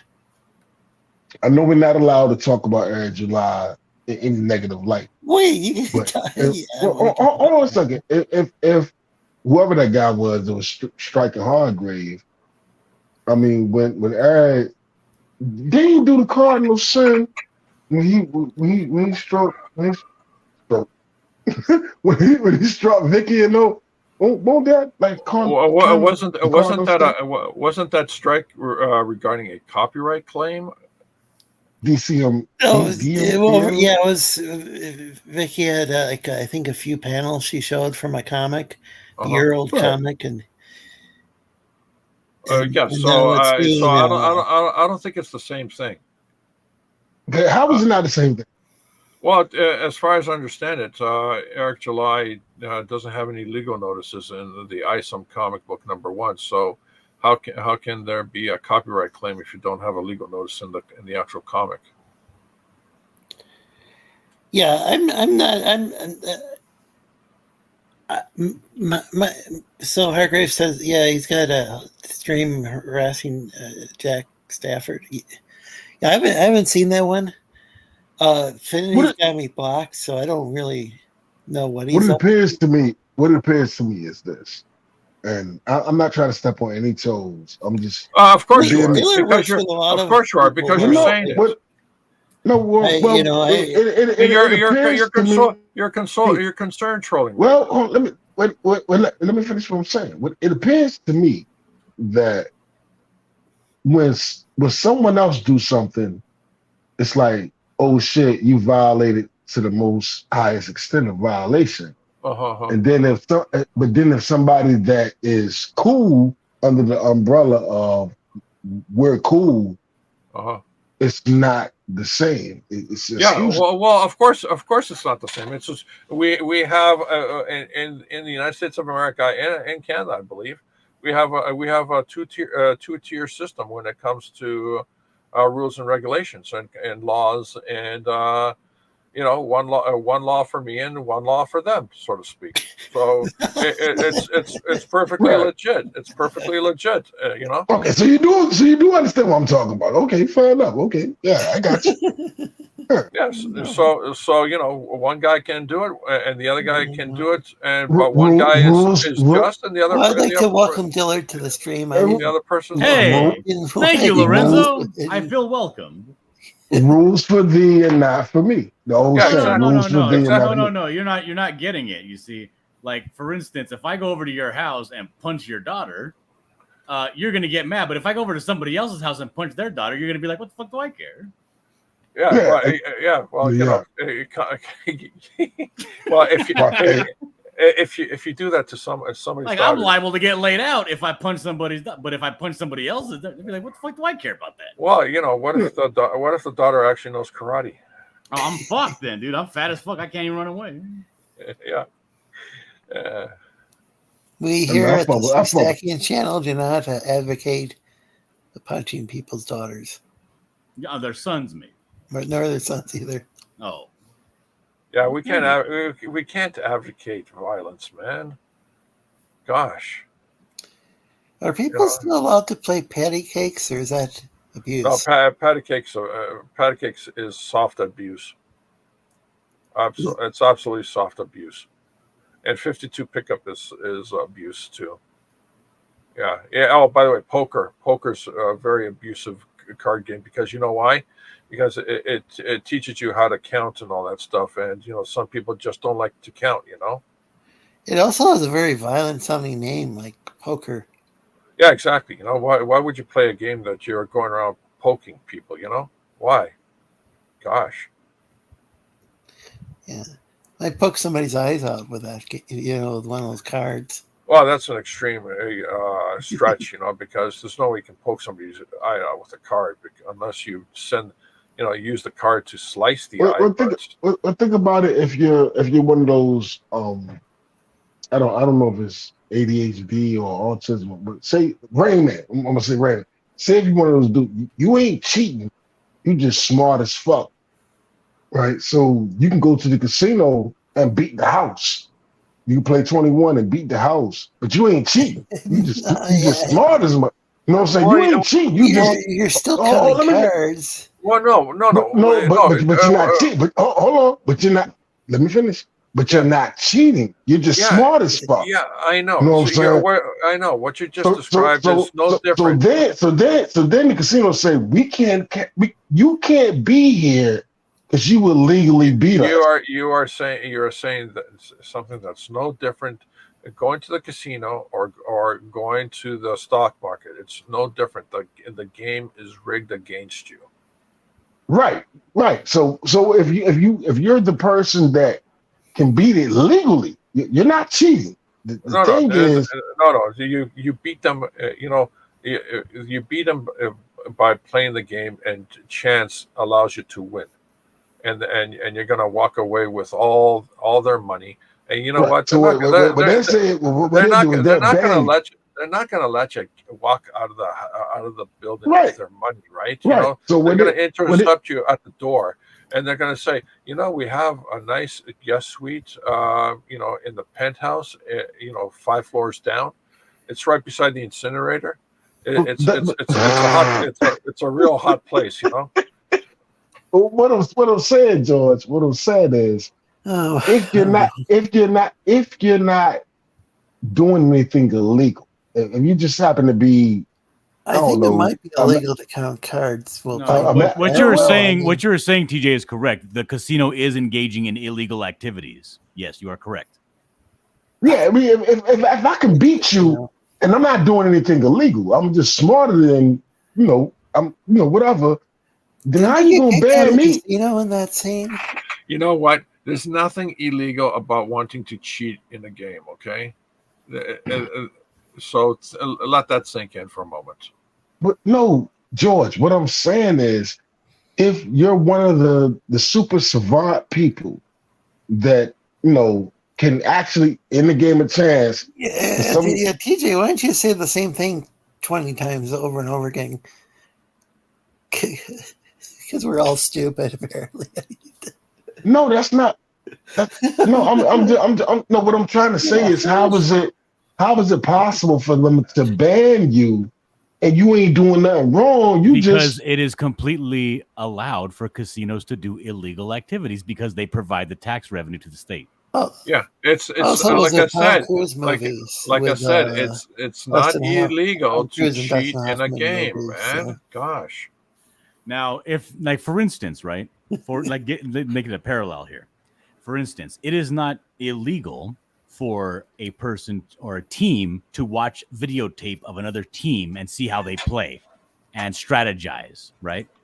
But what you're talking about now is you're talking about somebody who has no chance of losing. They count cards. They're going to win regardless. They're not going in there and they're not putting the odds in their favor. They're going in there and they are 100% going to win. They figured out how to beat the system without cheating. Correct. I'm pretty sure that is cheating. No, mathematically. No. They're not cheating. They just figured out how to beat the system. They're doing nothing illegal. They just figured out how to beat the system. I don't know if it's legal or illegal. It's Guys, I keep repeating myself. It's not illegal. You should stop doing that, George. To cheat in a game. But they're not cheating. What did I just say? You keep saying it. Well, if they legally won the game, that means there's a chance that it was illegal. No, they just won. They just won. That's it. No, listen. If my mental aptitude, the world was against them. They had. Wait a minute. The world was against them. The world was against them. They had 200 miles to get to Chicago.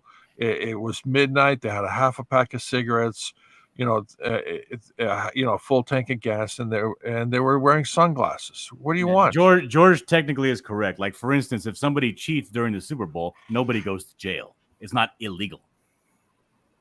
It will just get you kicked out of the league or kicked out of a casino. So what it's going to be is you're violating their rules. You get kicked out. It's but you're not violating the rules though. But rules are not laws. Yeah. So if you don't leave, that might be another thing because you'd be trespassing. But the counting the cards is not illegal. If the house is set up, if it's set up where the house always wins, regardless, even if they take the L, overall they're going to win. Overall, they're going to win. We're going to be talking about this 10 hours from now. So my point I'm trying to say is that, okay, so say I come in and I'm not cheating. I'm not cheating at all. I'm just smart enough that I could play the number game and be like, okay, whatever. And the odds better. Let me finish.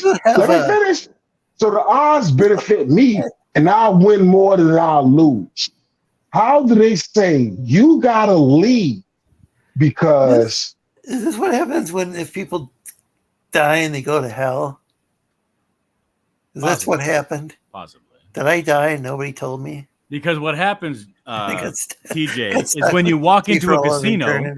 When you walk into a casino to play, just like walking into any store, like a Target or any public or any private business, you're walking in and you are agreeing tacitly to abide by their rules, to be on their property, to play in their game. You have to play by their rules. And their rules state that if you count cards, we don't want you here. You're out of here. If we think that you're counting cards, we're going to kick you out. We retain the right to refuse service to anyone. Yeah, that's what you're doing. Technically, what they are doing at that point is they're saying you're trespassing. They're not refusing you that's what I said earlier. Playing in the casino. What they're saying is you are at this moment trespassing on the casino. You're no longer welcome on the properties. Please leave. Is it bullshit? Absolutely. You are right in feeling that it's unfair and bullshit. You're correct. It is bullshit and unfair. Yeah, it's one of those. It's like if you go and you wear the wrong clothes and you try to attend a nightclub or a fancy restaurant and they don't let you in. Yeah, you got to stop wearing flip-flops everywhere you go, Lorenzo. or you like start swearing or whatever, and that's against the policy at Burger King or wherever you're at. They used to have, I think they used to have a sign in the wall at Burger King, and one of the Burger Kings in my town back in the 90s. It's no swearing or whatever, or you get kicked out. The hotel has a law about repeating. Yeah, no shoes, no shirt, no service. That's right? why he got. It's not against the law to not he wear a wasn't shirt. union. It's not against the law to walk around without shoes. But if you walk into this place with no shoes and no shirt, I'm gonna tell you get out. Because it's my establishment. You got it right. You're right. And it goes back to what I was saying about YouTube earlier. Like, when we control the narrative, once you control the narrative, then I'm not going to allow you to come in here and beat me. And I can't even get mad at them. I can't even get mad in the morning because it doesn't make sense logically. I'm not going to let you come in here and beat me. You know what I'm saying? I know what you're doing. Even though you ain't cheating, but I know your method of what you're doing is going to beat me. You got to go. Well, when somebody starts a poker game, don't they have like certain rules laid out? Like this is this kind of poker game or that kind of poker game. Yes. I don't play poker, but don't they have like different names for different games? Like, yes. And one of the rules is you can't count cards. I don't even know if they even have to state that ahead of time, but it's like. No, they can't because that's discrimination.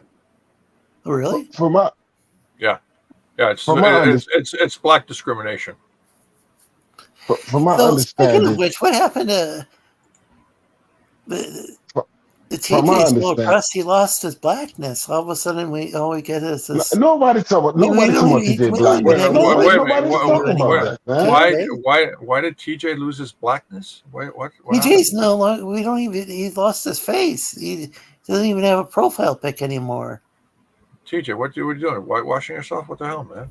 From my understanding, when I talk about counting cards, you're talking about borderline.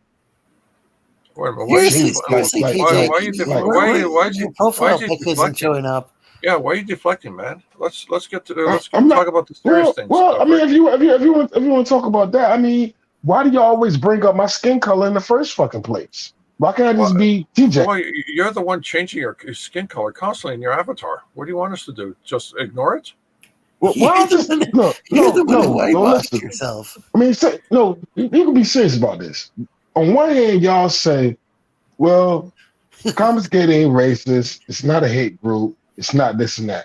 But then who said? I'm only speaking from my personal experience. But who said? No.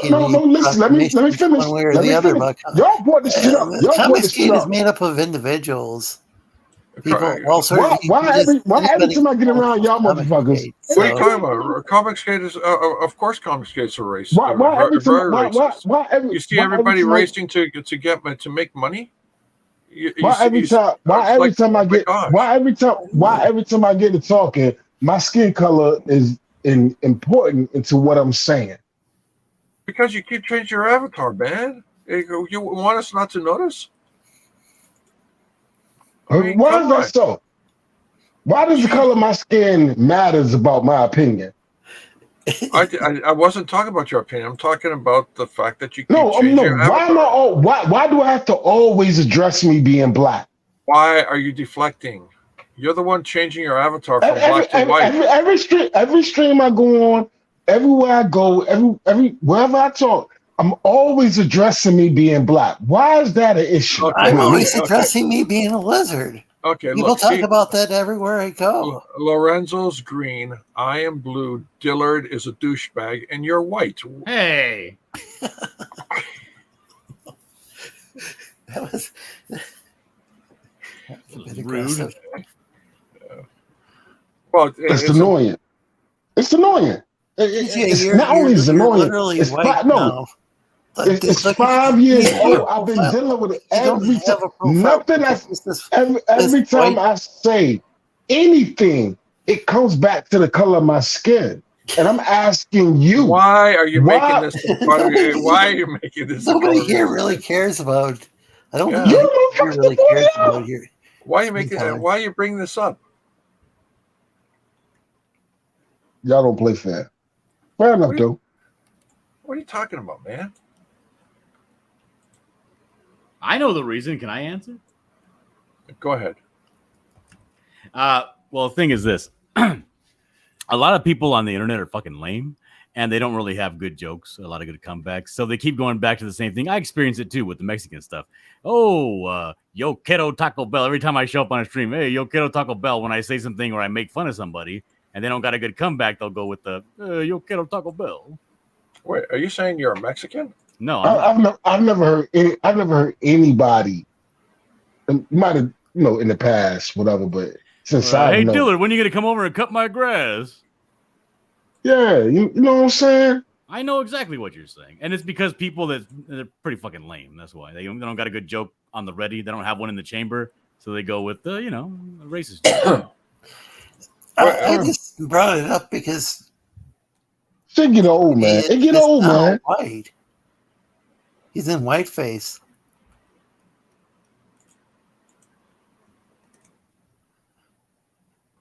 And then they get mad at me like, I'm like, I don't want to be talking about this shit.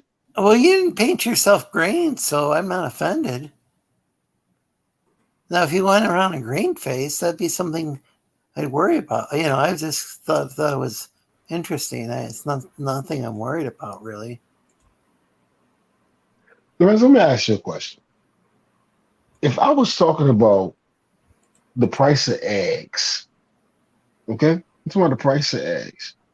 And somewhere within me talking about the price of eggs, somebody's going to say, well, something, you know what I mean? I like the brown ones myself. Yeah, they would say something like, maybe your black ass shouldn't be eating all the eggs. Yeah, something. Why are you eating all the eggs, man? What about the poor people? Something. They're going to say something. And then I'm saying, like, why do I got to defend myself? Nigga, we talking about eggs. Yeah. Why do I got to defend? Why is this conversation? They're just egging you on. About the color of my fucking skin. Egging you on. Yeah, you're getting egged on. Don't you get it? Yeah. That was actually a good one, George. You're getting egged on. Don't you get the yolk? Yeah. Don't you get the yolk? Don't you? Man, no, man. I'm gonna be quiet. That was pretty cool. Amen. No, I'm just wondering what happened to your profile pic, though. All of a sudden, your profile pic disappeared, and you're like whiter than snow. Yeah, you're whiter than live action Snow White. Do you ever as white guys? Do you ever get so when you're having a conversation about the price of eggs, does anybody start talking about the color of your skin? Wait, George isn't white; he's blue. All the time. All the time. Really? Yeah. It's like example. Today, I was talking to someone about a sign, and they said, "Yeah, I think that sign looks pretty good over there." Yeah. So how does it make you feel that you're not black? I go, it really bothers me because that sign over there should have been moved 6 feet over to the left. So it's not in the way of people's view. Yeah, okay, I see that. And when did you think you started feeling that you were more of a unicorn than a human? Well, I only started feeling this because that sign really just bothers me where it is right now. I think I should get a hammer and just break it down. So you know what? I saw the sign, and I made a jingle. It's a sign of the times. I saw the sign. I saw the sign. Fuck! I think George's joke gave me cancer.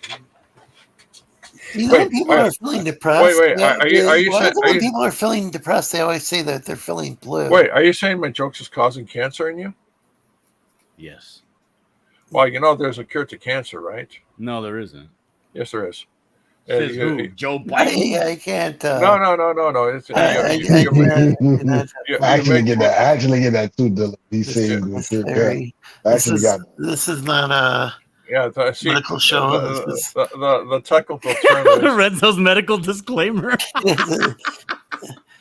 I'm a lizard, not a doctor. Yeah, I'll wait for Lorenzo to put up the medical disclaimer before I actually give you No, guys. Zoe is scared. Zoe is Look at scared what Jack Stafford's of writing. saying YouTube any cause.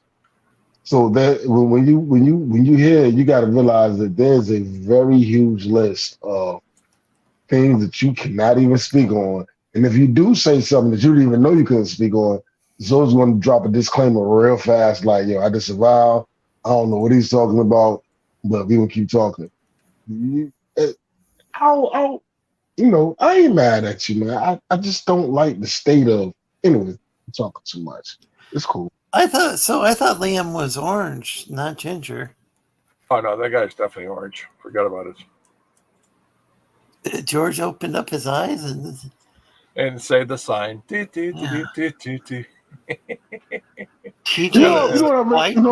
Welcome to the club with the spell the K. Nah, I've always been.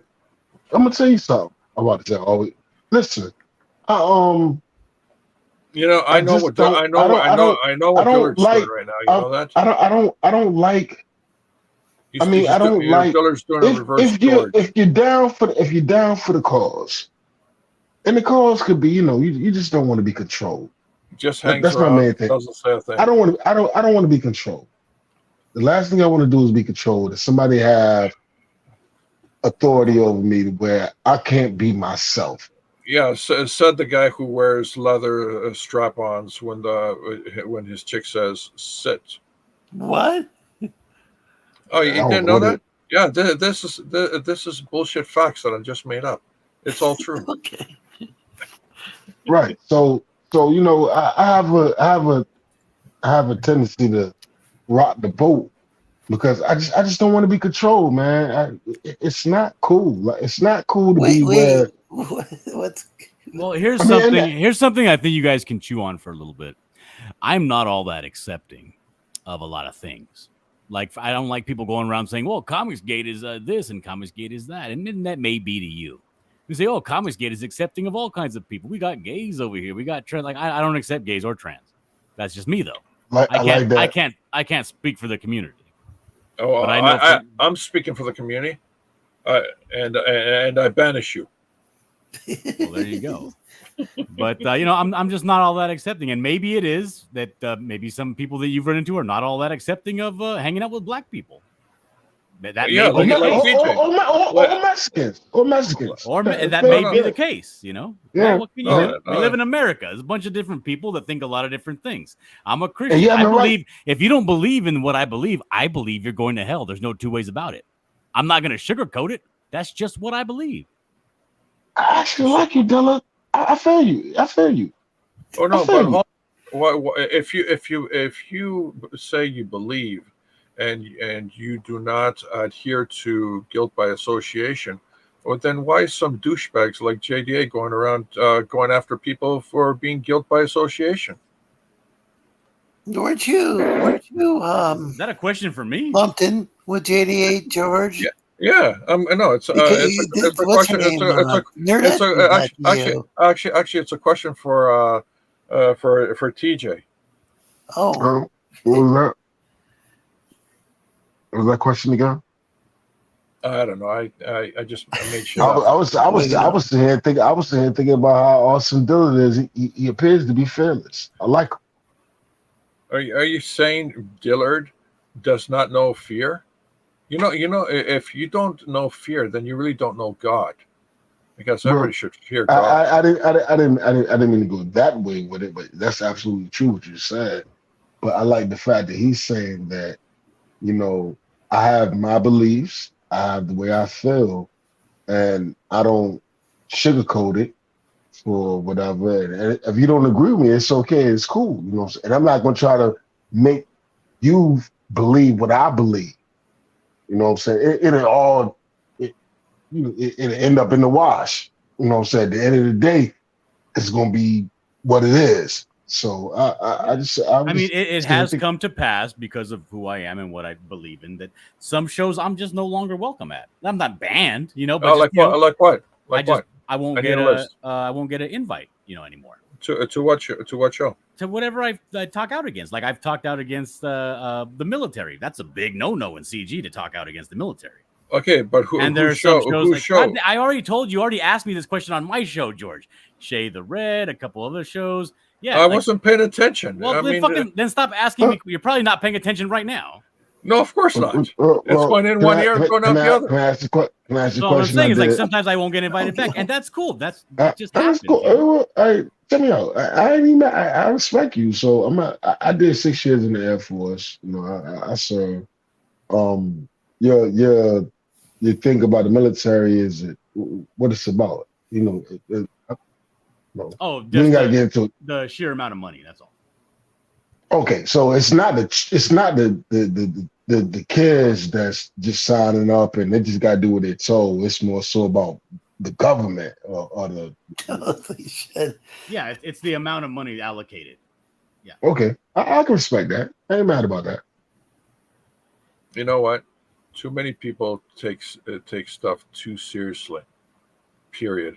Not only online, but also in the real offline. And, I would just go ahead. You want to interrupt? Go ahead. I'm not going to interrupt you. Go ahead. Thank you. All right. Okay. So just remember, I'm not interrupting you. Okay, because you interrupted me. I'm not interrupting you. Just want to make sure we understand each other. Okay. We do. As a veteran, when people are against the military-industrial complex, you know what I'm saying? I understand what they're talking about, but don't blame the kids. The kids don't know no better. They're just there doing what they're told. They just follow orders. Trying to go to school. They're just following orders. So yeah, they want you. Don't blame the troops. If they want your papers. They're just following orders. They just want your papers. So, but if you think it's the military in general, cool. But don't shit on the soldiers. Soldiers ain't got a choice. Yeah, like the soldiers who prevented families from leaving Maui. And they burned them. They burnt to to crisp. Holy shit! Wait, which soldiers prevented people from leaving Maui before the space laser came? The guys who look like a police officer. Who do you think? The truant officers of the school? No, the guy the people who were dressed like police officers. I'm saying don't blame the kids, man. You know, the kids don't know no better, man. I need names, George. I need names. Well, I'm sorry. They're all burnt to a crisp and put into So now the people dressed like police officers are also burnt to a crisp. Your story's falling apart, George. Well, of course it is. I'm making shit up again. What the hell? You're talking that way about the men in blue. I'm just saying. My man was like, "Yo, you don't get invited because he's the military." Because he is blue, I guess. What I was asking him, you know, it's cool to be against the military. I'm not one of those. Hello, you know what I mean? Yeah, no, I got you. And sometimes, I might because of the way I feel. Sometimes I might make some off-color jokes about the military. Yeah, and sometimes you feel like a nut. Well, hey, shit happens. I'm cool with naked, And TJ don't blame the kids, man. Don't blame the kids. TJ, why are you like white as snow? Seriously. We're just talking. I mean, I don't know why it's now, because it's now. Can you see your screen? You don't have a profile pic. That's what I'm joking around about. That is really coloring, Lorenzo. Instead, you got this lily white figure on the screen that's just this circle and then this little looks like a fisher. I'm actually looking at it right now and I see myself. Kind of. I don't see myself. I see my profile. I see my avatar. Well, isn't that pretty deep, guys? TJ sees himself as a black guy, but we see him as a white guy. Wow. That's Why deep. the fuck? That's deep. Jack Stafford says keeping half the world free is expensive, but better than the alternative. No, I agree. Yeah. I'm just saying, look, I'm with you on yo, Dilla. I'm with you on all day. Like, you know what I'm saying? You ain't with the government, the military. You know, I get it. I'm just saying, like, the troops, they just doing what they told, bro. You know what I'm saying? So, being that serve, I'm just like, it's cool. It's cool to hate the military and don't hate the troops. If that make any sense. No, why would you hate on the military? Aren't they the ones keeping you free? I'm proud to be an American because at least I know I'm free. Yeah, I was trying to make this non-political, but fuck it. I can't. Did you say butt fuck it? Jeez. Oh my God. We already broke Lorenzo. Holy fuck. Oh, no. No, just don't, I can separate the two. I think all these maybe y'all can't. really Maybe y'all can't. Maybe you're not able to separate the two, but I can separate. Wait. How do you separate them? With the crowbar or what? No, I separate the two with common sense. Like, the kids that's and most of them are kids. Most of them are kids. The kids are sitting there doing what they told to do, are doing what they're told to do. If you want to get mad at the top people that's making them do those things, I can agree with that. But I can separate from the two. And my issue is, if you're gonna talk shit about the military, that's cool. I'm with it. I ain't even mad at you. But don't disrespect the motherfuckers that's out there that might go and put their lives on the line. It's not that they didn't sign up for it. They just probably wanted to go to college. And not how to get, you know what? When you sign up for the military, there's no such thing. I didn't sign up for this. You signed up for the military. You take the order as you're being given. That's what you signed up for. Yeah. But don't shit on them. Don't shit on them, dog. They just doing what they told.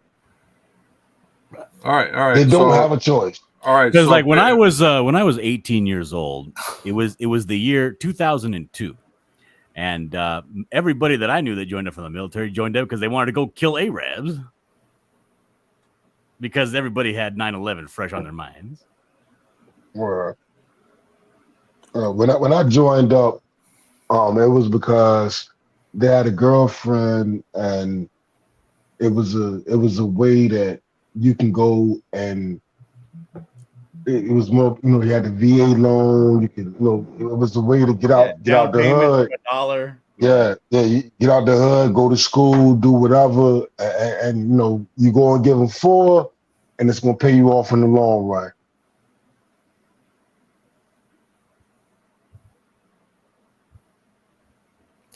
Yeah, I've heard that a lot of times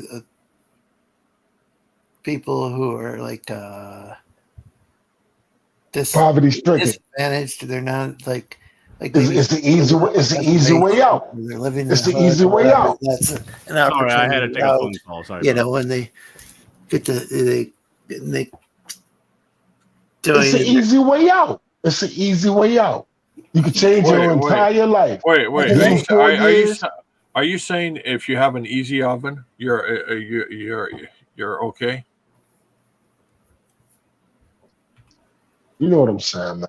It's an easy way out, man. No, I agree with you. I don't blame anybody. Wouldn't blame anybody, because the thing is this: the reason that when you're young, you think you can't die.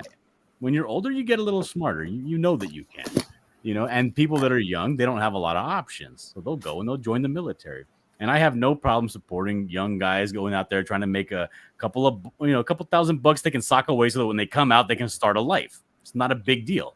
Wait a minute, what's your excuse? I support that 100%.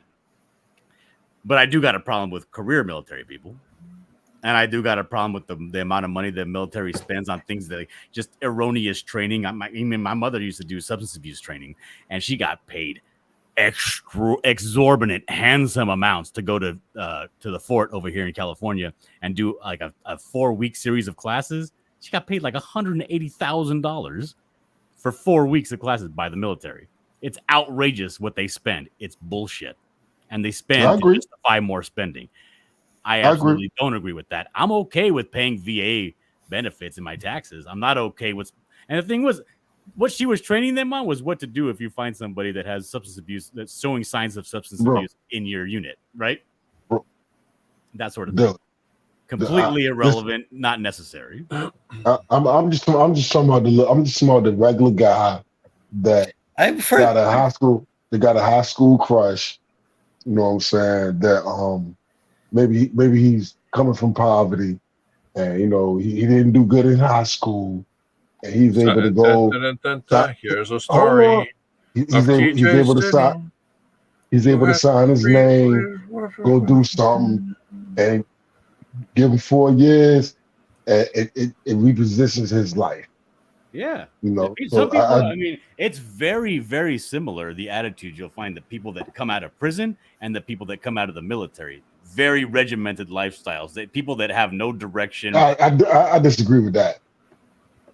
Now, people that have no direct, like I know, bro. My father and my neighbor used to hang out because they were very, very similar. One of them was, career military kind of people. Like you get up at a certain time, you make your and you gonna compare that to an institutionalized motherfucker that did a dime or did 5 years? Absolutely, yeah. So what is they live their life. They live their life in a very regimented way.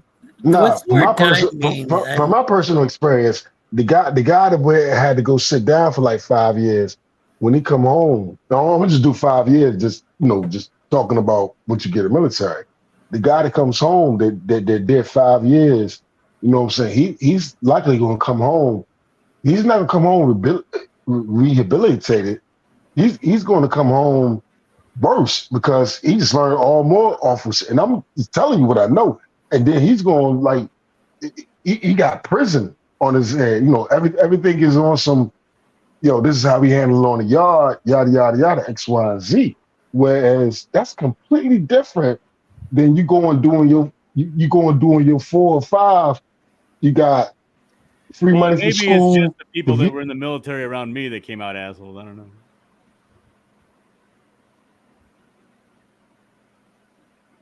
Yeah, I've got family members who are career military. Kind of an awkward position. I don't like how these defense contractors can go on the news and they're like, I'm a retired general, but they like secretly work for, let's say, Raytheon or what's the other one, Lockheed or whatever those companies are. I wish they would have to disclose legally. They should just have to say, "Hey, I work for I used to work for the Pentagon, but now I work for this contractor that builds bombs or whatever." Okay, now we know who we're hearing from. I wish there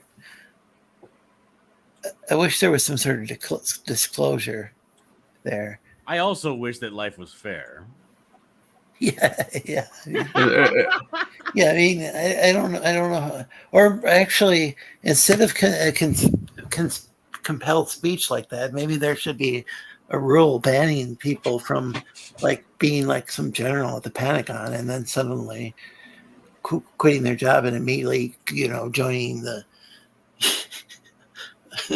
a company that makes bombs. I think there would be some sort of conflict of interest there, especially when they can go on TV and lobby for war. Or, for instance, what if just a for instance, right? Let's say, for instance, you're a general in a certain region in the Middle East, and then all of a sudden you come out of there and you get a top CEO position for some sort of oil conglomerate. Maybe you should immediately be investigated. Yeah. There's lots of these things that to me seem like conflict of interest, but I'm just a lizard guy, so who knows? Yeah, it's all your fault anyway. I don't understand your world.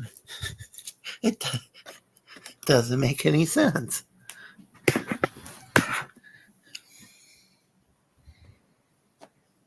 Had up to here with these goddamn lizard people.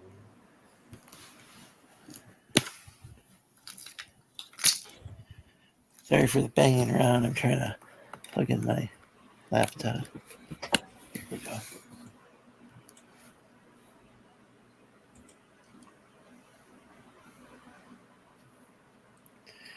But honestly, I'm also of the same mind. Like, however you make your money, make your money.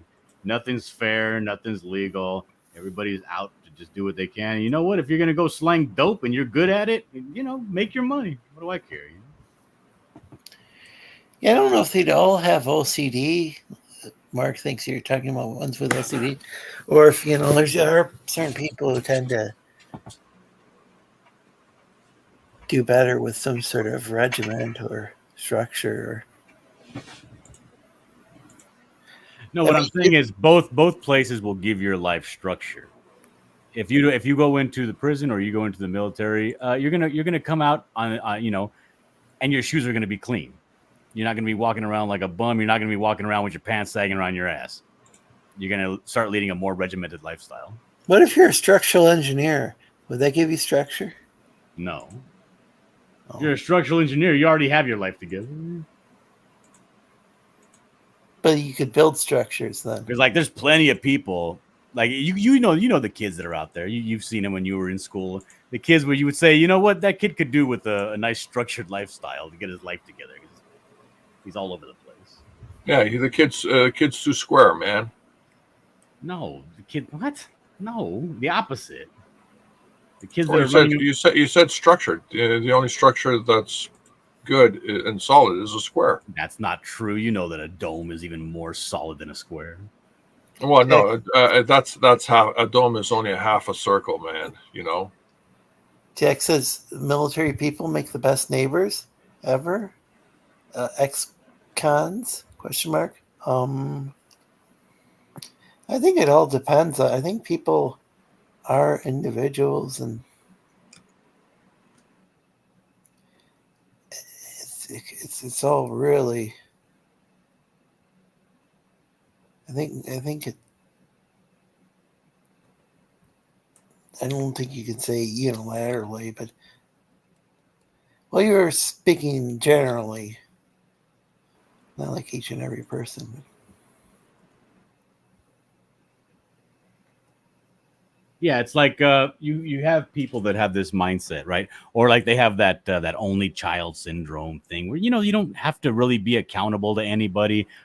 Maybe you don't have a structured home life. Maybe your daddy's in prison. Maybe you're out there running amok, throwing up graffiti on. Wait a minute, what kind of life are you living, man? My brand new cinder block wall that it took me 4 weekends to build, and then some punk comes along and throws graffiti at Dodge Street all over. Hold on a sec. What kind of life are you living? I'm not telling you what kind of life I'm living. Well, how is that germane to what I'm talking about now? I live a Haagen-Dazs life. Padded pillows. Yeah. So maybe these kids are out there living a very unstructured, willy-nilly kind of life, and either going into a prison or going into the military would do them well. It would structure what they do. It would make them a more responsible person. Maybe getting up at the same time every day. A lot of people out there with the same attitude of the failure to launch, right? Just shirking their responsibilities, refusing to grow up. These places make them grow up quickly. Jack mentions we got a good point there. Don't most ex-cons end up reoffending though? I wonder if that's. I don't know if it's most, but I wonder if that's because they want to go back to the place where there's all that structure and stuff, or having a hard time adjusting to society. No, I'm not saying that one place is as good as the other. I'm saying that they will. Sorry, you already said it. No, I didn't. Well, aren't there people who leave the military and then they end up joining the military again because they need the structure? No. They left the structure part. They left the military. They found out that Joe Biden's not helping them at all to get a job, and all that stuff. So they decide to go back into the military. Why? Because there's roof over their head, there's food on the table, and there's clothes on their back, and it's an environment that feels like home. I don't think it's just Joe Biden. Things have sucked ever since. Shit, it's ever since I was hatched.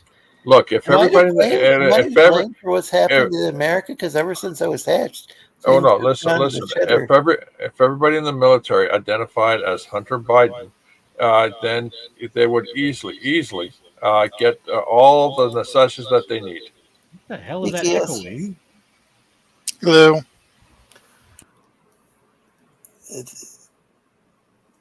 Let's send the bulk of CG creators to prison to learn to be. I don't agree with that. I do. Mark. Your boy needed to rejoin all the military. Yeah. So how are you doing tonight, Geass? Thank you. Did you message me on? I've been kind of. Did you message me on Discord? So I probably didn't catch your last message. If you messaged me tonight.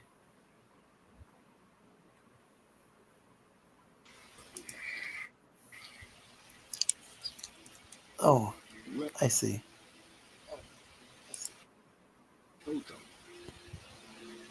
Oh, okay. I can't hear a thing. Can you guys hear anything? Yeah, he's saying a whole lot of stuff, but I can't hear it either. I gotta go, guys. Thanks for having me on, Lorenzo. Hail, guys. Hail the chat. Yeah.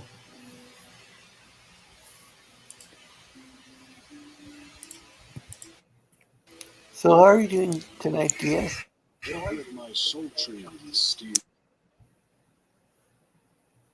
voice I can't hear what anybody's saying.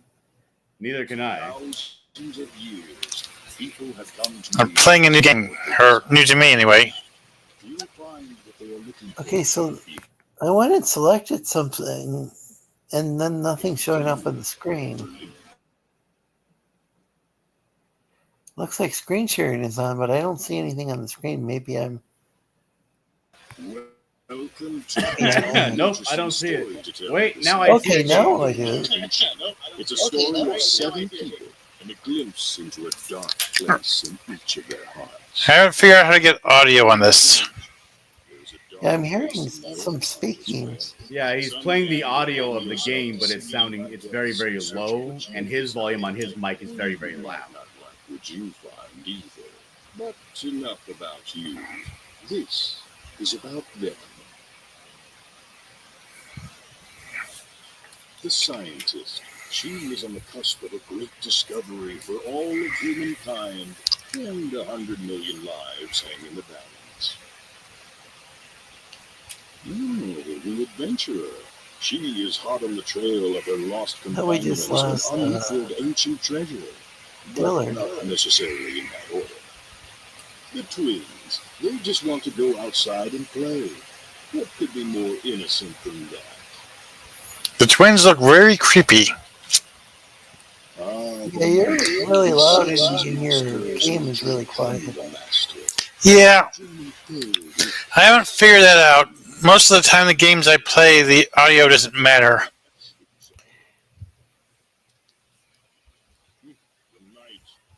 On a quest for a sword of unequaled power and prestige. Yeah, I think maybe that drove Dillard away. But I don't know. People kind of pop in, they pop out. So I'm not too concerned.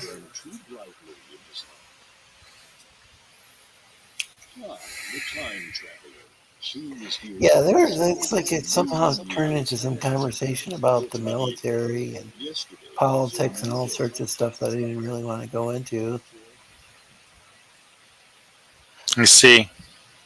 Yeah, on the other hand, it's an open panel, so kind of odd things can happen. I don't know what hello to Koala. I'm not sure what Koala is linking to, but those 3 different videos.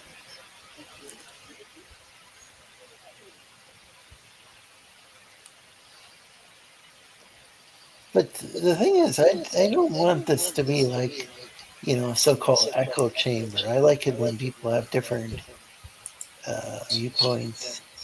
as long as I hope that people can be civil, but because it's so easy to get stuck only hearing one point of view in life, Yeah. or especially on the internet. It's like people get stuck in social circles, and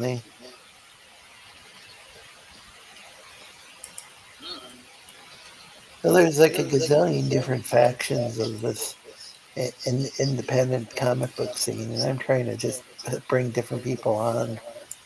A lot of people don't even belong to a faction.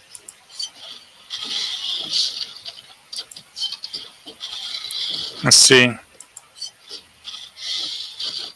And people are going to have different political views and different views on life. I'd rather kind of focus on some of the like history and culture and stuff. I don't know, and not like which politician is running for office. I think.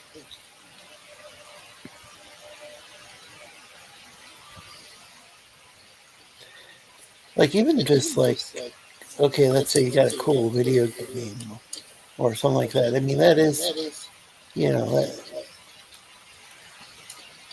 I consider that to be, somewhat cultural.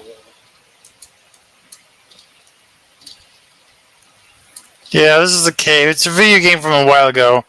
I bought it when it was on sale. Now, some of it's kind of pop culture or whatever, but I also think though that, but I do like supporting the arts and entertainment. I think that's far more useful than people arguing over which president to vote for or whatever. I'm not really interested in that anymore. I used to be. But the older I get, the more I'm like interested in other stuff.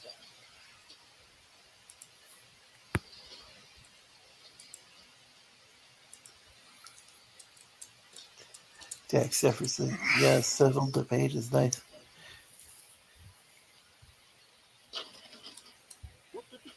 You break it, you buy it.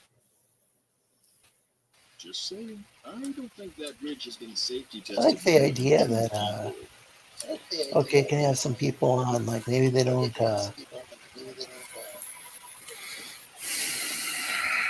maybe one person might not like a TV show and another person likes it, and they both offer their opinion, based on if that bridge breaks, there might be no way back up. And by if, I mean when that bridge breaks. their own, observations and feelings and whatnot.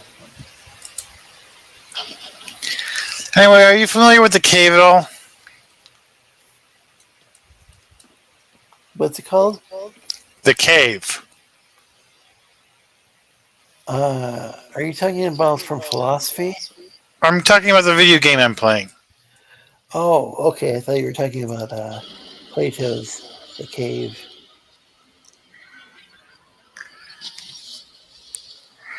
I don't believe so. This is an indie game? I'm not sure. I like it. It looks like it kind of looks like an old school kind of. Is that like a platform game or what's? Something like that. We have basically a bunch of characters to choose from, but I can only use 3 of them. I can switch between them. But in order to progress into the cave, I need to pick 3 of them and drop them down a hole. And I'm not able to control the other. There's one. You see, you gotta drop them in a hole. Yeah, basically.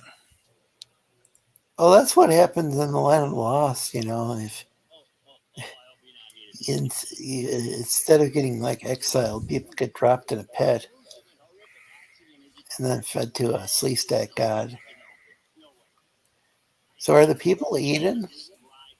What? So what happens down in that hole? Okay, I'm actually not too sure. It's been a while since I've seen anything about it.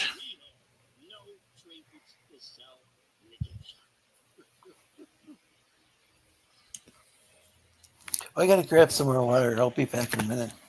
Allowing you fine adventurers to partake in the unique experience that only the cave has to offer. I just need 3 small trinkets to sell. Just 3. Let me say that number again. 3. Take this giant novelty-sized key. Open the employee's back entrance. I'm sure you'll find some treasures worthy of the cave's gift shop.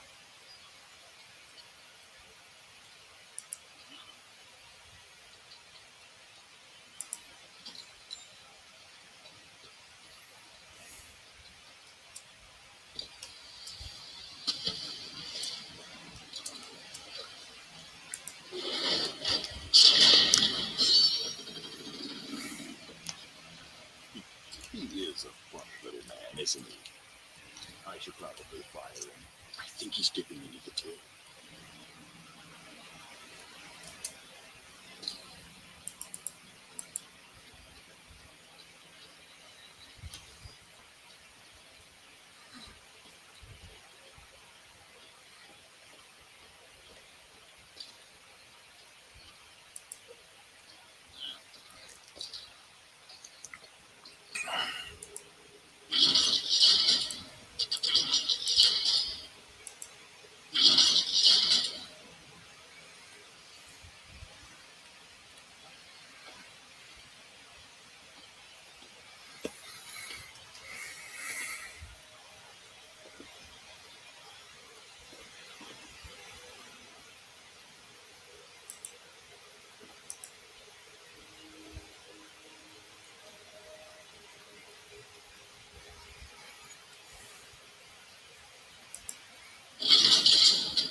Yeah, there are.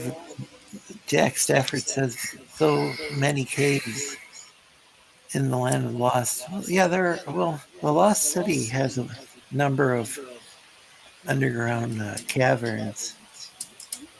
I'm not sure if it was psychologically healthy for the ancient Altrusians to move underground, because a lot of the modern day Sleestaks aren't really the kids these days. Not they're not quite.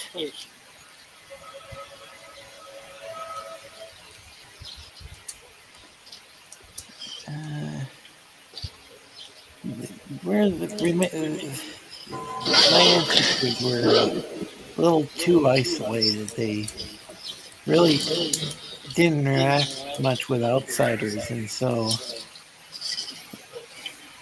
when the humans came in, they tried like they pretty much like committed a mass genocide of humans against the ancient Altrusians, my ancestors, and so it got to the point where the ridiculous point where there's just this family called the Marshall family, and they got stuck in the land of lost. They didn't know anything about. They didn't even know anything about the whole situation, and there were these Sleestaks who were like trying to capture them and like put them in nets and stuff, and throwing them into pits, and really these were just innocent humans who had no clue what had happened.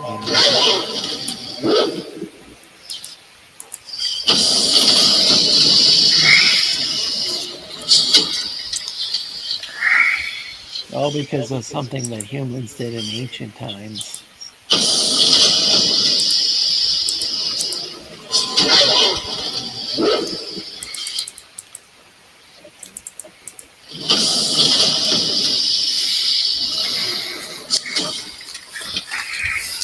Did I just speak? Did I see some sort of kaiju? What? There's some sort of kaiju down there?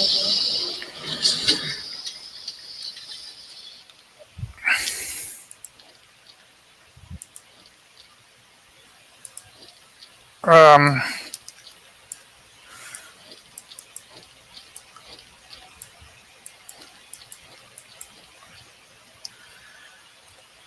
okay, this should make it easier for me to hear you.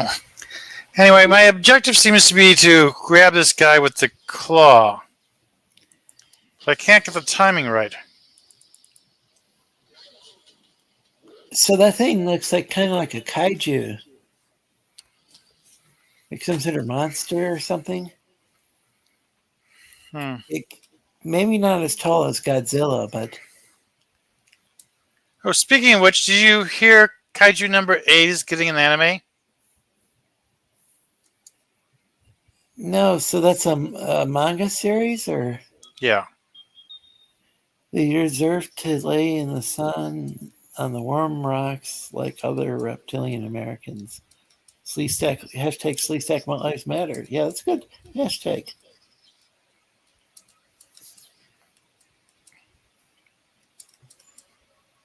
Just reading the comments.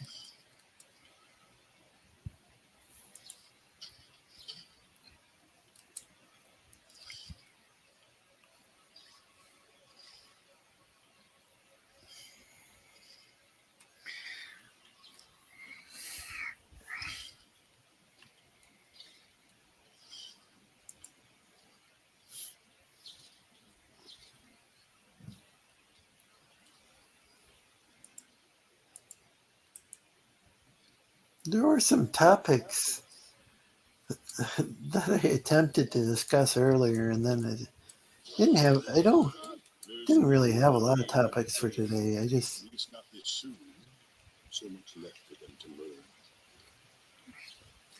Yeah, that didn't work. My objective is to try to lure this guy over the pit of spikes and grab him with...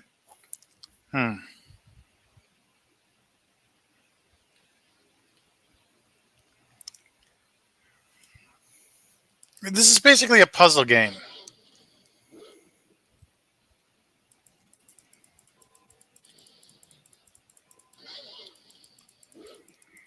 I've been playing a game with a lot of puzzles in it. It's by the makers of Genshin Impact.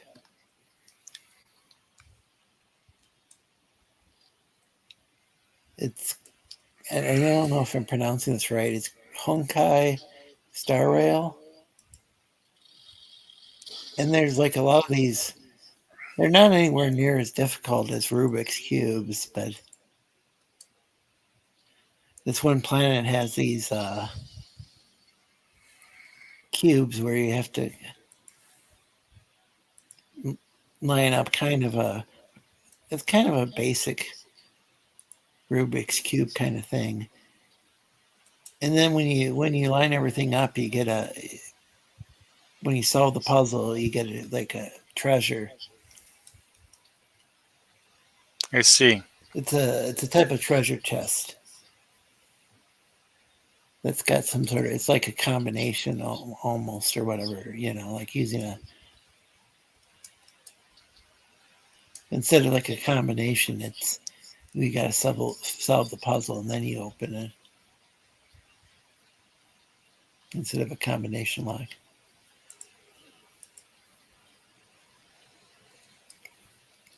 But there's also other kinds of puzzles. And then there's a lot of turn-based, and all the combat is turn-based. I'm really enjoying it. I had played Genshin Impact, but I don't know. It's a lot like Breath of the Wild. I don't know if you've played either of those. I played Breath of the Wild. Did you enjoy that? Yeah, it was fun. I never actually got around to finishing it. Really should do that. Yeah, I hadn't. I could never really make it too far in Breath of the Wild. I found it easy to get lost. Maybe I just didn't figure out the map, or maybe I just didn't explore enough territory or whatever. I don't know. I could never find, like, I was always looking for a town and a merchant, but I never found it. Then again, I only played a few times, so.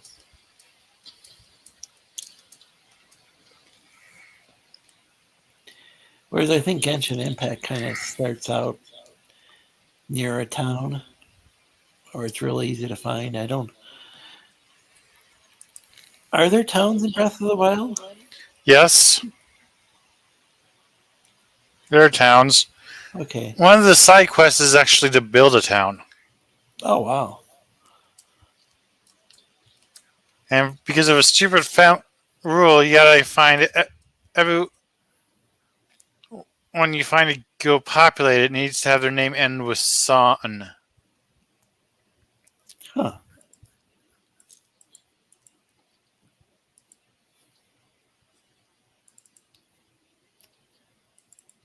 Wait, all their names end with the same suffix? Yes. Huh. Why is that? Or does that give away too much lore? It was some tradition or Okay. employee policy, company policy. That was it. Well, I know a lot of like. Okay, I've heard a lot of Sikhs have the last name of Singh. I don't know if that's true or not. So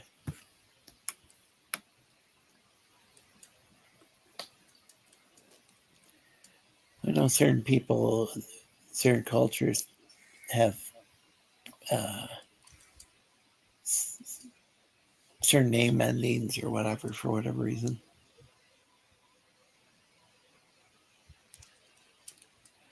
I think in Iceland,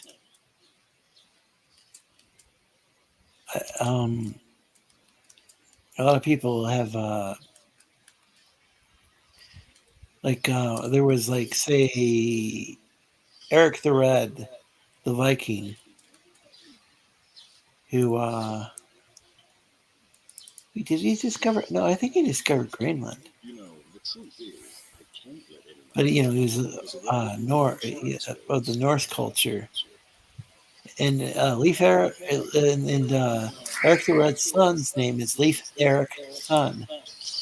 And I've heard a few, and I realize Iceland and Greenland are two separate places, but I think the Vikings settled both areas.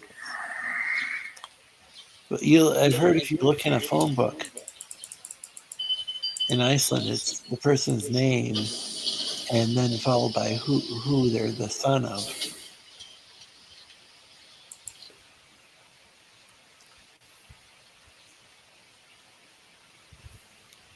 Like I've heard that some places will have like people still do that, like you're.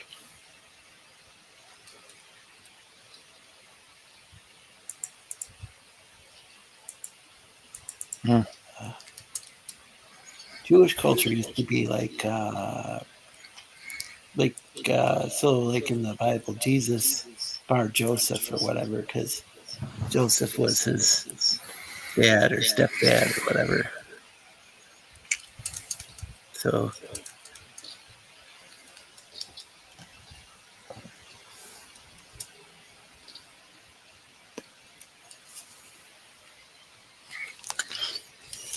So I'm not sure if you're familiar with that tradition of people being named after like instead of a last name, it's like son of so and so.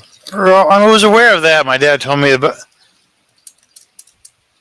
That's why we have so many names like O'Brien or O'Malley or stuff. Because it was an abbreviation. Oh yeah. That was because the Irish did that too. It's I think a lot of different cultures that around different cultures and different parts of the world did that.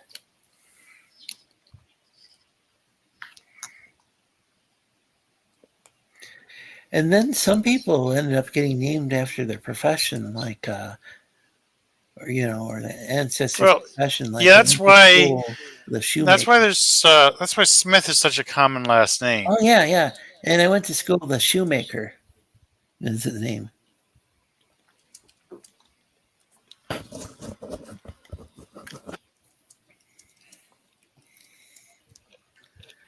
Yeah, well, I Taylor is the last name, and Oh yeah. And then there's a lot of names after. I think there's a lot of names after like a place name, like maybe some sort of river or mountain or whatever geographical. Maybe named after a city or something.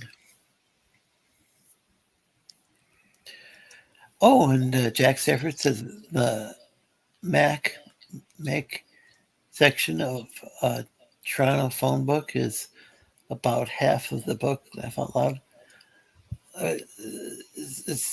That's typically Scottish, I believe. Stafford is a place name, says Jack Stafford.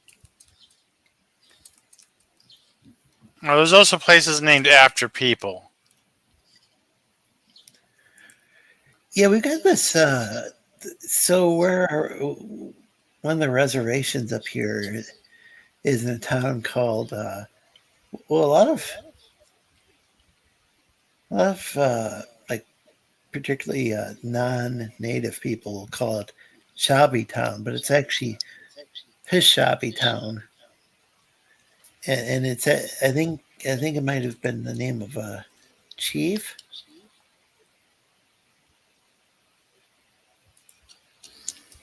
But it's interesting because a lot of people think that the Pip part, the name is silent, and it's like I've heard it's not supposed to be. Or not a powwow. It's like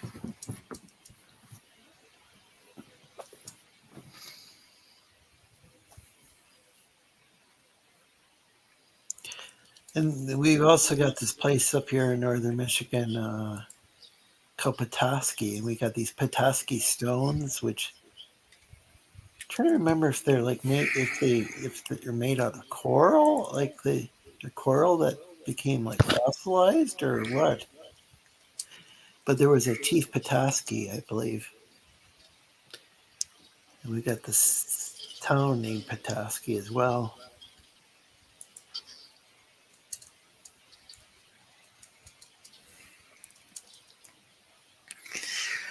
Anyway, the basic premise of this game is kind of like a endless chain of quests. I basically need to get an item to get another item to advance the plot. Yeah, that's. I had to get a. I'd be screwed if I didn't have the crowbar with me. It makes you get the aim, and it makes you get the crowbar to get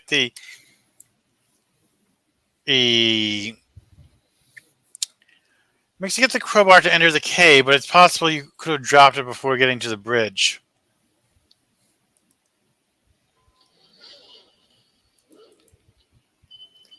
Well, Jack Stafford says he wants to see the Crazy Horse sculpture in the mountain.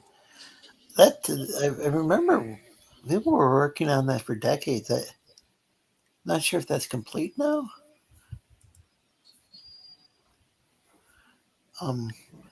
It might. I think it might be, but yeah, Chief Crazy Horse. Someone made a.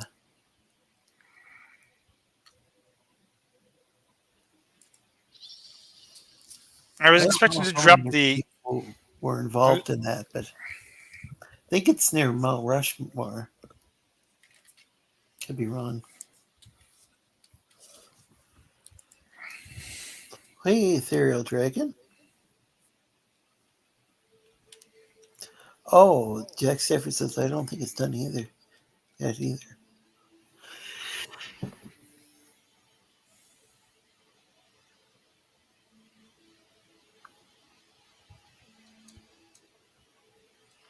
Oh gosh, I'm trying to remember.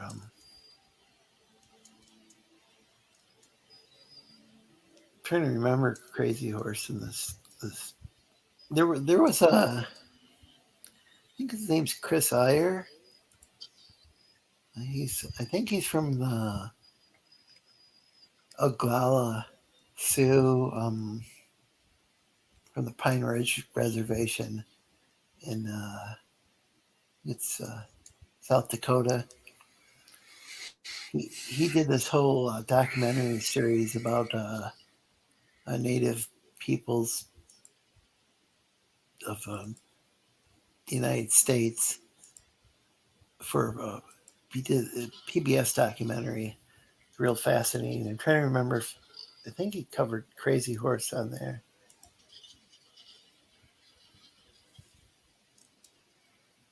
Could be wrong.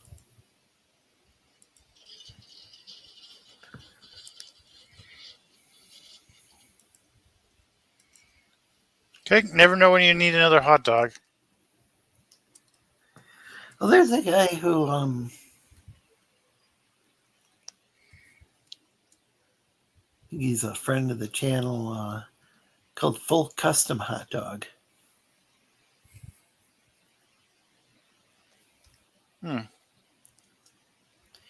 He's the co-host of a show called Ice Cream Social.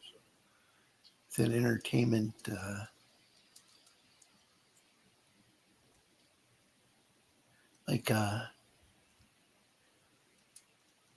review like movies and TV shows and stuff.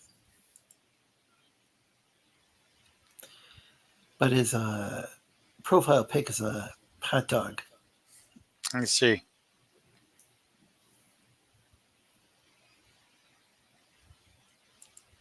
Box of dynamite. So this is just called Cave, and so if I The Cave. Steve, I can. Okay, it's Steam. I think you call it Yes. Steam. Yeah, if I look, I'll look it up on Steam. Yeah, this looks more like I don't like a lot of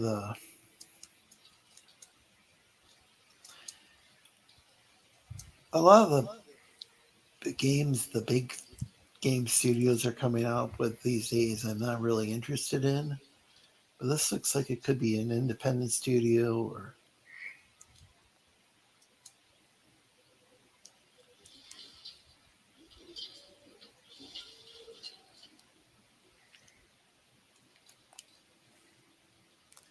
Yeah, probably independent.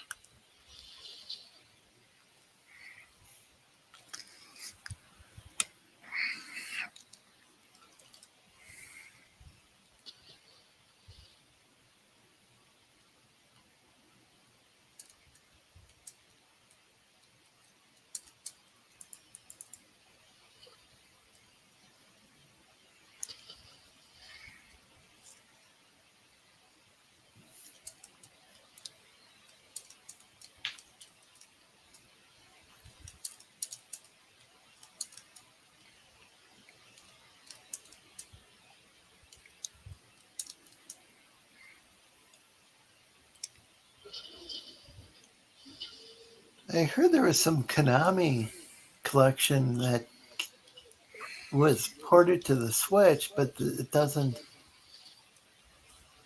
But it only runs. It's at like 780p.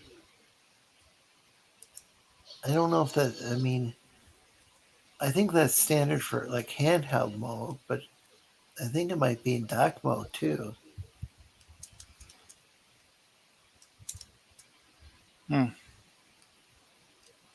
It was just something I found out before I went on air, and I didn't get a chance to research it much. You know, it occurs to me, I'm not sure the time travel. Oh, wait. Is the time. I was a little confused about the time traveler waiting down the pressure print.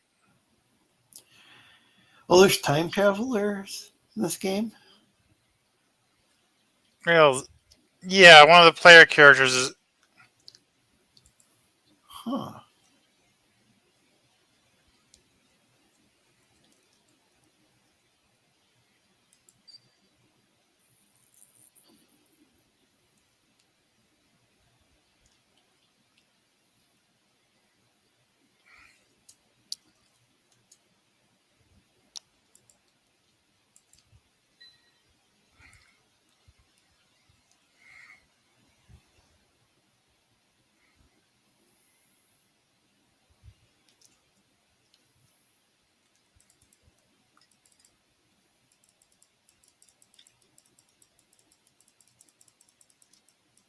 Hmm.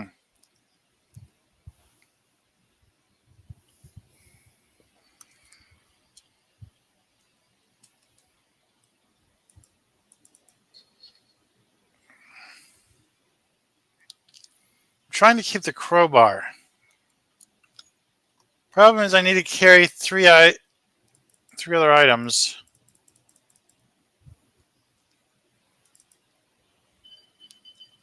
I guess that's as close as I can get.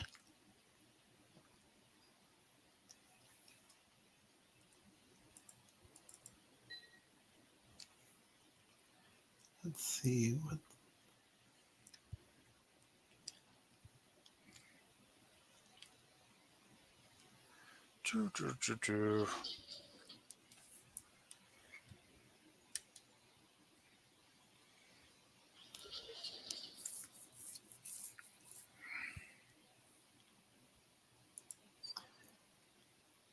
Huh.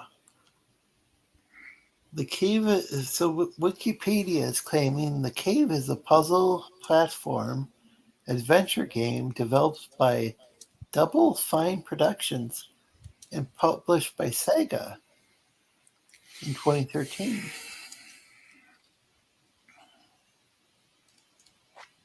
Yeah. On the PlayStation Network, the Nintendo eShop, Xbox, and the Xbox Live Arcade storefronts via the PlayStation 3, Wii U, and 360 consoles, and on Steam.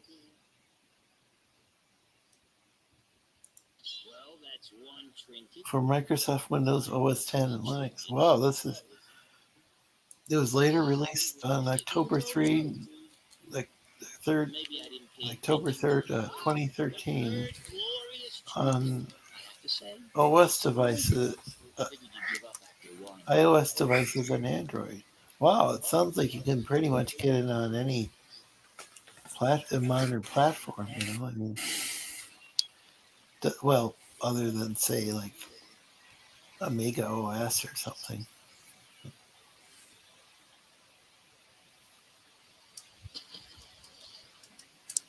Anyway, each of the characters has their own special ability, but I'm not really sure what to do with them.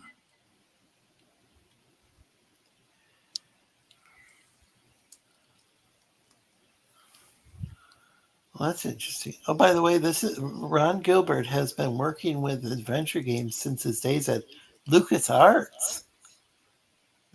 Wow, they did you ever play any of those old LucasArts games? I don't think so.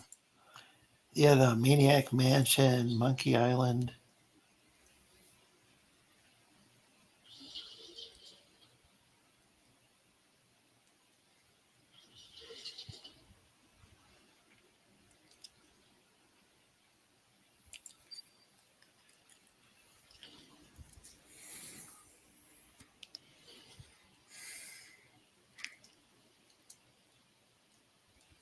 Yeah, heard of Monkey Island, but I've never actually played it. I've played, but I haven't gone too far in there.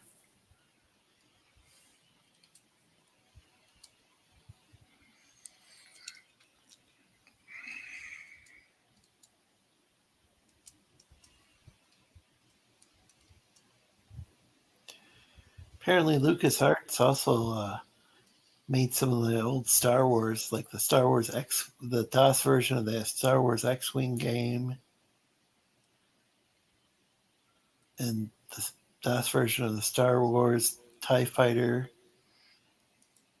and the Star Wars Dark Forces. I'm not familiar with Dark Forces. I think I've heard of the other two.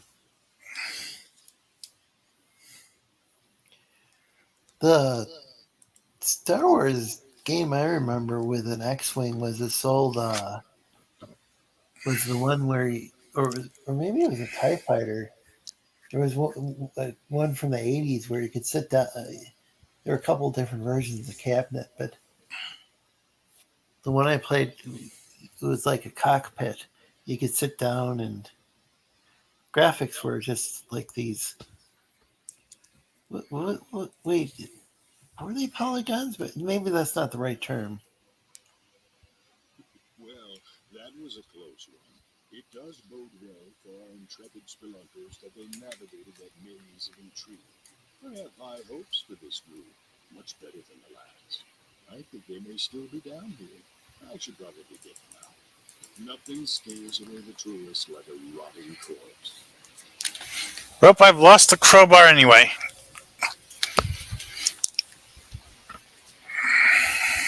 I'm sorry to hear that.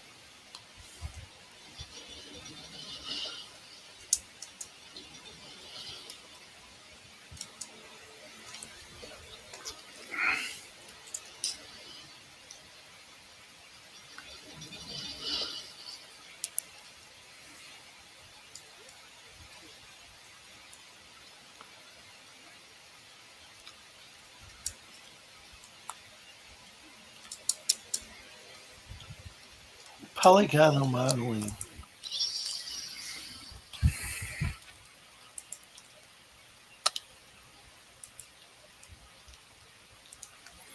Oh, this is interesting. I have little pictures that hidden throughout here.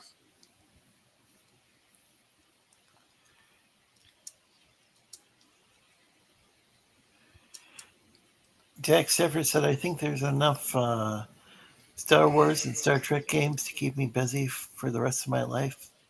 Well, that's what I've been saying about those franchises, is that some people like the new stuff, some people like prefer the old stuff.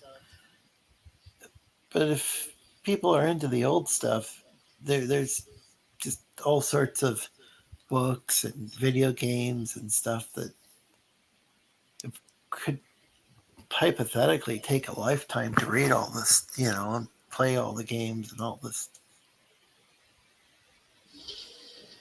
Yeah, Lion Radin 780p. I think that's the maximum resolution for whatever the Konami. I'm not saying it's called the Konami collection. I think it's a new collection of Konami games. And I think they're like older games that, for some reason, on the Switch, I think they only run at maximum of 780p. In docked mode, if I understand it correctly. Rogue Squadron, Jack Stafford says this game isn't. No, I don't know what this game is, what resolution this game is in.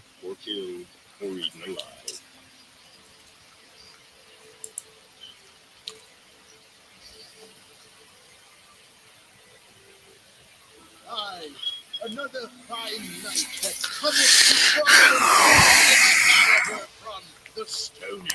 Jack Stafford watched a video where a guy for classic Star Wars arcade game looked awesome. Yeah, I think I might have seen that same video.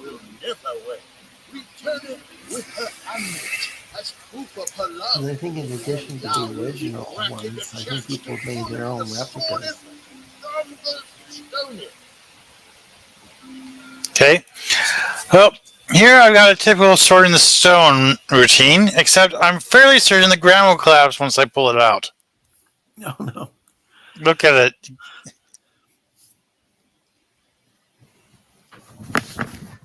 Anyway, I'm fairly certain I'm supposed to solo this as the knight, because I need his invincibility to get down here.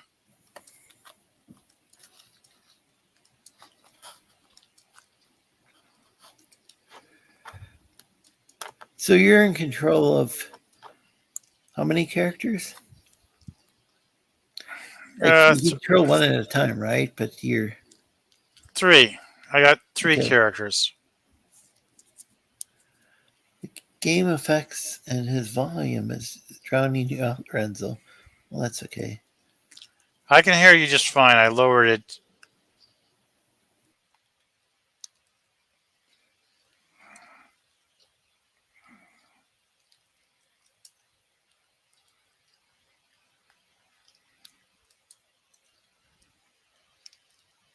Oh, they came here anyway.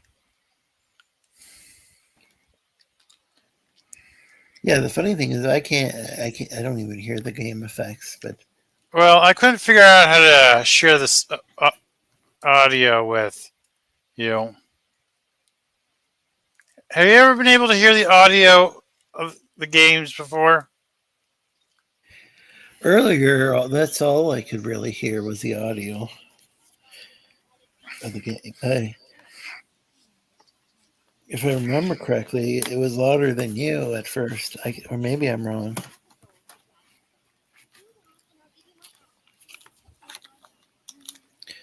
Kind of a strange night.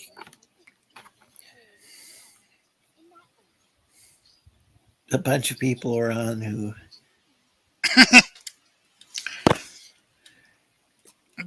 The king is.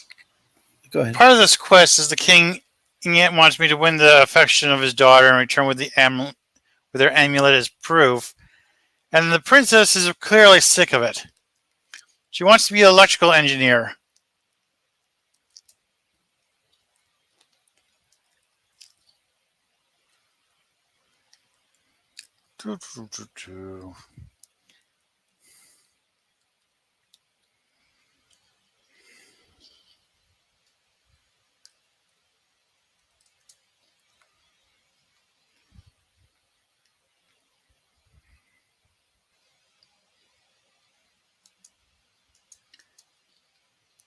Kind of wondering what's this way.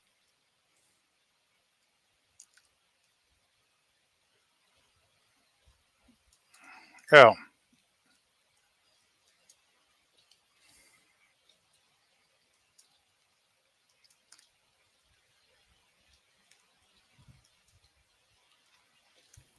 How's my mic now? Before, I had forgotten to turn off the auto adjust, and that's just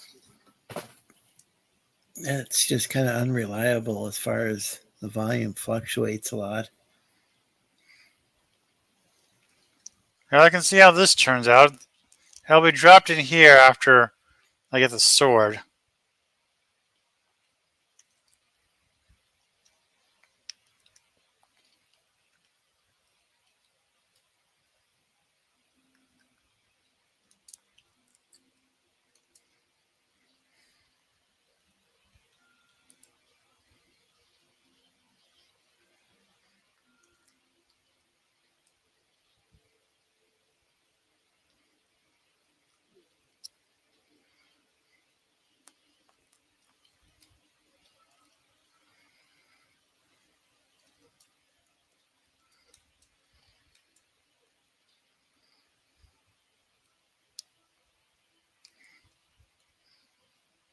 I wonder how well she handles fall damage.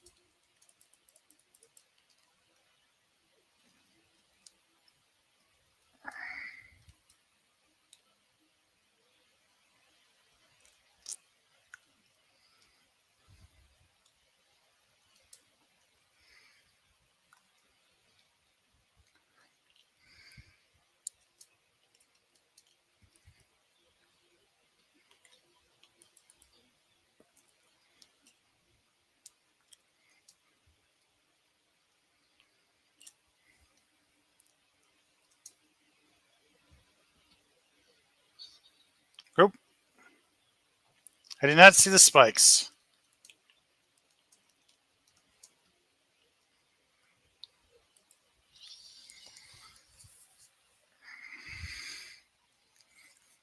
Playful deception.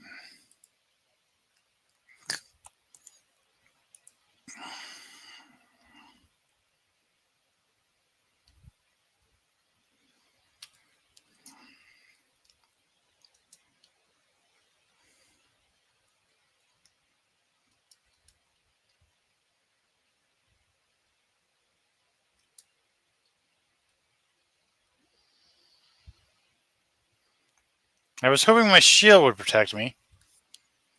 That's clearly not the case.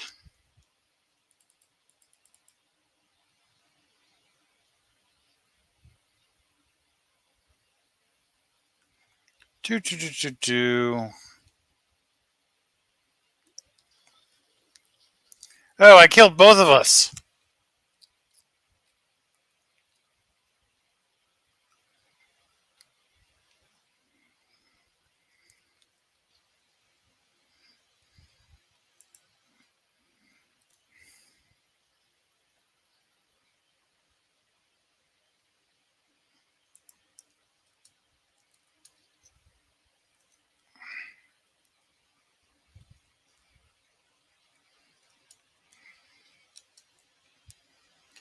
Okay, I guess that's how I was supposed to do that. Is there anything over here? No.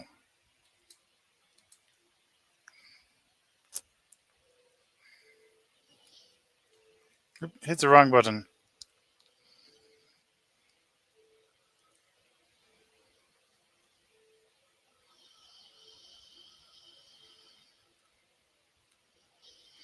Oop.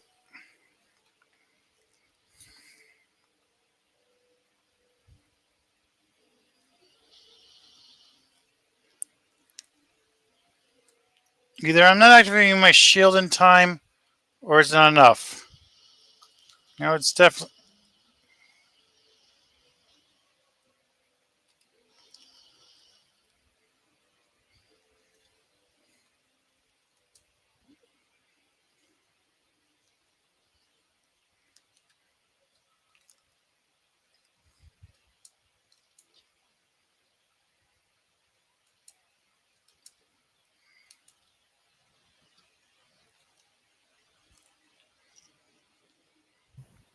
Wait a sec. Well, I'm going to have to get going. It's almost 2 a.m. Yeah. I've been streaming for hours. Anyway, I just thought of how I could cheese this. Nope, that didn't work. Huh. Let's see. Oh, yeah, I've been streaming for 5 hours and 40 minutes.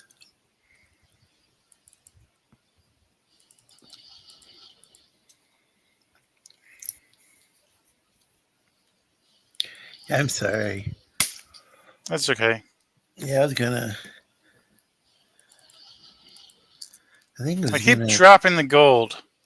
I think I was gonna leave when right before George showed up. And then things got real confusing after that. Well, not confusing. I just got really tired.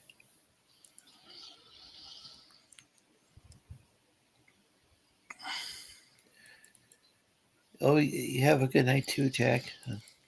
And of course, Geass, have a great night. Okay. Oh, wait, where can I find you? Or where can Master Dash Geass on DeviantArt. I can't really get the link right now. I'm trying to remember if I got that bookmark. I should have a bookmark somewhere.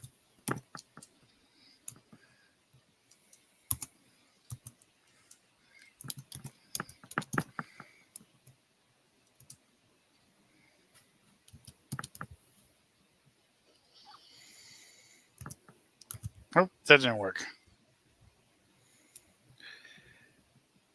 Here we go.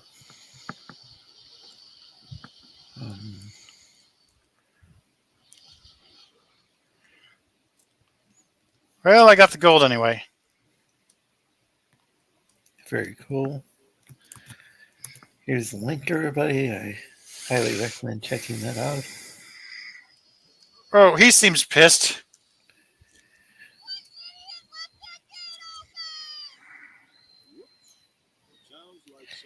And we here at the Sleestakians stream every Thursday night, 5 p.m.